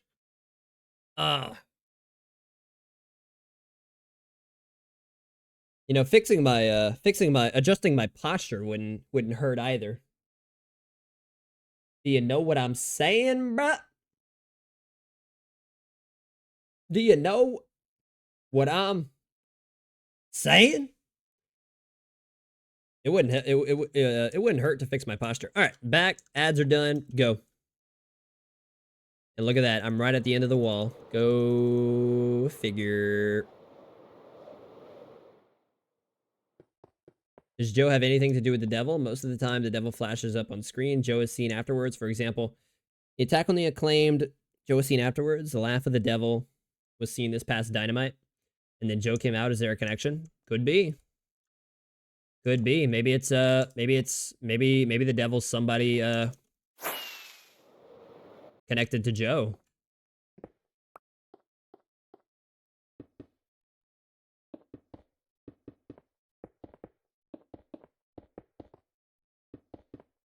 Yeah. But yeah, the ad break was not about to be 3 minutes this time. That was a mistake that I think I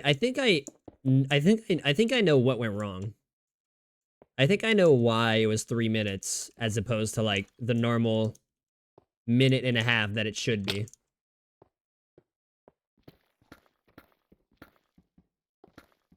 I mean, because that's something you can change yourself.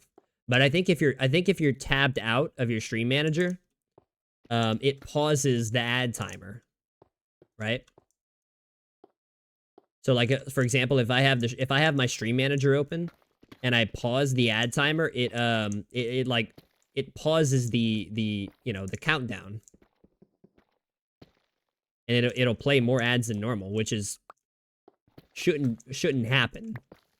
But, you know, leave it to Twitch to have something that doesn't work.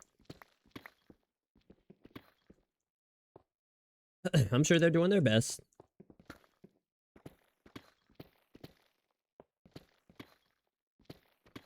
What's crazy though, there are some people who run like, God, I don't know. There are some people out there who run like, you know, 5+ minutes of ads every hour. Which that's fucking wild to me. That is so fucking wild to me. 5+ minutes of ads.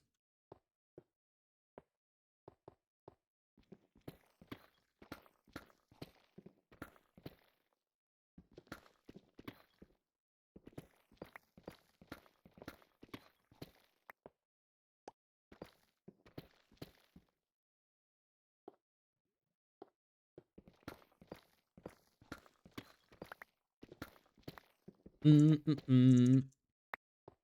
Mm-mm-mm. Did you ever do that? Not on purpose. Not on purpose, no. I mean, I haven't had affiliate for long. I've had affiliate for maybe a week now. I've had affiliate for 1 week, so and the most ads I've ever run on purpose was 1:30. You want to know what it is by default? By default, if you don't go in and mess with your own settings, by default, it's 3 minutes every hour. By default, it's 3 minutes every single hour. Unless you go in and change it yourself. Kind of crazy, but so like if you're someone who's not too you know, savvy with how, you know, Twitch's interface works, or if you're someone who's like not too savvy with like settings and you know changing that kind of stuff, you'll never even know where to go to change that, and you'll just be stuck with 3 minutes of ads every hour. Crazy, mate. All right, I think I'm done. Get that deep slate out of my inventory. Imagine Cody Rhodes and CM Punk forming a tag team like some kind of outsiders. That would be fucking awesome. That would be awesome. I love that CM Punk I love that CM Punk referenced Cody Rhodes in his promo. I love that. I absolutely love that. Also, I want to say if anybody out there is lurking, by the way, if you're lurking, don't worry. You don't got to come out and say anything. You don't got to do that. I just want you to know I appreciate you. That's all. That's all. I just appreciate you. I just appreciate anybody who lurks. There's a lot of choices out there. I understand there's a lot of choices out there, and I want to appreciate you watching me place slabs and stairs for 3 hours. Maybe they can both turn heel at the same time. Oh, well, I'm waiting for Cody to turn heel. I want to see Cody turn heel in WWE. I don't think he will because Cody Rhodes already has such a massive fan base. Right? Like Cody Rhodes is starting to reach like John Cena levels of popularity. Every single crowd you go to, there's all kinds of American Nightmare t-shirts, American Nightmare jackets, American Nightmare weight belts. You know, maybe not John Cena level, but Cody Rhodes is he is their top babyface. Like there's no two ways around it. Cody Rhodes is their top babyface right now. So, I don't know. I don't think Cody I don't see Cody turning heel anytime soon, but it would be awesome. It would be pretty cool. I thought the top babyface is Trick Williams? No. Trick's not even on the main roster yet. Trick's not even on the main roster yet.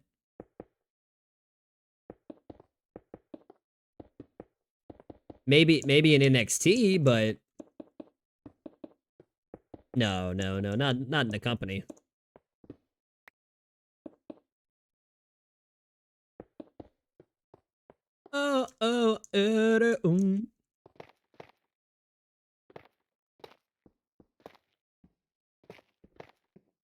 I love me some Trick Williams though. I love me some Trick Williams. God damn it! Can I get up here, please? There we go. People seem to chant "whoop that trick." It sounds louder than Cody. It sounds louder than Cody because NXT is in such a small building.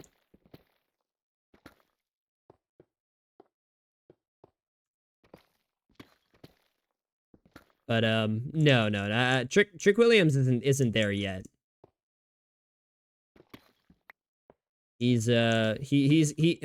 first has to get established on the main roster, which you know, who knows when they're gonna call it. He's still pretty young. Like he and Carmelo are basically the same age. Carmelo might be a slightly older than Trick, or like a few years older than Trick, but they're kind of the same in the same you know, Carmelo and Trick are kind of both on the same path in terms of popularity.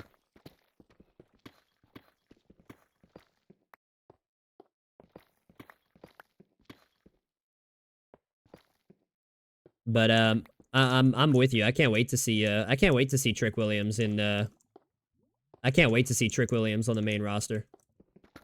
I love Trick Williams. Who's a better promo? Who, between Trick or Carmelo?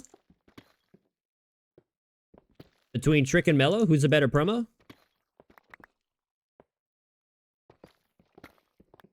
Underneath. All right, I'm not gonna dig those. I ain't gonna dig those.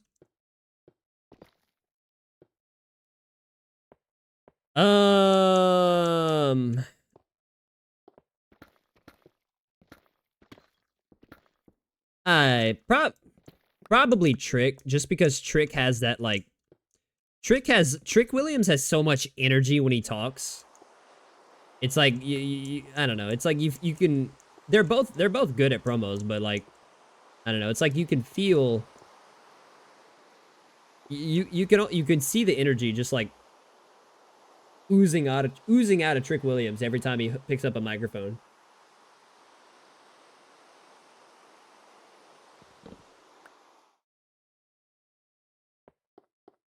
I mean, I'd probably give it to Trick, but Carmelo is I mean, it's close. Whoever has a better promo, the other guy's not far behind.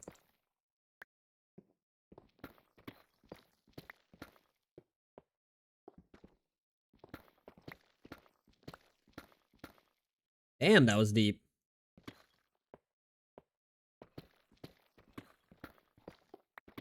Okay, I can't be worried about all that. That's too many blocks to dig.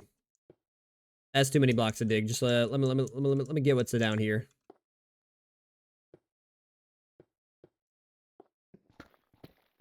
But yeah, I would probably say Trick.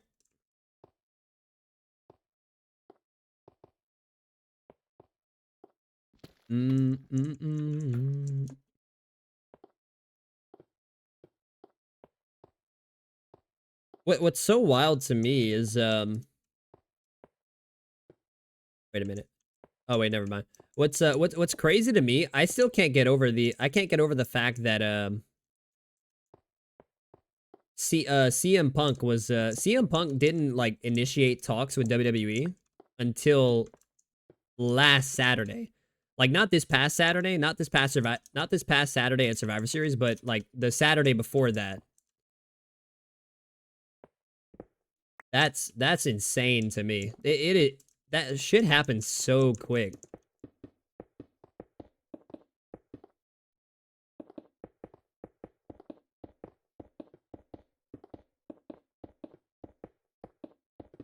But oh, but it came out. You know, details have come out since Saturday. Everyone involved in the main event, they knew CM Punk was going to be out there. Like I know they had the reactions of, you know, they had the videos of Seth and Drew, or Seth reacting and Drew stormed out, but they all knew Punk was going to go out there.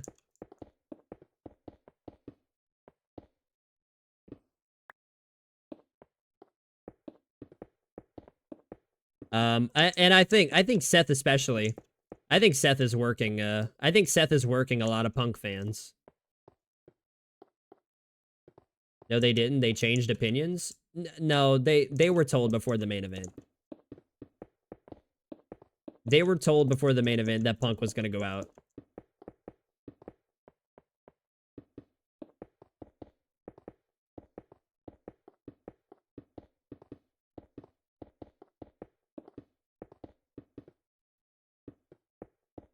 I trust. I mean that comes from a trusted source, or like a publication that WWE trusts.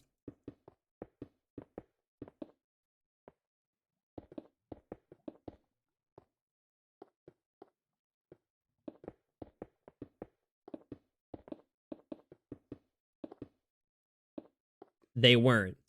They weren't what? They weren't told? I mean, we'll just agree to disagree then.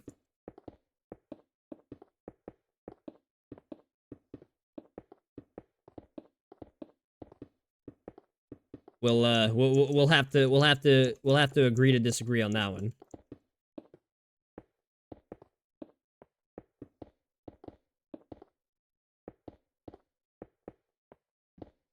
Either way, Seth is working those Punk fans. He did so tonight too. I love that Seth called out the Punk fans. That's so funny. All right, I'm done. Whole place is slabbed. All right, well, this section is slabbed.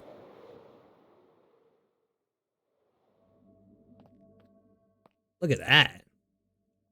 Trusted source. You were reading on Twitter on Saturday to me that they weren't told. Well, that's not any. That wasn't any. There weren't any details at that point. That was in the middle. That was in the middle of everyone racing to find out what the hell was happening. I mean, I can find it. Matter of fact, I think I can find it right now. Hold on.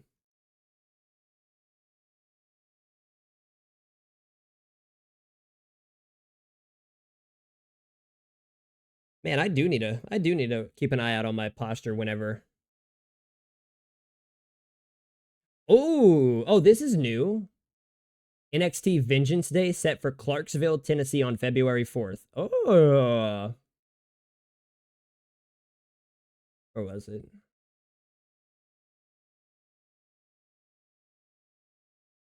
It's a bunch of Raw stuff. Come on.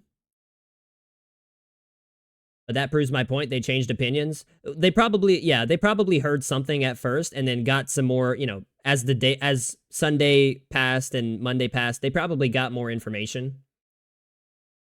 But at first, from what they were saying, it seemed like they didn't know.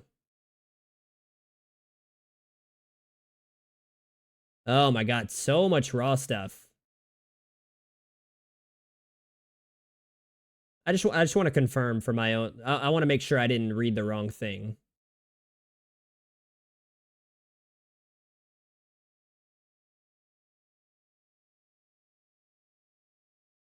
Oh wait, I see. Oh wow, I see it right here. MJF does have a legitimate injury.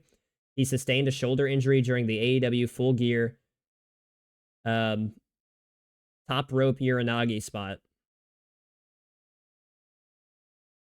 He's still expected to wrestle and will be undergoing treatment and hoping to avoid surgery.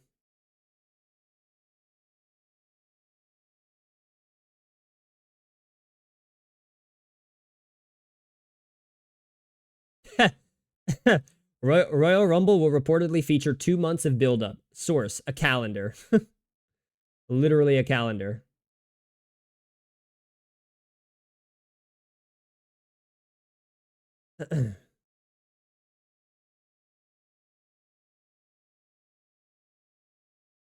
No, the wrestlers changed opinions. They weren't told. I I I have a hard time believing that. I have a hard time I have a hard time believing WWE would risk lying to their top talent. Even if they were told last minute, like even if they were told last second, like right before they went out to the main event, I have a hard time believing they would lie to their top stars. Because that's just horrible. That's just horrible business.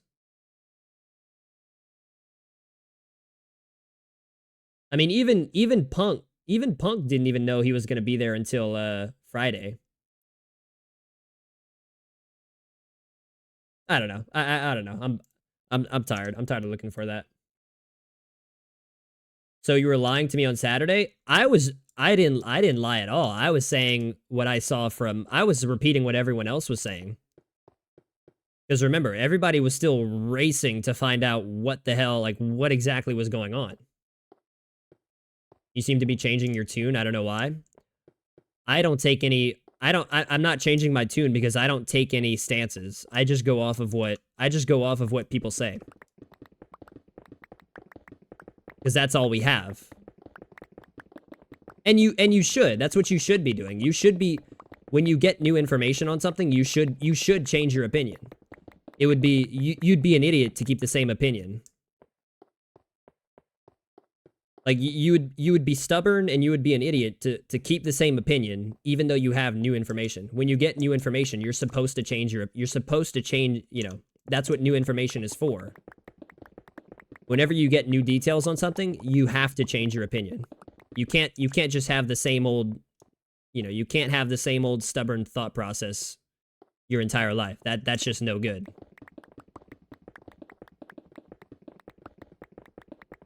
Talk about Triple H? Yeah, what did Triple H do? Oh no, I lost a piece of redstone.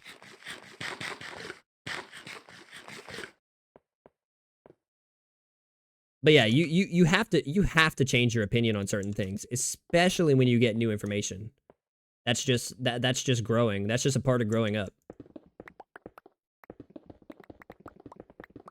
The same thing happens in sports all the time. People, you know, people throw that around like oh, I thought you said this last year. Like, yeah, that was last year when we had or not last year. Like, oh, I thought you said this a week ago.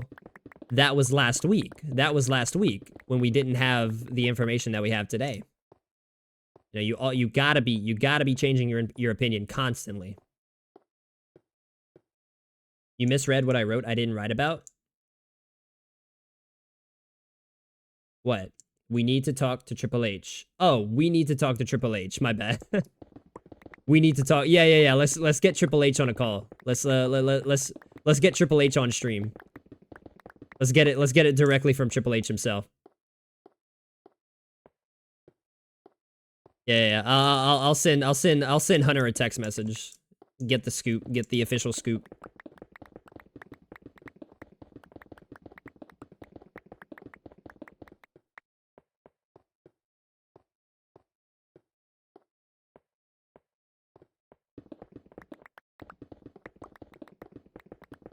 But they were the latest I heard. The latest I heard was that they were told right before the main event that Punk was going to be out there. So unless something different came out between then and now, which, you know, I just don't see why that would just, it would be such a bad move for them to lie to their top talent. Right? It just that just doesn't seem like something Triple H would do.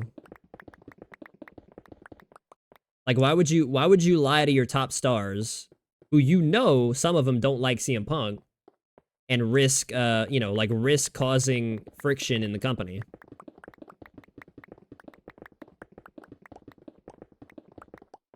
That's why I have such a hard time believing that they weren't told. And Seth is, if anybody's good at making people believe, if anybody's good at making people think that they're actually angry, it's Seth. Seth did a really, also notice how he waited till they were off the air. Because if you go back and watch like if you go back and watch the video of Seth freaking out, he was outside of the War Games cage. Go back to the end of Survivor Series. The moment Survivor Series went off the air, all the guys were still all the guys were still inside the cage. So Seth waited till they were off the air to you know, like throw that tantrum or whatever. Because he knew, I mean, he knew, Seth must have known the crowd was going to record him. I don't know, I don't. Seth's not an idiot. Seth Rollins is not a stupid man. I think Seth knows exactly what he's doing.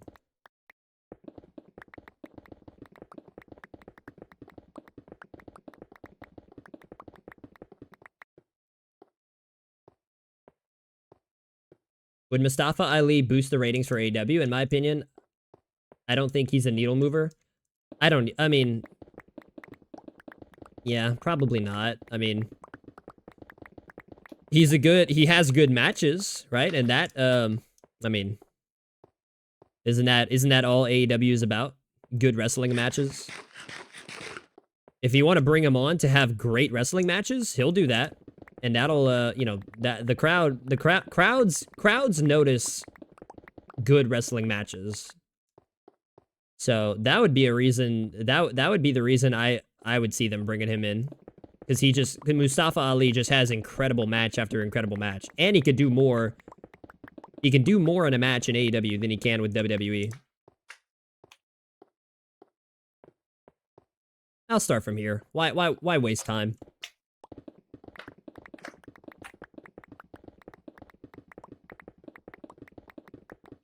I think, but AEW should absolutely go after Mustafa Ali. If Mustafa Ali wants to continue wrestling.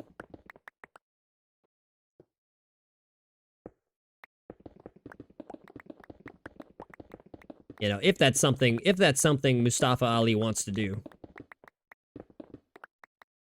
Same with Dolph Ziggler. If Dolph wants to continue wrestling, they should go after Dolph.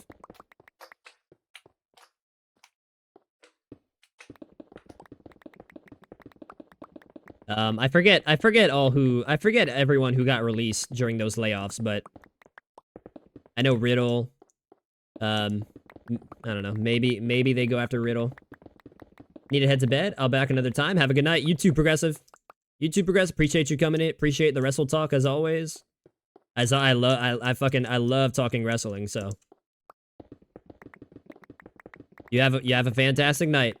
Anytime you want to talk wrestling, you know where I'll be. You know where I'll be. Take care, man. Take care, brother. We keep going cause we can't go back.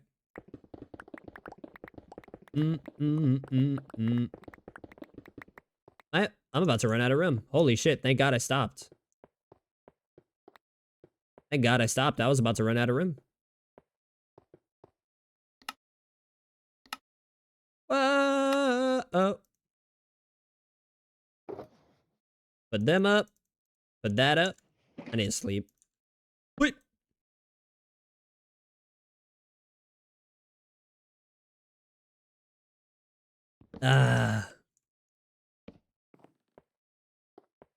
Alright, come on, motherfucker.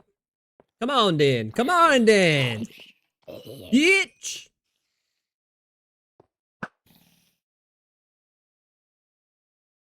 Damn. That was brutal. That was fucking brutal. I feel horrible after that. I'm over it, though. I'm already over it. I felt horrible, now I'm over it.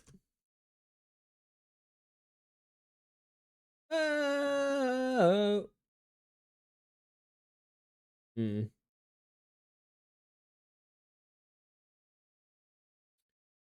This is weird. Why is this like this? Ah, fuck it. Ah, screw it. I'm over it. Oof.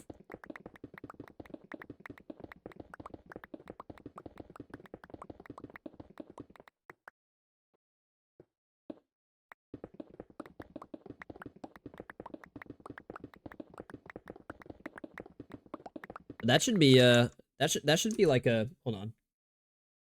Hold on. What's going on here? Why is shit being fidgety? Why is it being fidgety, man?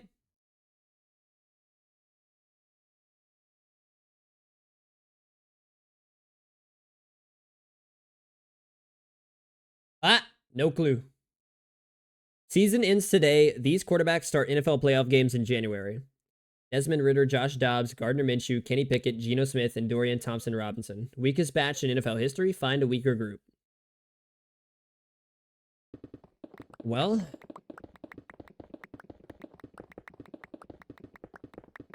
only reason it's that weak is because of injuries. Only reason it's that weak is because of injuries. I don't think you can blame I don't think you can blame that on you can't blame the teams for that. Okay, and out of that group, right? And out of that group, let's see.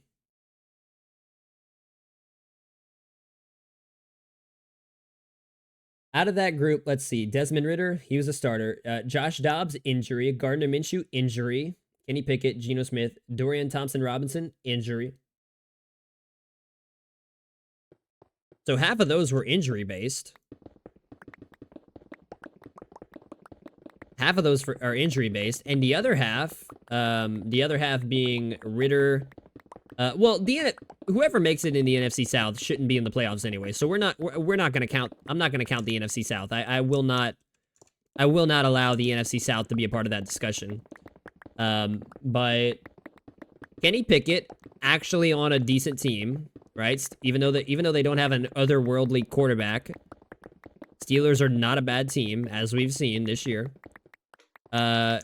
Geno Smith, also not a bad team. Geno Smith and the Seahawks are actually pretty fucking good. When they're on, right? When they're firing on all cylinders, they're pretty tough for anybody to beat. And who's the other one? Oh, yeah, the other one was Ridder, who we don't count. I don't count in the first place because the NFC South doesn't deserve a playoff spot. That's why I think fucking just put the Cowboys in the NFC South for this year. Like nobody needs to see the Saints, the Buccaneers, or the Panthers, or the Falcons in the playoffs this year. Like nobody needs to see that. Dude, what the hell is going on? Why is...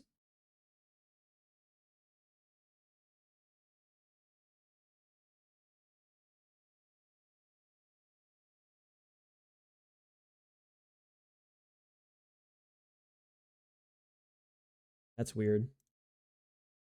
Oh, it deletes the pop-out player too? No, it doesn't.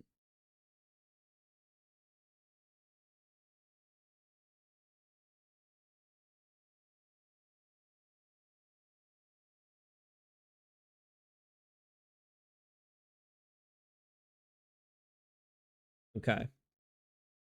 I don't know. I guess that's fine.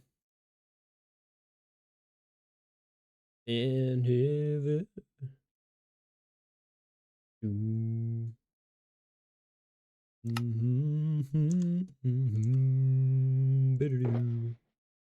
When I fell in love. All right. I think I'm done. Yeah. 4.5 hours of progress. That's usually my MO.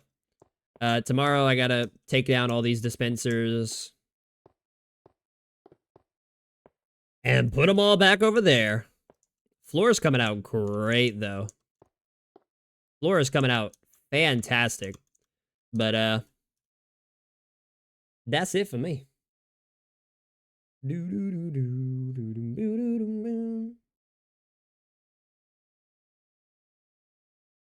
that be it for me. Hermitcraft, please consider Stitch. Well, who is it? First they want Mojang to consider Stitch. Now you want Hermitcraft to consider Stitch. I mean, Stitch is a talented individual. Let's not like, you know, let's not we're not, you know, I'm not, I don't blow smoke up. I don't blow smoke up anyone's ass for no reason. To get you high.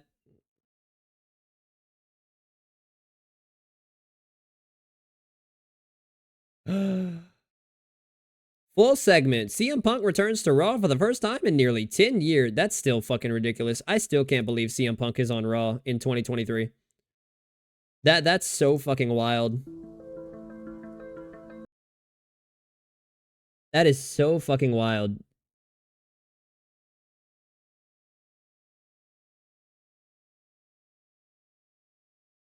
The fact that he said it best, right? Like, I forget what his actual quote was, but he basically started his promo by coming out and saying, like, yeah, yes, this is me inside a WWE ring on Monday Night Raw with a live microphone. With a live microphone. I love that he added with a live microphone. Get Spotify out of here. I'm gone. I'll be back on tomorrow, same regular time as usual.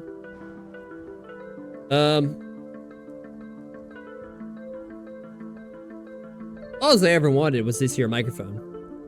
Favorite fucking quote from Punk. All I ever wanted was this here microphone.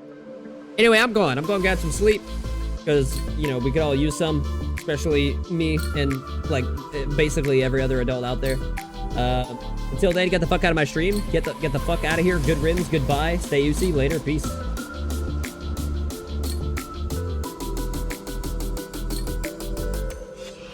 Yeet.